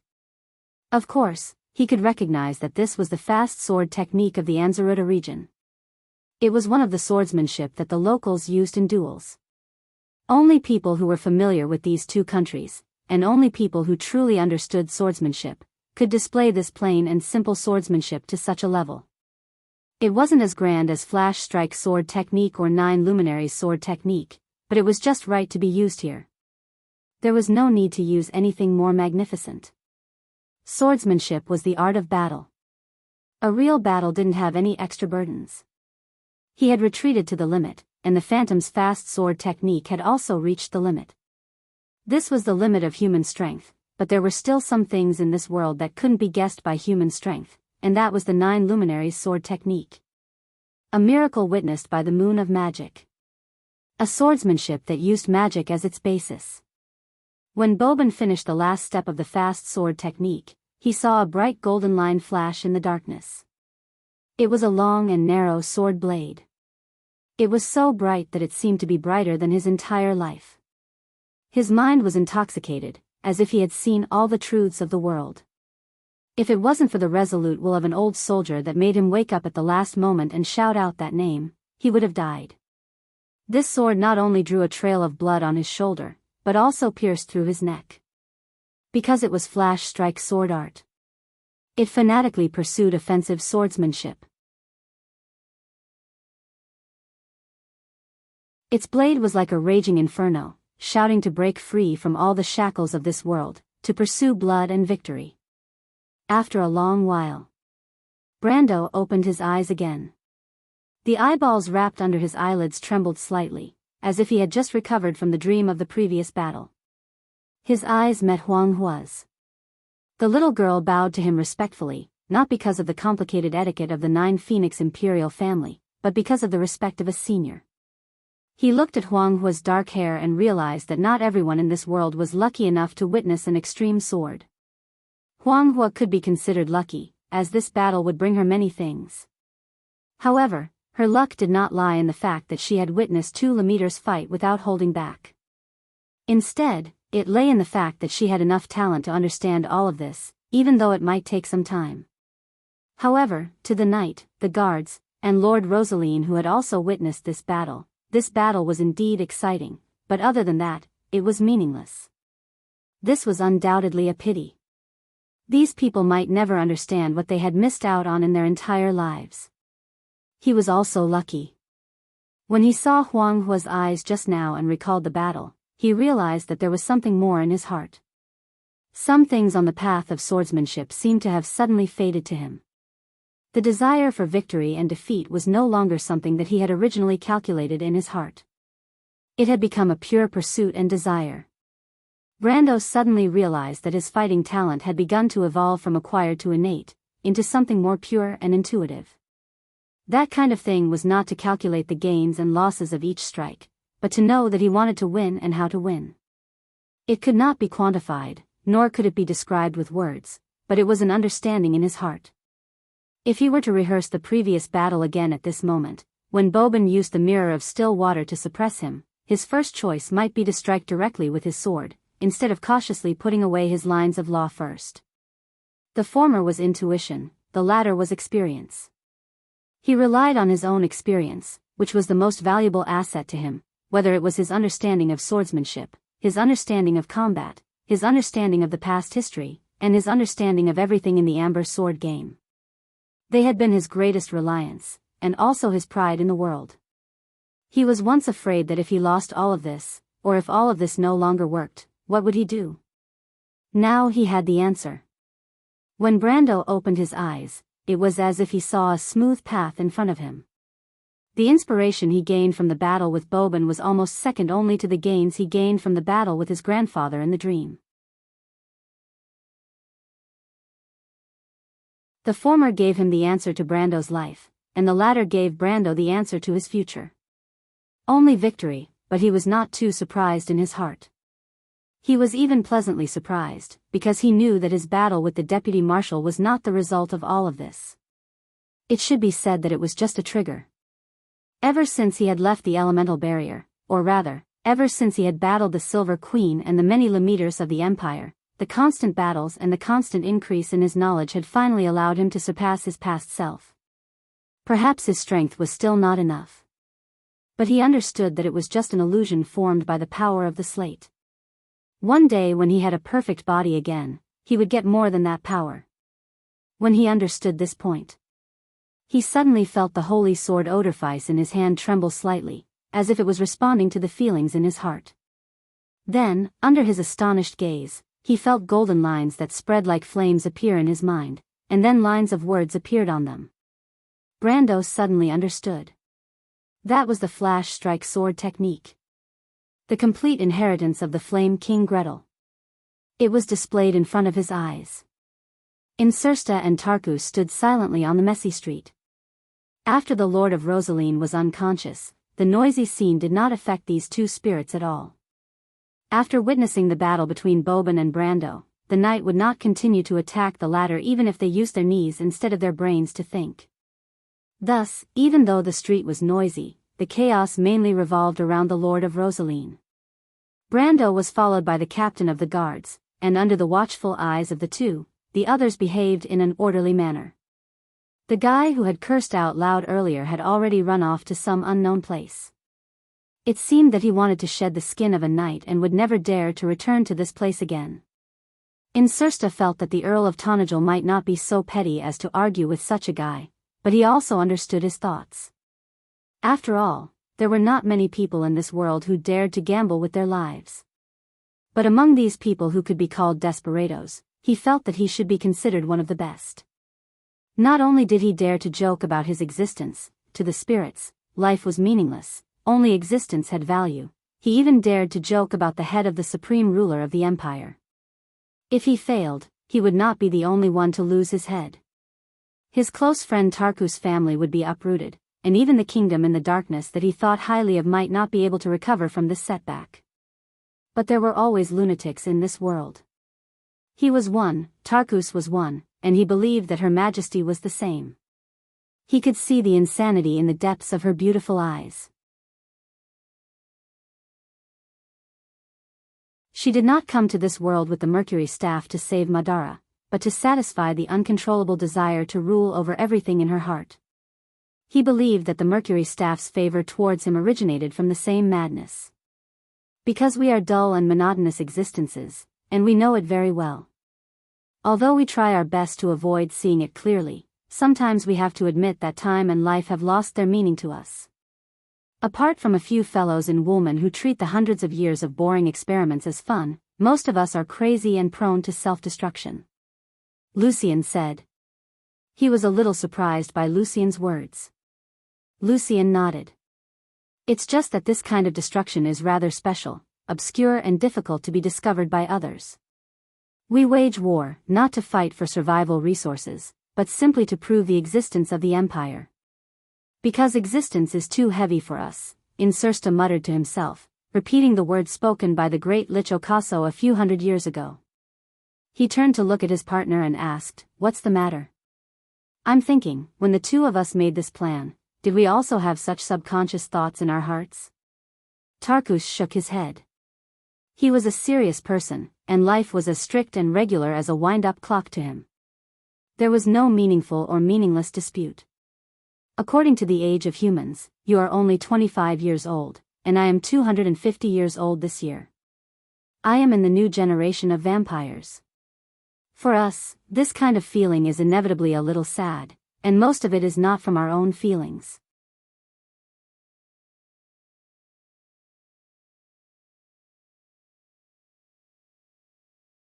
Chapter 1236. Incersta's mouth was wide open. He was almost stunned. My God, you actually spouted so much nonsense just to refute me? Should I feel honored or at a loss for what to do? It seems like this is the first time since I've met you. And my old friend, your words sound a little like the 9 phoenixes. I didn't know you had the gift of a linguist. Tarkus glanced at him. I always have, you just didn't notice. Before my 100th birthday, I always thought I would become a scholar. The poor Black Lord rolled his eyes. Then what do you say we do? He pointed at Brando, and then at Boban who was next to him. That's Brando. You know who he is, the mighty lord of the Antibureau Principality. My God, if we bring these two back to the realm of eternal death, we'll be waiting for His Majesty to chop off our heads. Tarkus, however, looked in that direction and remained silent. Take one step at a time, he replied. That doesn't sound like something you would say, Tarkus. It doesn't sound like it, Tarkus replied, because it is. For the first time, Incersta discovered that his friend actually had a talent for humor, although he probably didn't think so himself. Now he was beginning to admit that Tarkus did indeed have the potential to become a scholar, because they were both neurotic, in his opinion. But that was of no use. 5th column, 7th line, 8th line, Delphian struggled to prop herself up on the ladder. Her face was as white as a thin sheet of paper, and sweat poured down like rain, densely covering her almost transparent skin. But she was careful not to let a single drop of sweat stain the bookshelf. That would be a fatal mistake, and absolutely could not be allowed. Her gaze rested on one of the books. The bookshelf had traces of frequent looting, and the gilded title on the thick book's spine was very ordinary. It was the genealogy of the Rosalinds. At a glance, such a book seemed to have the value of being frequently looted. Some nobles liked to reminisce about their family's history.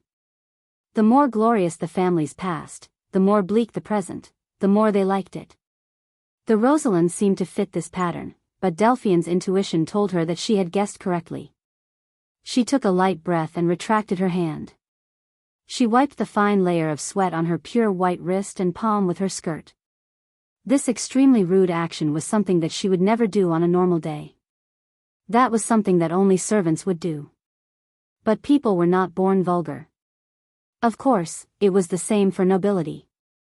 The Prime Minister's daughter wanted to prove this right now. After carefully wiping off her sweat, she moved the ladder closer and reached for the book in the corner of the bookshelf. Carefully, she tried to take out the book the way its original owner had taken it out. 5th column, 8th line, History of the Rosaline Family, page 332, 3rd paragraph, between the 7th and 18th sentences, you found it very accurately. An abrupt voice suddenly rang out behind Delphian. It was a somewhat gentle voice, like a gentleman's careful voice, afraid of scaring her. But Delphian, who was highly strung up, was so frightened that she trembled. The thick book in her hand fell out of her hand and landed heavily on the thick carpet. She missed a step and fell backward. She screamed and fell from the air. She could not help but close her eyes. She remembered that there was a small table behind her. If she fell on it, she would most likely die. Countless complicated thoughts rushed out of her mind. She did not expect to fall short of success in the end. Perhaps it was just like what his grandfather had said about him. He was still too simple-minded and paranoid about this world. Martha had taught him this answer one by one, but in the end, he still ignored all of it. What she thought of was not hatred, nor was it the empire burning in flames and the dying Silver Queen. In the chaotic illusion before her eyes, she saw the bright afternoon sun. She saw her grandfather's carriage slowly driving along the rose path into the green courtyard. Under the huge willow tree of the Nydevan family, the old man's figure became more and more crooked. The era of the giants had finally come to an end. After the Supreme of the Empire had obtained everything he needed, his daughter began to strip away the glory of this ancient family. She wanted revenge. For her grandfather, for her father, she wanted to take back the glory of the Nydevan family. She suddenly remembered the question Elman had asked her on a warm summer night when she and Elman were hugging by the side of the Lovers' River in the imperial capital. Delphian, tell me. Do you care about my identity and the family behind me, or do you care about me? She remembered laughing at the time because that question was laughable. She remembered looking at that silly fellow with a teasing gaze. Elman, how can you be so naive? Are there any other things besides politics in the imperial capital's noble circle? I love you, and I care about your family and your identity. If you were just a lowly person, I wouldn't be with you. Elman did not say anything at that time, as if he had silently agreed. Delphian suddenly felt a little disappointed. She suddenly realized that her love and hate were mixed with something that should not have been there. But when she came back to her senses, she found that she was not in Elman's warm embrace, but in the embrace of a stranger. The man looked at her with a smile. His hands wrapped around her ankles and shoulders and held her from behind. Before she could react, he placed her on the ground politely. She was barefoot, and she could feel the thick handmade carpet tickling her soles. It's too abrupt, but I can't help but like to show off. Bad habits are hard to change. The man looked at her. His black eyes were like two bright black gems. His long hair was draped over his shoulders. His appearance was somewhat feminine, but it definitely wouldn't make people think that he was feminine. He smiled at Delphian and said, "If I scared Miss Delphian, please forgive me." Fang-Chi, Delphian leaned against the bookshelf, her face pale. She trembled slightly as she asked, "When did you come in?" She immediately realized that she had asked a stupid question. Her face darkened as she changed the topic. "Were you the one behind the voice at that time as well?" It only took a moment for her to realize what was going on. The voice she heard in her dreams when she was unconscious was this man's voice. It was completely different from his usual voice when he talked to Lord Rosaline, but now it was obvious. She was not stupid. She knew that she had been tricked.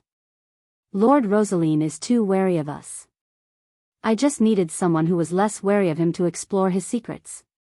But the price of buying someone is too high. The people around him are either too mediocre, or too difficult to make a move on. Fang-Chi did not hide from Delphian's accusation. He crossed his arms and shrugged, "Only Miss Delphian has an interesting experience." I believe I didn't force you to do anything." Delphian's expression changed. She said angrily, "You peeped into my memories. I know it's not a good habit, but I just can't help it. I'm sorry, I hope you can forgive me." Fang-Chi scratched his head awkwardly, "But you're a clean girl, and I didn't see anything unnecessary. You have to believe me. And the details of your life don't exist on the surface of your consciousness. You should understand what I mean." Delphian's face was ashen. She gritted her teeth and glared at him. Just as she was about to explode, the man seemed to realize that he had gone too far. He quickly shut his mouth and changed his words. "I'm sorry, but I have to explain myself. After all, this is related to my reputation." "Shut up," the Prime Minister's daughter squeezed out the two words from between her teeth. Okay, Miss Delphian. Please calm down. I'll listen to your orders." The man immediately raised his hands and said, "But I believe we still have a common topic. Since you've seen those things, I can roughly guess what you want to do. Your current actions also prove my thoughts. Our goals are the same." Delphian was silent for a moment. She wanted to explode, but she suppressed her impulse and asked coldly, "What do you want to do?" Fang-Chi walked past her and bent down to pick up the book from the ground. He flipped through the pages and then closed the book. He looked up and said to her, "Miss Delphian, your help to us ends here. But you've given me a surprise. Perhaps you can solve the mystery of the jadeite." "You want me to solve the mystery of the jadeite? Why should I?" Delphian looked at him coldly. "I don't care if I die. I also don't want a great beauty like you to die, Miss Delphian," Fang-Chi replied. "It's not that serious. This is just a transaction. You want to save the world, and so do I. After all, neither of us wants to die. You should know that the jadeite heart only has one use. It can also let you ascend to the throne, not just the 9 phoenix." Delphian mercilessly exposed him. "That's just a side effect," Fang-Chi replied nonchalantly. "Maybe it's a little important to me, but it doesn't mean anything to you, Miss Delphine. But we have a common enemy, and I can help you deal with him." "I don't need, really?" Delphian's mouth moved, but she suddenly thought of something. She looked up at him and said, "You plan to cause trouble for that person?" There was a hint of a sneer in her tone. "Actually, it's not a plan." Fang-Chi took out a pocket watch from his sleeve and opened it to take a look. "If my subordinates were punctual, they would have already caused trouble for him." "Then you're in big trouble." Delphian looked at this guy a little pitifully and sneered, you'd better pray for yourself.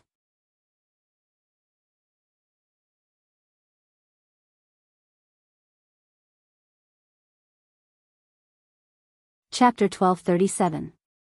After much effort, Lord Rosaline slowly regained consciousness.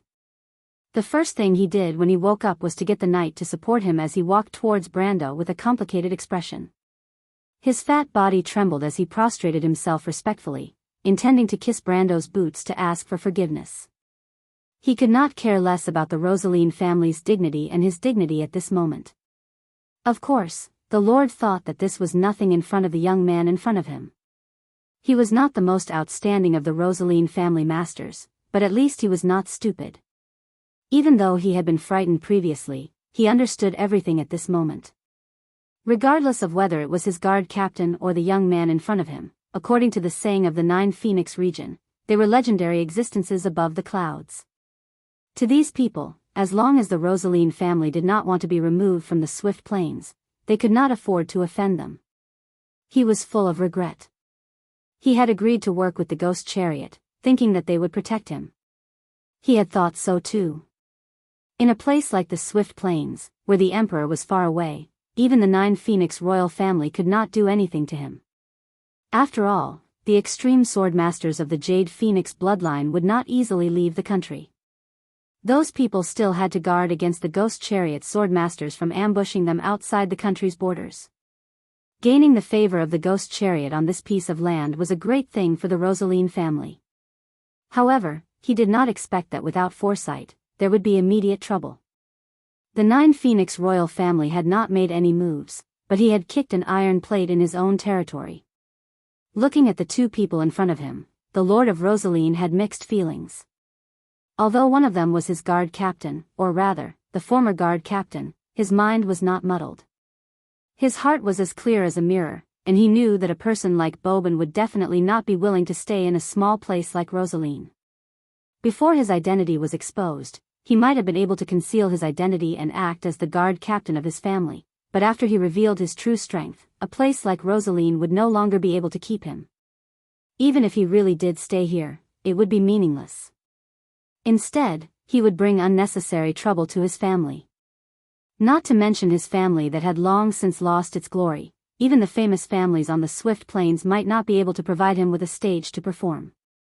That was not a game that the Rosalines could participate in. His mind was clear, and he did not harbor such delusions. Although he had been suspicious of why the other party would hide in the Rosaline family, perhaps for the secret of his family, or for some other reason, it was no longer important at this moment. The most important thing was that as a smart person, he had to understand his current situation at all times. This was what the previous head of Rosaline's family, who was also his father, had taught him. Even though he was already over 50 years old, he still remembered this lesson with trepidation. He remembered that his father was the most outstanding patriarch of the Rosaline family in the past few generations. He was far from his father's level, but at least his father had one good point, which was that he knew his place. At this moment, he could no longer care about Ghost Chariot's favor. If he did not do so, there would be no future for him. This Rosaline leader did not understand Brando, and neither did Blanche. He watched as the leader that he had brought up trembled as he knelt down and lowered his head to kiss the dust on Brando's boots. His expression did not change. He was not a cold-blooded person, but he was once the ruler of a country, and he no longer had such naive thoughts. He understood that if the other party wanted to survive in a chaotic place like Swift Plains, this was the attitude that the weaker party had to take. This had nothing to do with dignity, because when one lacked the necessary strength, it was actually superfluous and might even be harmful. Just like what the Rosaline leader had thought, since he had already revealed the power of an ultimate grade Grand Sword Master, he could no longer stay in this place. He had to leave eventually and could no longer protect this broken family left behind by the previous leader. After he left, the other party would have to rely on his own power to survive in Swift Plains. The 9 Phoenix might not be a world where the strong were respected, but in Swift Plains, this kind of thinking was very popular. Blanche had been immersed in this culture for decades, so he was more or less influenced by this kind of thinking. However, Brando did not necessarily agree, especially when he saw this fat fellow like a ball crawling down in front of him and kissing his boots. Whether it was mentally or physically, he could not take it. With a lift of his hand, 3 silver lines appeared out of thin air and held the leader up. "No need, I am not that petty." Brando looked at the other party and replied. The leader of Rosaline raised his head to look at him in shock, and at the same time, he looked at Blanche who was beside him. Blanche nodded at him and replied, "Just listen to Mr. Brando. He is the descendant of an old friend of mine, so he will not make things difficult for you." The leader of Rosaline's expression changed before he finally heaved a sigh of relief. He looked at Brando, then at his guard captain, and his heart was filled with regret. When he thought about how he had led a group of ants to provoke the other party, he could not help but feel his molars ache. At the same time, he cursed his bad luck in his heart.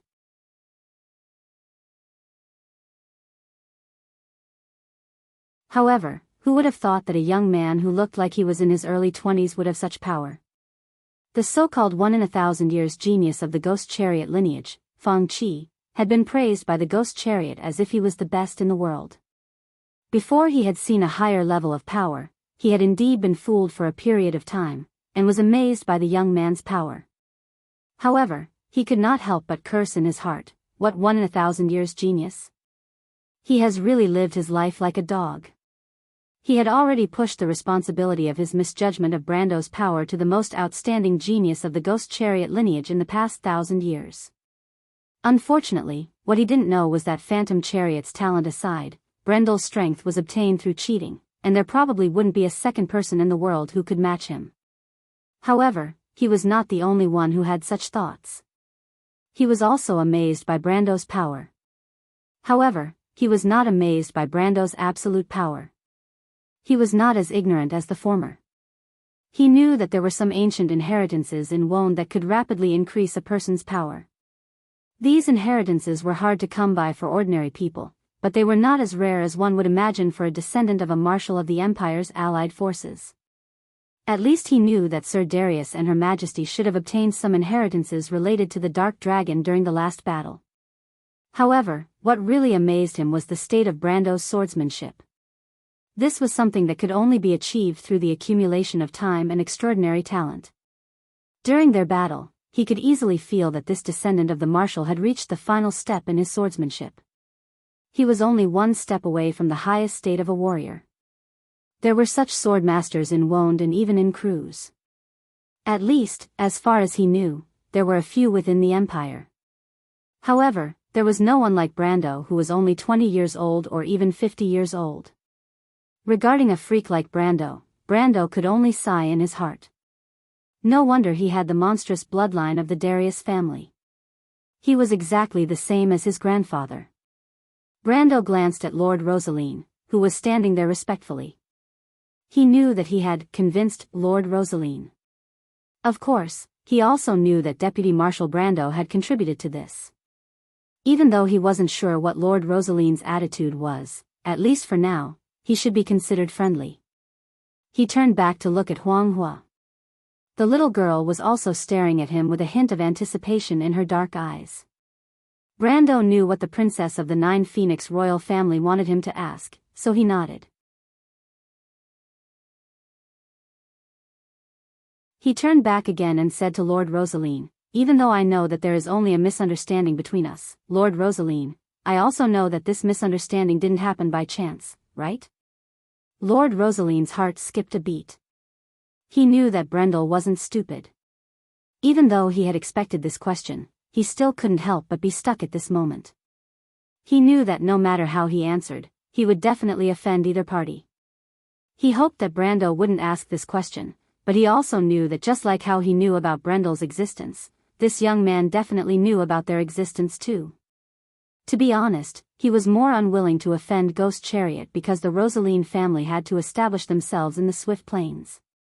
Even if this young man agreed to protect him, he couldn't possibly stay here all the time.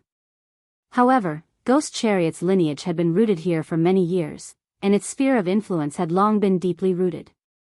Anyone who wanted to make a living on this land would never choose to offend Ghost Chariot.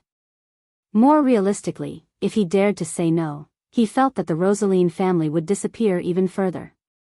That young man seemed to be easy to talk to, but who knew if his sword was just as easy to talk to?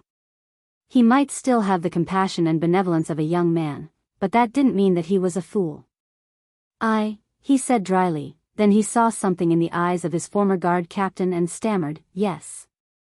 Yes, in other words, you and your knight are looking for trouble with me not because I caused trouble in Urin this afternoon, but because of another reason, right? This.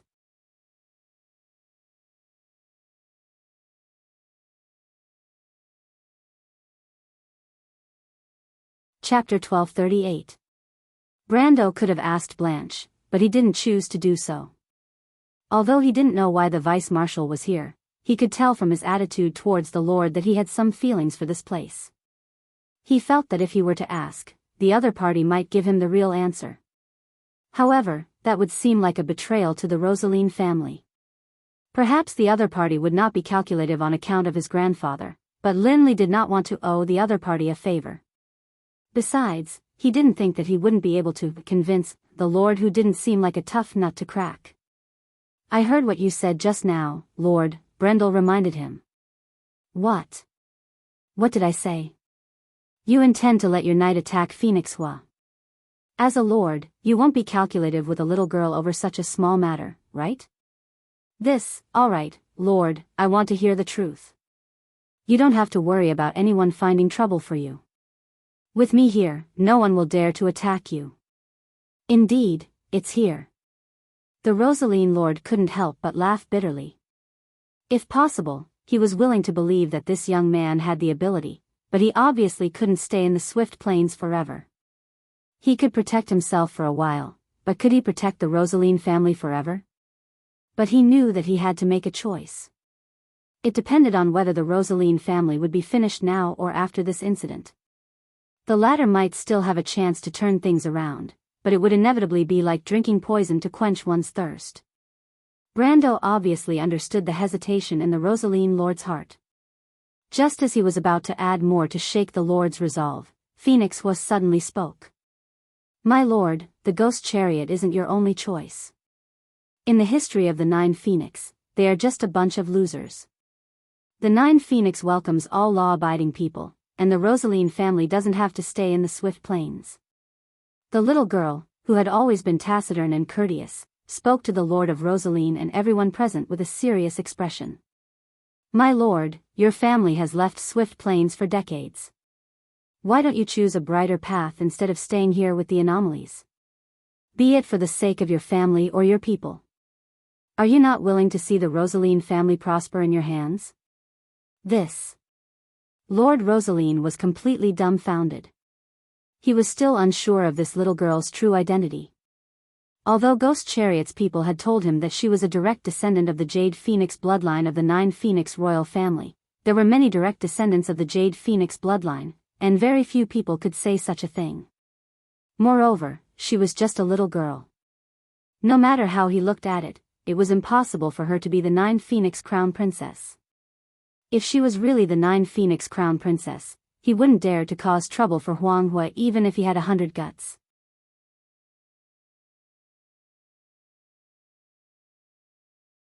It was a pity that Lord Rosaline didn't expect Huang Hua's identity to be much nobler than he had imagined. In the Nine Phoenix Kingdom, the position of the crown princess wasn't fixed, but there were only a few Jade Phoenix mages' descendants in history. The former only required qualifications, while the latter required a special bloodline. Trust her. She can be responsible for her words, Brando said to him. However, he also looked at Huang Hua strangely. Of course, he could tell that the mountain of flesh in front of him was tempted. The little girl's words seemed to have scratched the itch in his heart at the right time. The Lord was already wavering, and it was only a matter of time before he changed sides. In fact, Huang Hua didn't promise much, and she didn't make any promises. Brando didn't expect this little girl, who looked a little silly and innocent, to be able to say such rigorous and watertight words with a straight face. He walked to her side. Huang Hua bowed slightly to him and explained softly, Mr. Brando, you don't have to be surprised. After all, Huang Hua is also a member of the Nine Phoenix royal family. I will also learn what my brothers and sisters want to learn. No, Brando replied, but you are only 10 years old, right? In the 9 Phoenix, Huanghua has always been a little smarter than the others. The little girl smiled and replied cheekily, but in front of Mr. Brando, she is far inferior. Brando looked at her with some surprise. He seemed to have guessed something from her words. You want to learn swordsmanship from me? Huanghua shook her head. After watching the battle between you and that person, Huanghua understood that it is impossible for Huanghua to go too far on the path of swordsmanship. Hearing what she said, Brando's eyes flashed with a strange light. You can see that too? I don't know if it's right or wrong, but I have this idea in my heart. Brando couldn't help but gasp. This little girl's talent was too terrifying. She could even sense such things with her intuition. It was simply incredible. He once thought that it was ridiculous enough that he had the system, but compared to this little girl, it seemed to be nothing. After all, the system could only help him in terms of absolute strength.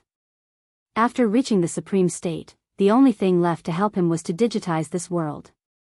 However, Huanghua's talent could help her continue on this path. She might be slower than him at the beginning, but after reaching a certain level, she would be well prepared. She might even break through all the way to the true perfect body. Why is there such a person in this world? Brando couldn't help but feel a throbbing in his heart. Huanghua didn't belong to this era. Her era obviously wouldn't come until she fully grew up.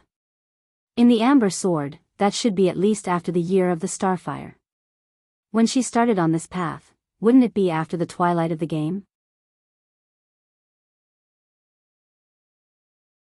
Then how many people like Huanghua were there in this world? Was she still immortal? Brando frowned as he looked at Huanghua. He vaguely saw something in her. If her potential represented the future of the Iron Folk, then perhaps Martha's plan was not impossible. At this moment, he suddenly understood why he was thrown into this place after passing through the space-time rift, and why he suddenly met these people and a somewhat strange little girl like Huanghua. Perhaps this was not a coincidence. Actually, I'm not a swordsman, Huanghua. Just when Huanghua was a little uncomfortable under his gaze, Brando suddenly let out a long breath and said, I'm a warrior. Mr. Brando is not a swordsman? Huanghua asked with some surprise, but Mr. Brando's sword is obviously the ultimate sword? It's not that a warrior can't use a sword, but it's not only the sword saint who uses a sword, Brendel replied. Swordsmen always rely on their swords, but as a warrior, you can only rely on your own heart that has experienced hundreds of battles. That is a path that is carved out from the slaughter of beasts. Without experiencing hundreds of deaths, you will never understand it. Teacher, Huanghua is willing to learn the way of the warrior. Huanghua's eyes lit up slightly. Nirvana after 100 deaths, isn't this the way of the Jade Phoenix? She had a faint premonition in her heart, as if this was the path that belonged to her. Brando did not answer her directly. He just smiled and patted her on the head. I can't always stay in 9 Phoenix.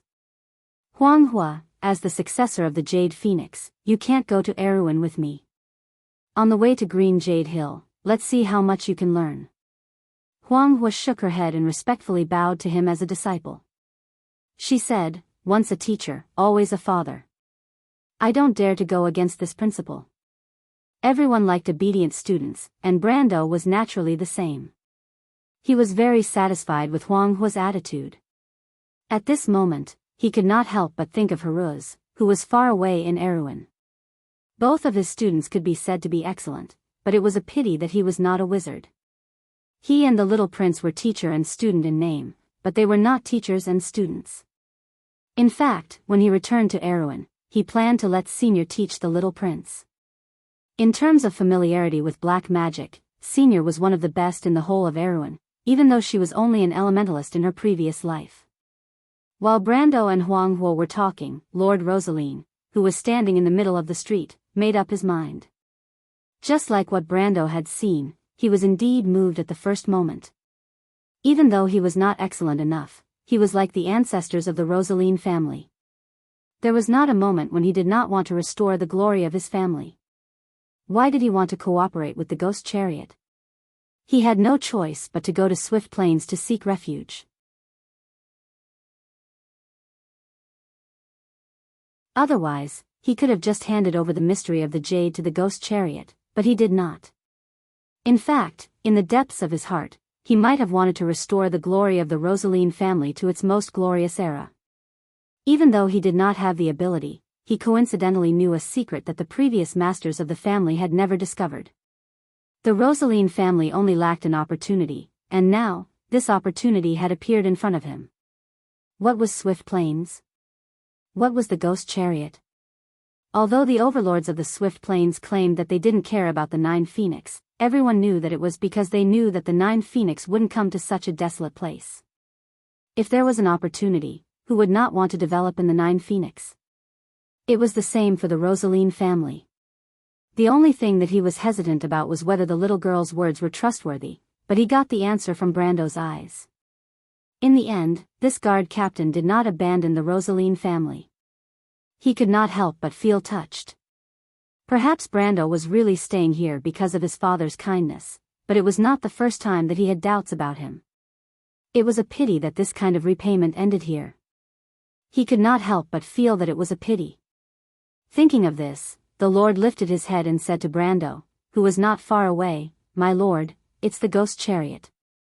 It's the people from the ghost chariot who are manipulating everything behind the scenes. Their target is Miss Huanghua." Brando smiled and turned his head back from his conversation with Huanghua. He had no experience with this, as he had already expected it. He looked at the Lord and said, "I'm not familiar with the ghost chariot. But I'm sure you've had dealings with them before. If I'm not wrong, they wouldn't just send you to die as cannon fodder, right?" The Rosaline Lord's face turned red, but humans were strange. He was not angry at Brando's mockery. Instead, he resented the ghost chariot. If not for these fellows not telling him anything and letting him come here to kick an iron plate, would the Rosaline family be in such a dilemma? In his opinion, those fellows were clearly treating him as cannon fodder. Thinking of this, he could not help but feel indignant. He nodded and said, "Mr. Brando is right. The people from the ghost chariot asked me to delay you. Their people seem to have gone to the dock. Now that I think about it, they knew that my people couldn't stop you, so they probably planned to ambush you there." Since he already had such a thought, the Lord did not hold back and directly told him about the ghost chariot's plan. Of course, he did not know what the ghost chariot's plan was, but they were moving around in his territory, so he knew where they went. But he had actually wronged Fang Qi and the others. No matter how smart the ghost chariot was, it was impossible for them to guess Brando's strength out of thin air. In Delphian's memory, Fang Qi had seen him fighting with the supreme masters of Cruz's people. Unfortunately, as a normal person, the daughter of the prime minister could not remember every detail of the battle at that time. More importantly, the memories of mortals would never leave the existence of miracles, so Delphian did not leave any memories of Archangel Aroma in her subconscious. So, in the eyes of the ghost chariot and the others, Brando was at most an expert with the strength of an eternal end. According to Won's grading system, it was the level of the elemental truth to the peak of the law. Based on his age, it might be even lower. So, they wishfully thought that Lord Rosaline and his knight, as well as the guard captain who might have some strength, should have no problem delaying Brando and the others. Even if they could not defeat them, it would be enough to delay them. Their real target was actually Mr. Liu, who was heading to the port area. This guard of the Nine Phoenix royal family naturally made them extremely wary. After hearing the Lord of Rosaline's description, Brendel instantly understood the other party's thoughts. He did not know how strong the ghost chariot was in Rosaline, but since the guy named Fang Qi was also here, it should not be too bad. He immediately frowned, feeling that Mr. Liu's current situation might not be too good. However, the people from the ghost chariot should have set off for some time. Even if Mr. Liu was in trouble, it would have been a while. Even if he and Huanghua rushed over, it would be useless. Maybe the other party would even ambush them there. "My lord, do you have a topographic map of the port area in your castle?" Brendel's eyes brightened when he thought about the ambush. "My lord, do you have a map of the port area in your castle?" The latter immediately understood what he meant and quickly said, "Of course there is. In fact, There is a secret passage in the city that leads to the port area without being noticed by everyone. At this point, he added a little embarrassedly, that was the escape route left behind by our ancestors when they built the castle. Very good. Now it's our turn to ambush them. Brando replied with satisfaction. Although he had taken Huang Hua as his student, he could not always play hide-and-seek with the people from the ghost chariot. If he could get rid of these guys once and for all, he did not mind helping Huang Hua and Mr. Liu. Moreover, adding some trouble to Madara's plan in the east was also beneficial to his physical and mental health. You're tuning into the Dreamy Love Stories YouTube channel. Don't forget to subscribe and join us on this journey to catch the most captivating stories.